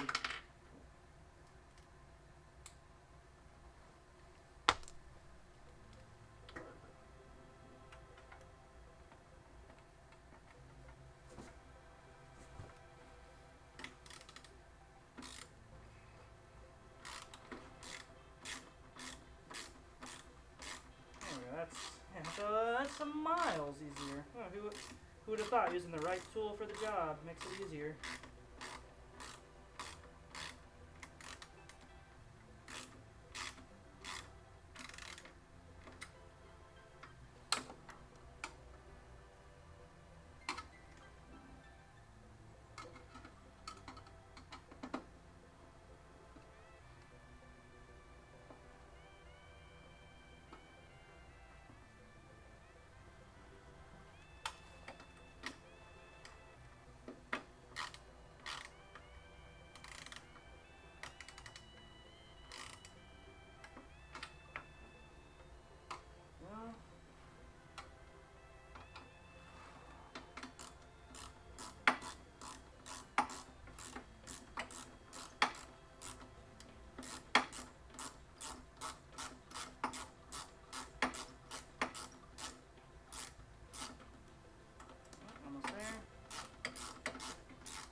So then, let me prop this side up a little bit more.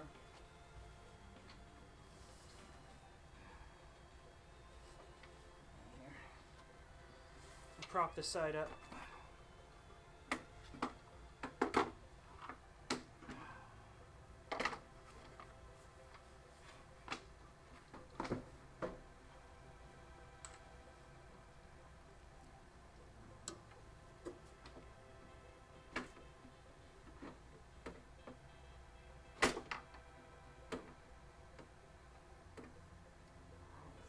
That, and then let's take that, lift her up, put that box right there, and kind of very precariously put that right there, and that seems stable enough, as long as I don't shake it around. Should be good. All right, that's a little bit more of a realistic angle, so there we go.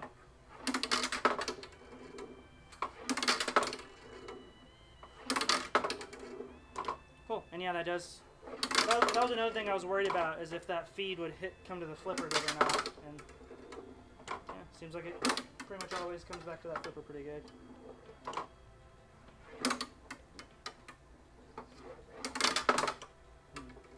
Kind of rattles a little bit there. Okay, well, it's not hitting that screw. That screw is low enough. So maybe I need to angle that in just the tiniest bit.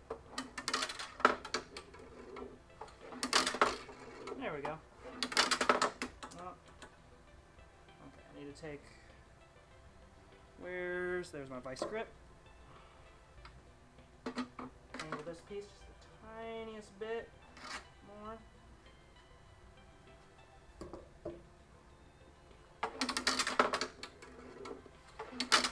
There we go.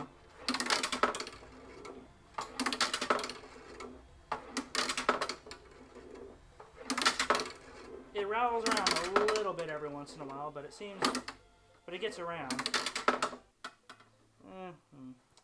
Also, this thing's not quite balanced.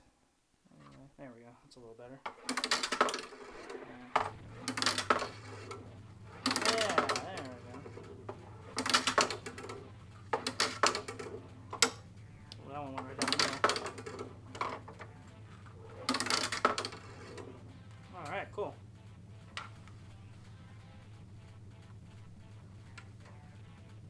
I am building the thing.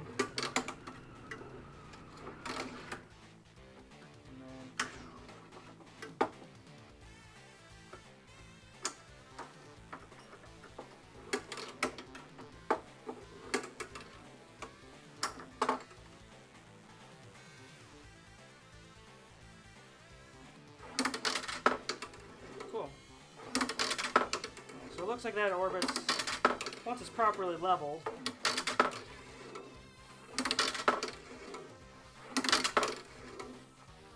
It's pretty reliable now. Cool. Yeah. Cool. So yeah, like I was saying earlier, yeah, I designed this in a way to where no matter what ball the flipper's on, you're always able to feed this upper flipper. So if it's on this left flipper, you go that way, it feeds that. If it's on this flipper, you shoot up the middle, and this kicker feeds it to the middle. And then, so yeah, I guess the next thing I need to do now is I need to 3D model the ramps so I can go to the makerspace and get those 3D printed. So yeah, there'll be a ramp that goes here like that. There'll be a ramp here that goes like that, and a big side ramp that comes around like that. And then yeah, the side ramp will have a diverter to kick the ball into the time machine mech that's going to be right here. Yeah. So yeah, and I got the ball trough working. So that goes there, and then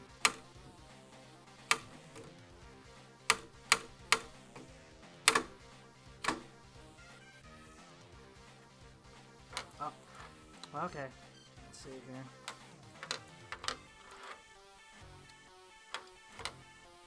Okay. So it looks like I need to loosen that up a little bit. Oh, okay, I need to move that back a little bit. Okay, I see what's going on there. Okay. So yeah, it's a little too close. But, cool. That's something I can do next time. Or, actually, I can just do it right now. Just take a second. Let me fix that real quick. Where'd my screw go? There it is. There it be. Alright.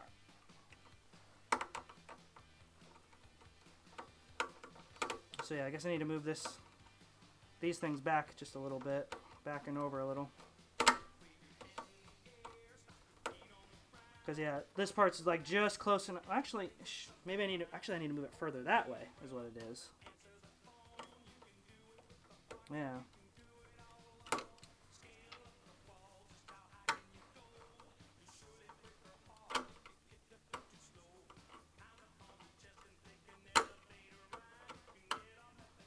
All right. So yeah, I need to move it over a tiny bit more.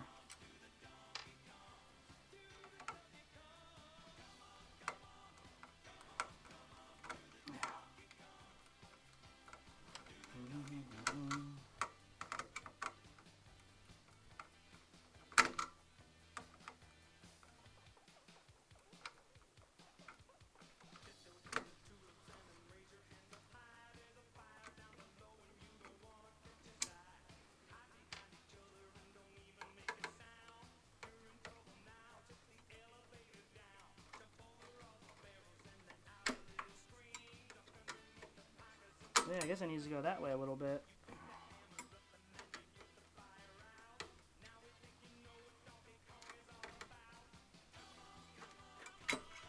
Now, everyone always talks about Pac-Man Fever, and Pac-Man Fever is a good enough song, but it's all about Do the Donkey Kong.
One more screw. Doodly doo. Ooh, this screw's been a little feisty.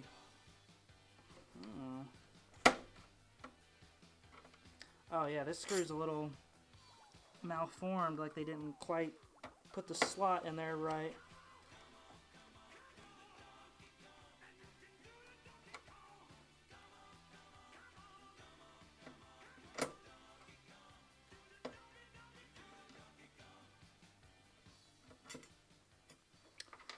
Alright, so I think I might need to move this over just a little more like that. So let's see. Let's see if a ball fits in there properly now. Yep.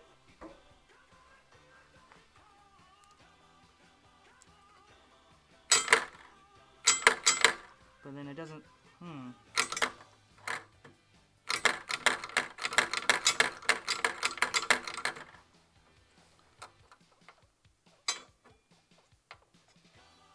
I think it needs to go about right there. No, that's where it was. That's weird. Let's see. This is a puzzler. This is a puzzler. Maybe it needs to go even further back, maybe?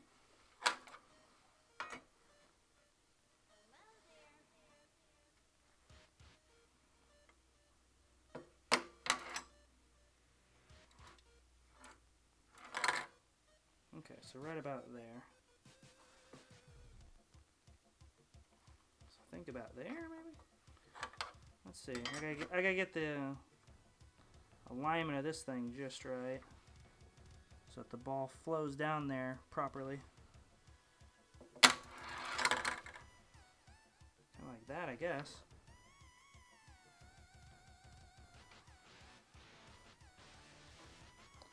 Let me mark these holes real quick.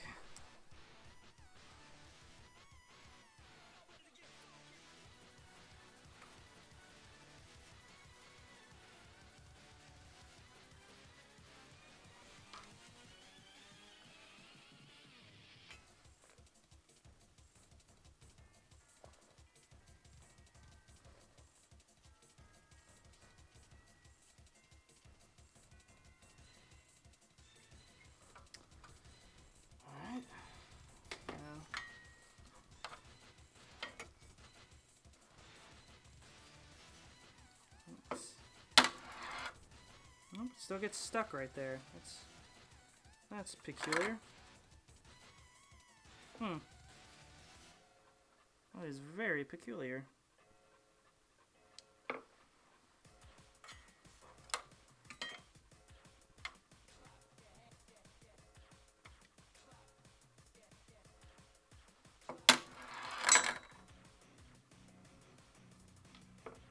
I don't get it. That is so bizarre.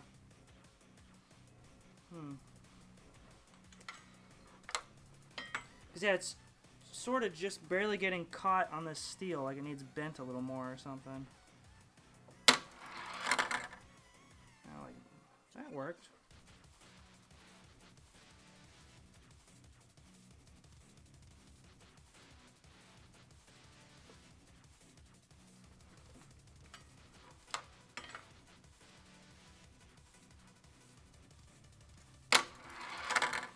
Yeah, that works there. That's basically where it was. Like, man, this is weird. This is bizarre, even. Maybe it was on a little too tight. Maybe that's what it was. 'Cause yeah, it's working. It's lined up where it was before, and it's working fine now. That is so bizarre. Yeah, maybe it just needs more loosely bolted on there is all it was. Yeah. Okay. Let's try that. Yeah, let's just try putting it back the way it was, but just a little looser. Maybe that's all it needed.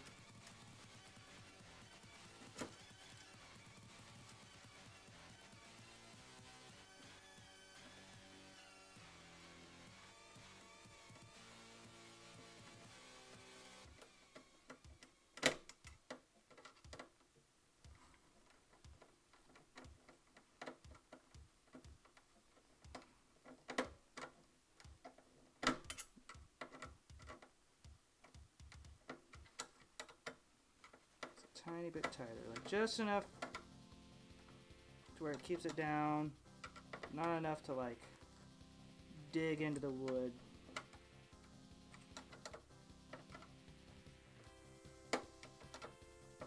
One more.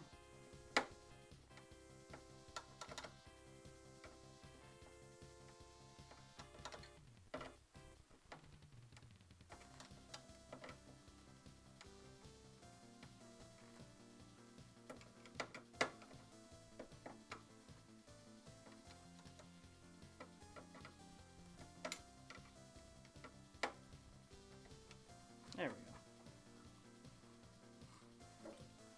So let's just put these in first to test this.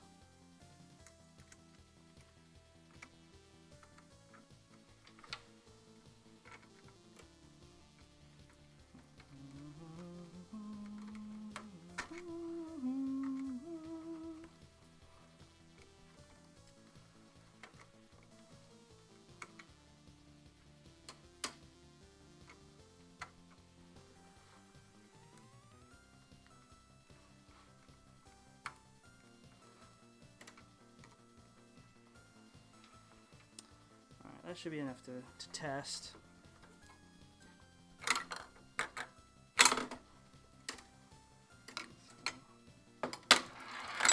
There we go. Yeah, now it works. Weird.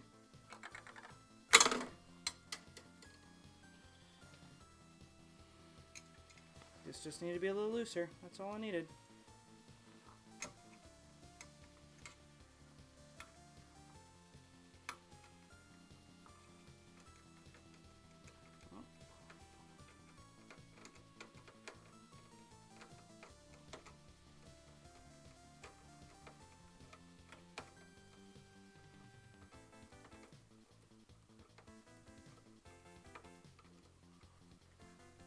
See if that still works.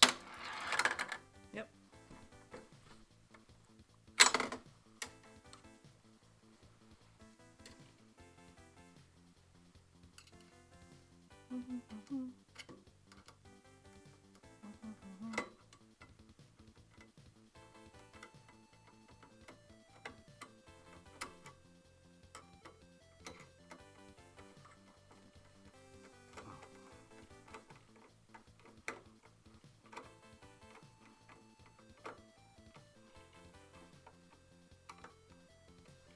Go. Just a couple more screws and that'll do.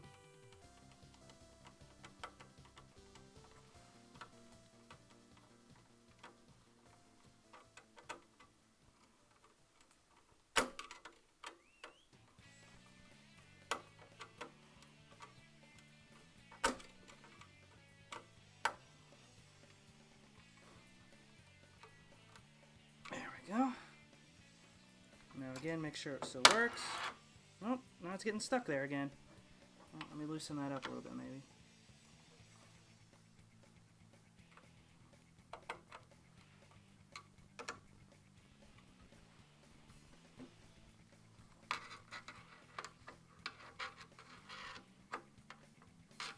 It's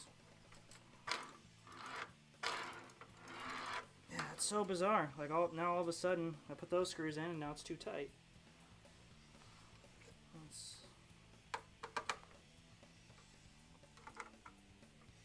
Loosen that. There we go.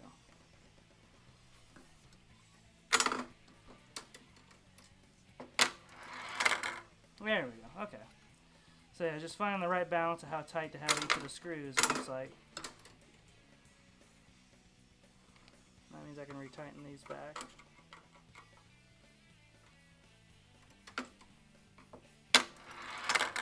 Yeah. Cool, cool, cool.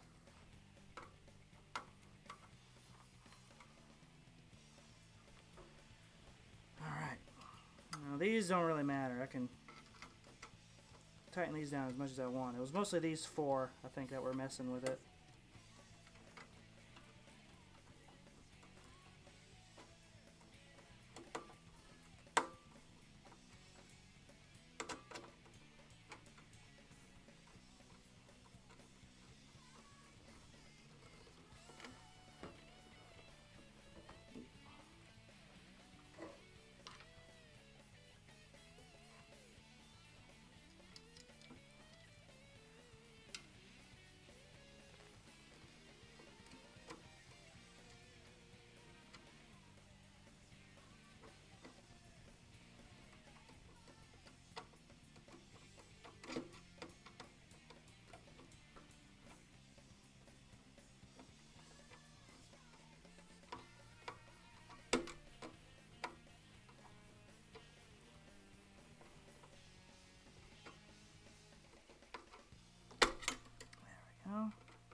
last screw.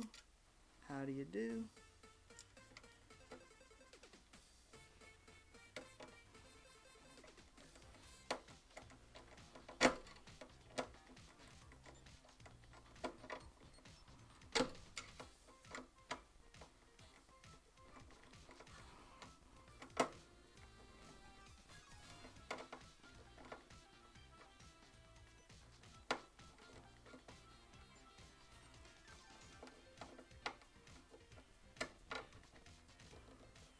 Go. Yeah. Perfect. Perfect.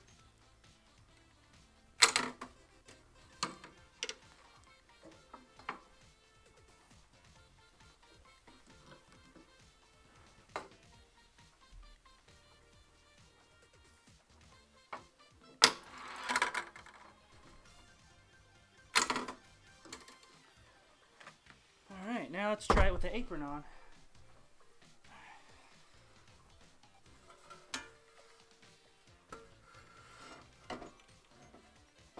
Oh, that's right. I'm gonna need to move this and clamp this side down. Give this side the clamps.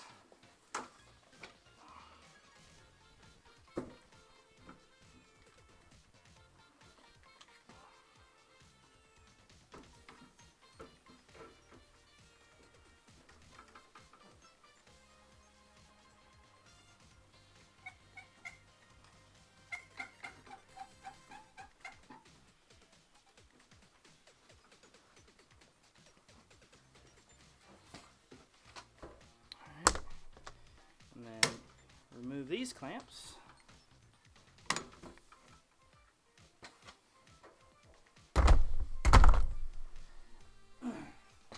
And that leaves me space to put on the apron.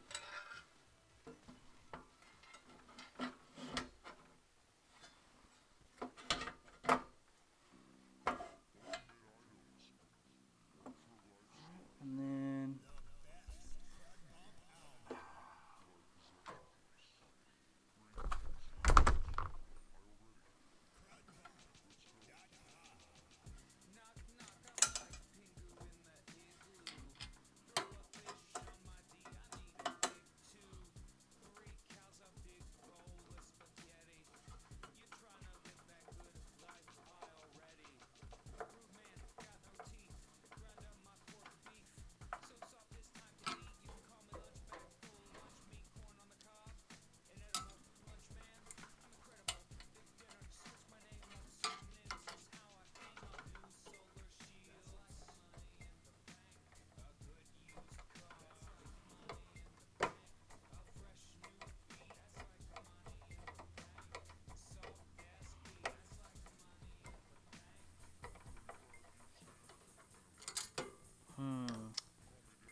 loosen this one up a little bit.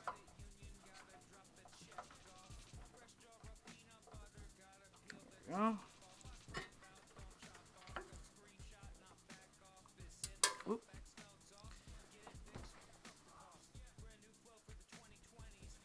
There it went.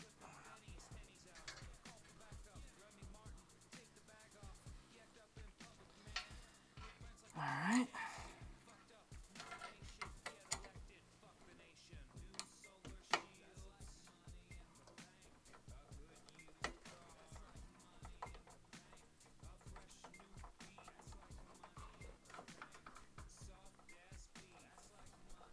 There we go.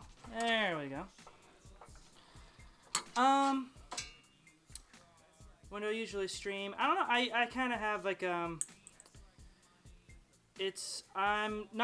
I've been meaning to get a little bit more of a schedule going, but usually it's definitely in the afternoon, like kind of later in the evening. But yeah, my Twitter, I'll usually say like the day of, like, hey, I'll be streaming later today.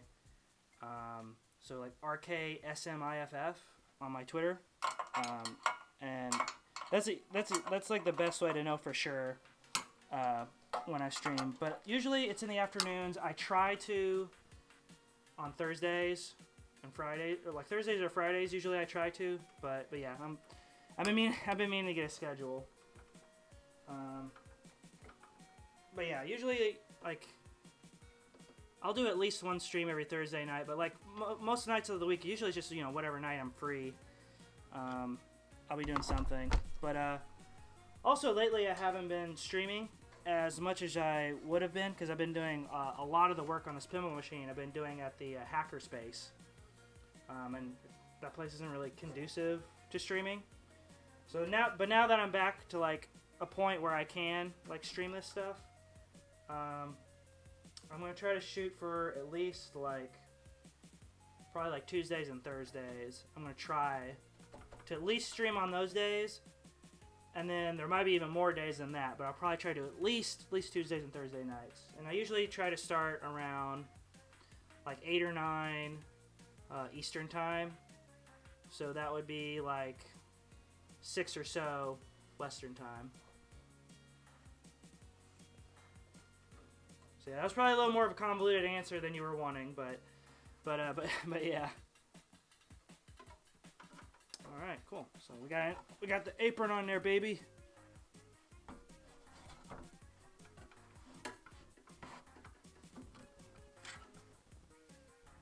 So yeah, long story short, I'm gonna try to start streaming Tuesdays and Thursdays at least, around 8 or 9 Eastern time.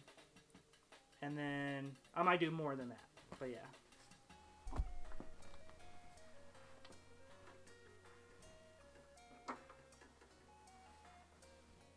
Okay, awesome. Yeah, thanks for putting me on your notifications and stuff. I appreciate it. All right, cool. I think. Oh, one last little piece. Where did I put that piece? There's that piece. So one of the last things I need to do at the makerspace, I need to cut this little line right here of this, because this goes right here. For that. So that's going to make it so that, yeah, like the skill shot will be, you try to soft plunge it just soft enough to go over this flap and go under there to the kicker, and then the kicker will kick it out. So that's the skill shot is going in there. But then, yeah, there's also the risk of, like, if you don't do the skill shot successfully, it's going to come back down and roll out here and put the ball in danger. But yeah, cool. I think this might be just about it for tonight. So yeah, I think I've done just about everything I can do at the moment.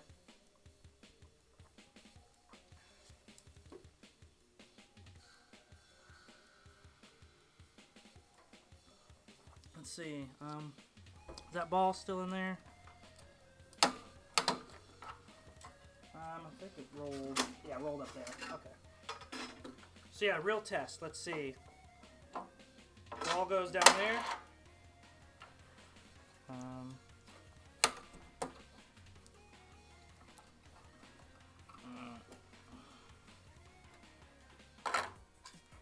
then.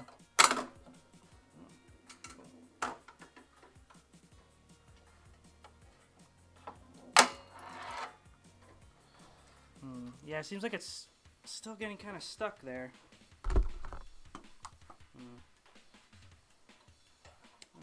That's weird. Yeah, it's like that. That's just barely in the way. I don't know what changed, except for putting the apron on.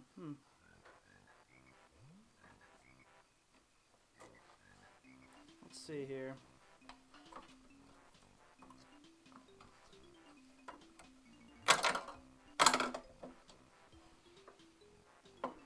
Maybe I just need to bend that metal a little bit. Yeah. Okay. Alright, well, let me take this apron back off and see if that changes anything.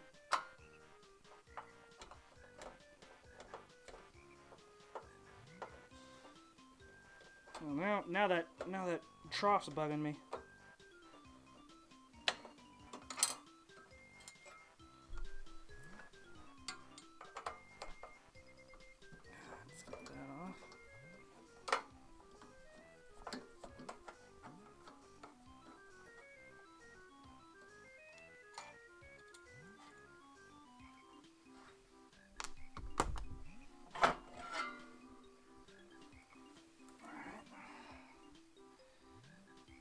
see here.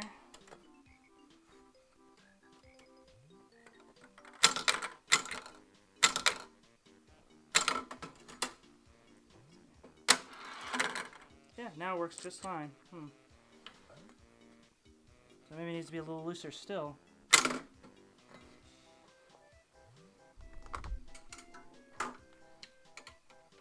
Wrong screwdriver. That's the screwdriver I was looking for.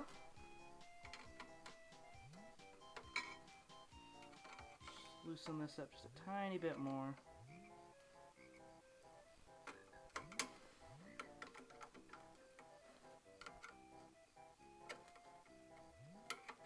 Not too loose though. Needs to still be snug, but not too snug.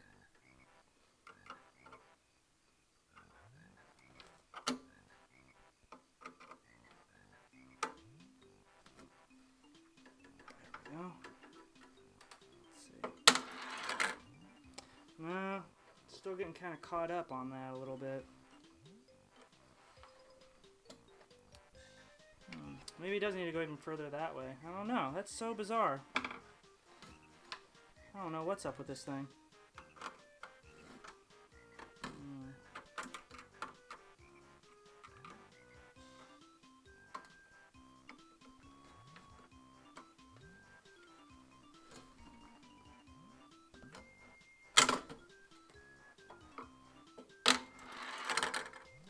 Yeah, it feels like it's making it through, but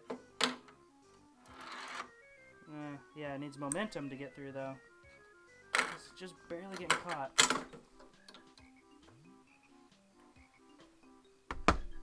So I do think I actually do need to move it forward just the tiniest bit, and it'll be fine. Like, so let's try that.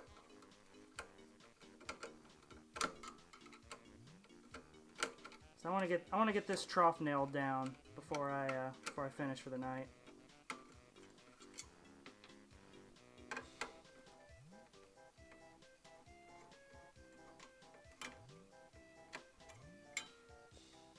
So yeah, this will be the last thing I do is getting this for tonight. I'll be getting this trough just right.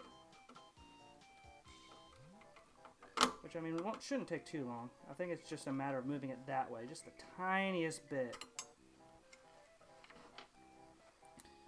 They don't have a guide on the website for how exactly it should be placed on here.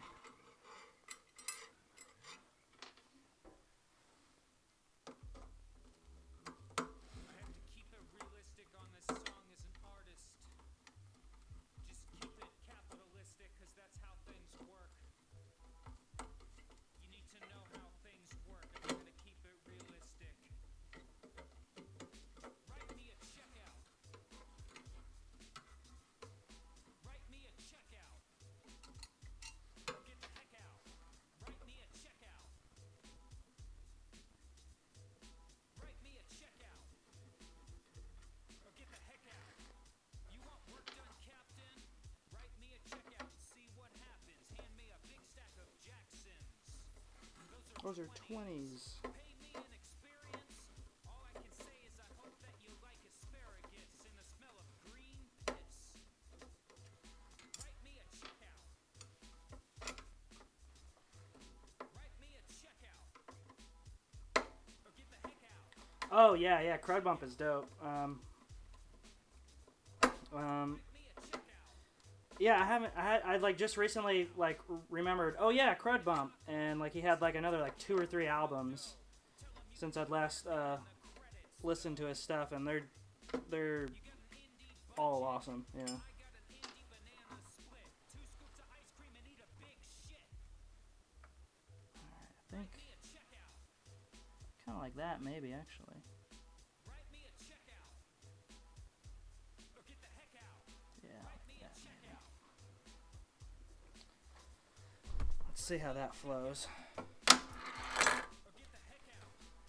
Can't afford to pay me? No problem. My little board, I was in like this really cool project that's gonna get me a lot of exposure. It'll be like a stepping stone to my artistic career. Go, and then does it clear? But I'll tell my landlord you have a really awesome tumbler, and I'll tell him you really care a lot about your project. I think he'll understand.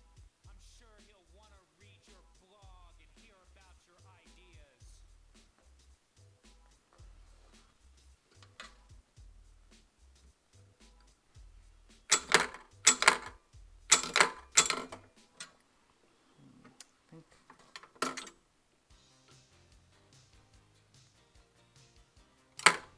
Yeah, okay. So I think it does need to go forward just the tiniest hair.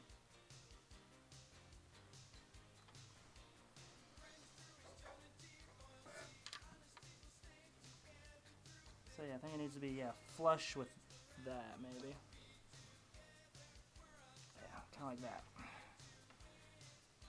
And angle that a bit like that. And then boom, boom, boom. Alright, let's get the drill.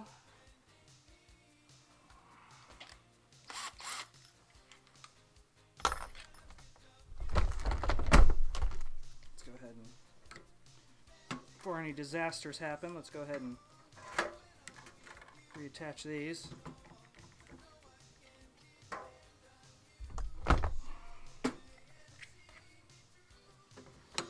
Oh, I'll see you later, Royce. Yeah. Yeah. Thanks for stopping by. And yeah, hope have a good night.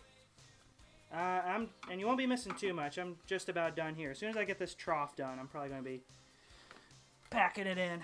But this is gonna bug me. I won't be able to sleep tonight if I don't get this thing just right. I'm just gonna be thinking about it in bed.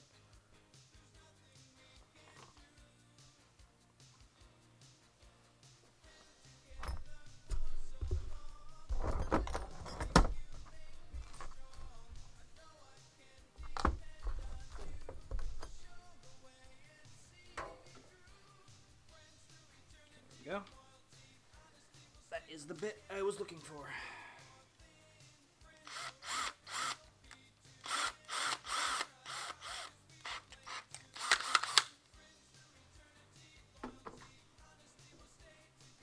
Let's see here.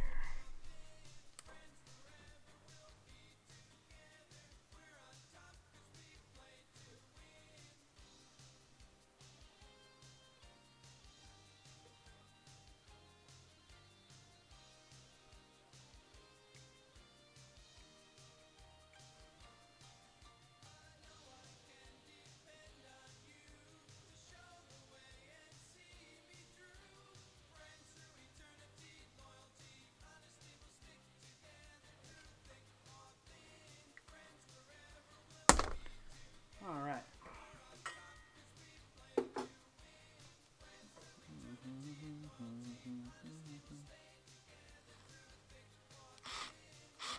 Oh wait, almost forgot.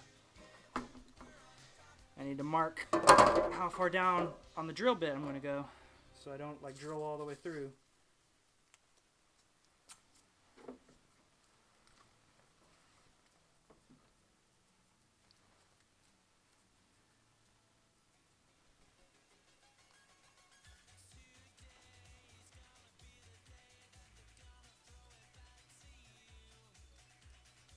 There we go.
we go.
Alright, it's just about in there.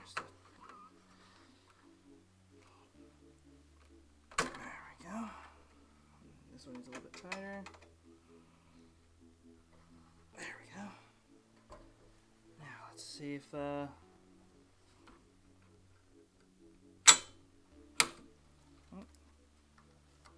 the heck? Nope, that's no good. So now the ball's getting stuck there.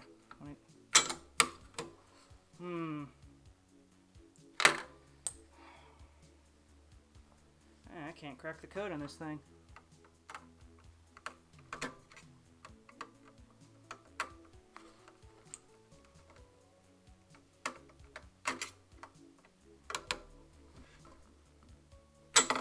There we go.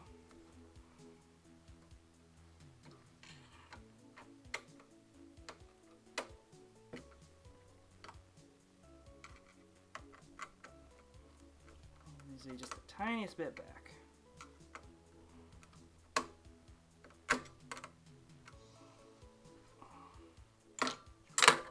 Well, there we go. Cool, cool. That's all it needed. A little tiny nudge in the right direction. And then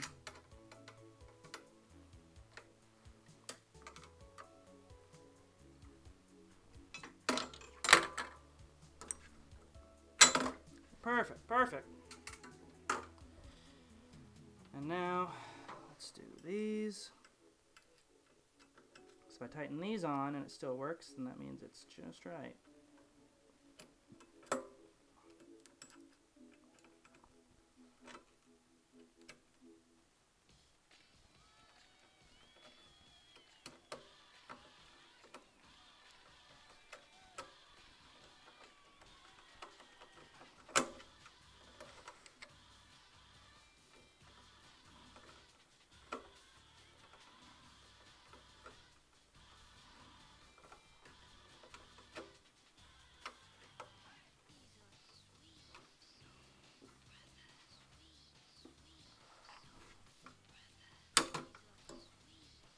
Where'd that ball go?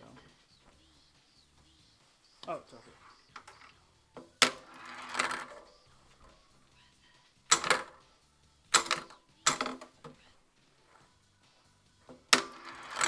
Yeah, that's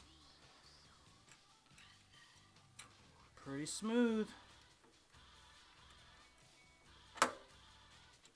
Pretty smooth.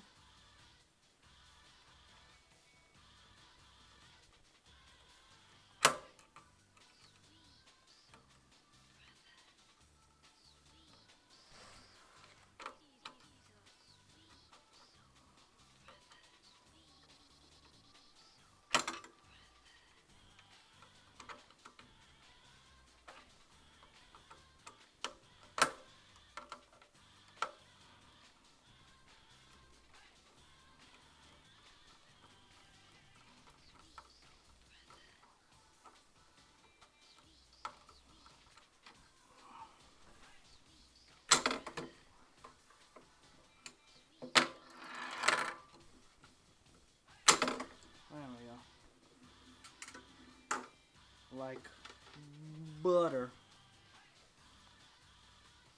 Delicious, delicious butter.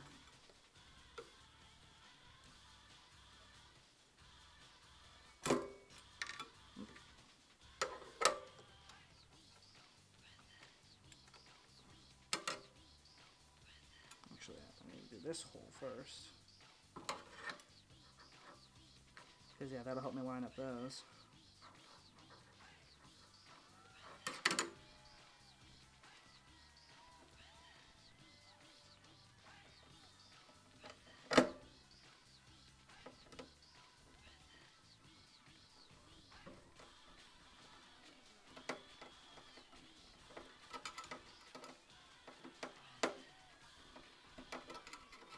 Alright. The finish line is in sight.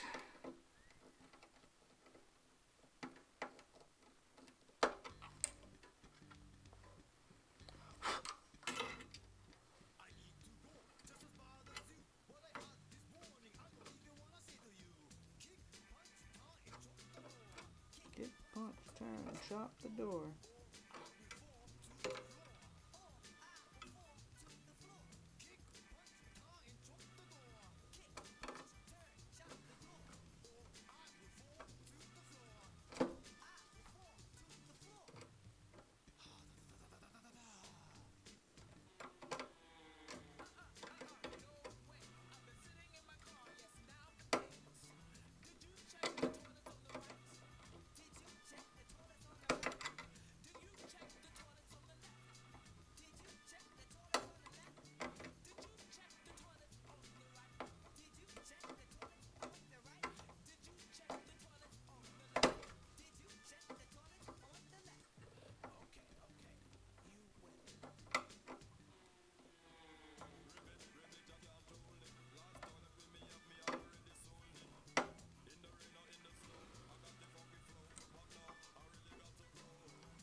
This is that bad screw. I'm going to get rid of that one.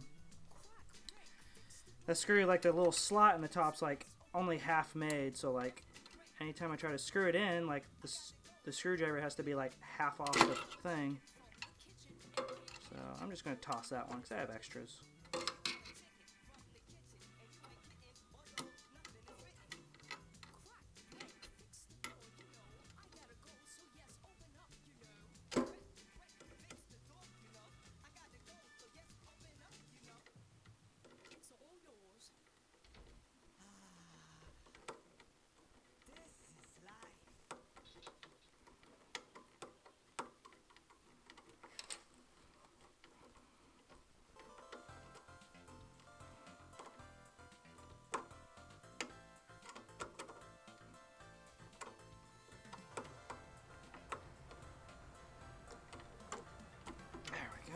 Alright.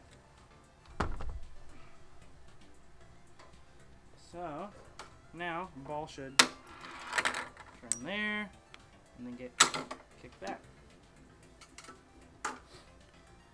Alright, so that works. Now, put that there for now. So that stops rolling all the way up there. Right, now for the real test. Let's put the apron back on and see if it still works after that.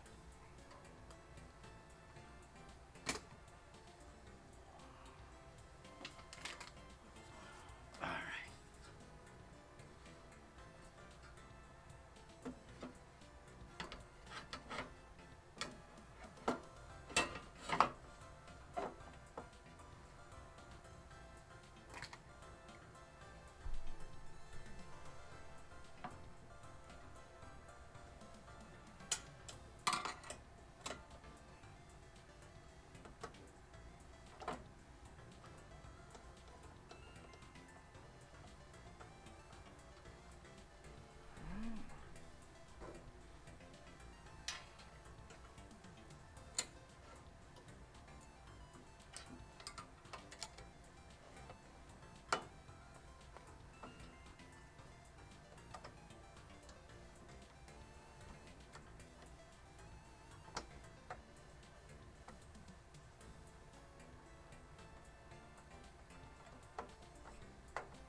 Iron is on. Now for the real test. And then, aha! And now for the real final, real deal, real steel, starring Hugh Jackman deal. Let's see here.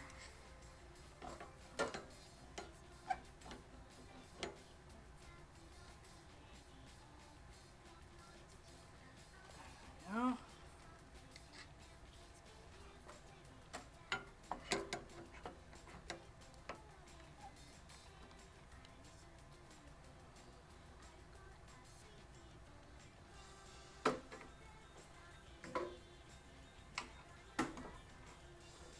Prop up this end, make it a little more of a realistic angle.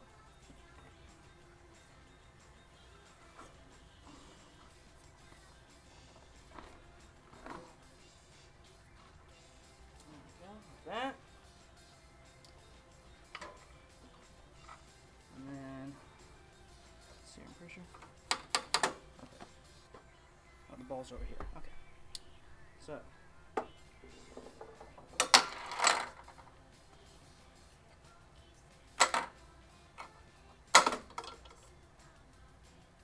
Oh, it came out, yeah. Just a little unbalanced.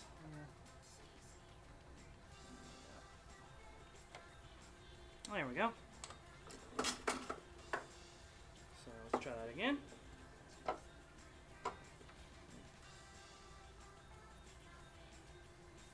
we go.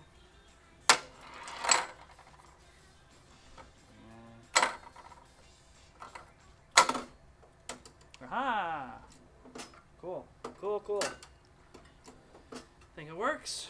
Think it actually works. So yeah, goes into the ball trough, and the ball trough kicks it out, and then the auto plunger plunges it.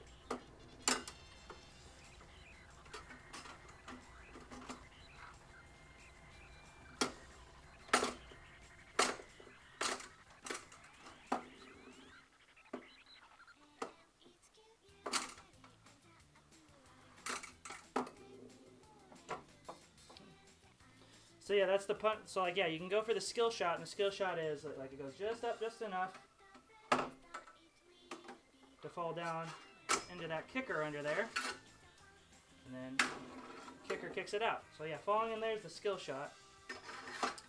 But then if you miss the skill shot, it comes rolling back down there. So you get one good shot at the skill shot. So it is a true skill shot. Yeah. So yeah, awesome. Got the flipper mix flipping and dipping and slipping, and so that would have been a really good ramp shot.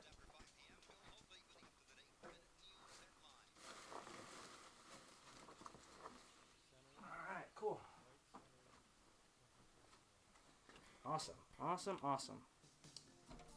So I think that'll do it for tonight.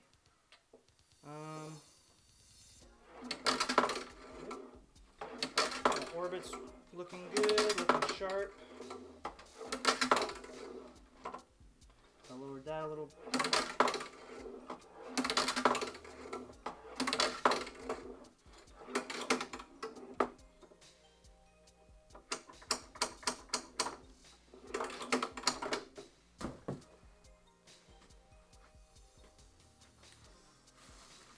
Luckily, I have a box under that hole for just such an occasion. But yeah, cool, awesome. Yeah, I think all the things I need to do now is finish this flap, cut this metal just a tiny bit so this rubber can go all the way down on there, and then drill this down a little more. But beyond that, I think. Oh, and then I need to make a bracket for this drop target lane. So the drop target is going to be right here. It's going to be a smart drop target that the table can make go up and down whenever it wants for the rules. So that's going to be a lane like that. Well, you shoot, hit the drop target, comes back, you go up there again, and then you can shoot into this scoop. And there's going to be a subway that feeds this scoop to this scoop to spit it out. So I need to make that bracket. I need to cut this flap up here, and I need to attach it to these rails, side rails here, and then I need to cut that. But beyond that, I think, yeah. So I need to do all that stuff. That's all the physical stuff I need to do now, and then I'll be like next time I'll probably be 3D modeling the ramps, so that'll be fun. But yeah, so yeah, I think that's it for tonight. Thanks everyone who tuned in. Let's see here. Thanks Royce. Thanks Mr. Ouija. Thanks Chrono Rage. Thanks Das Bacon. Thanks Kevin Wrestling. Neil W. Everyone, everyone who showed up. And thanks to all the people who, oh yeah, thanks again to Nano Hero for that raid earlier. That was cool. Thanks Anonymous. Thanks Shader. Thanks Zawwax. Neil W. Yeah, thanks everyone who followed, watch, whatever. I appreciate all of it. So yeah, thanks for tuning in, and I'll see you next time. Peace.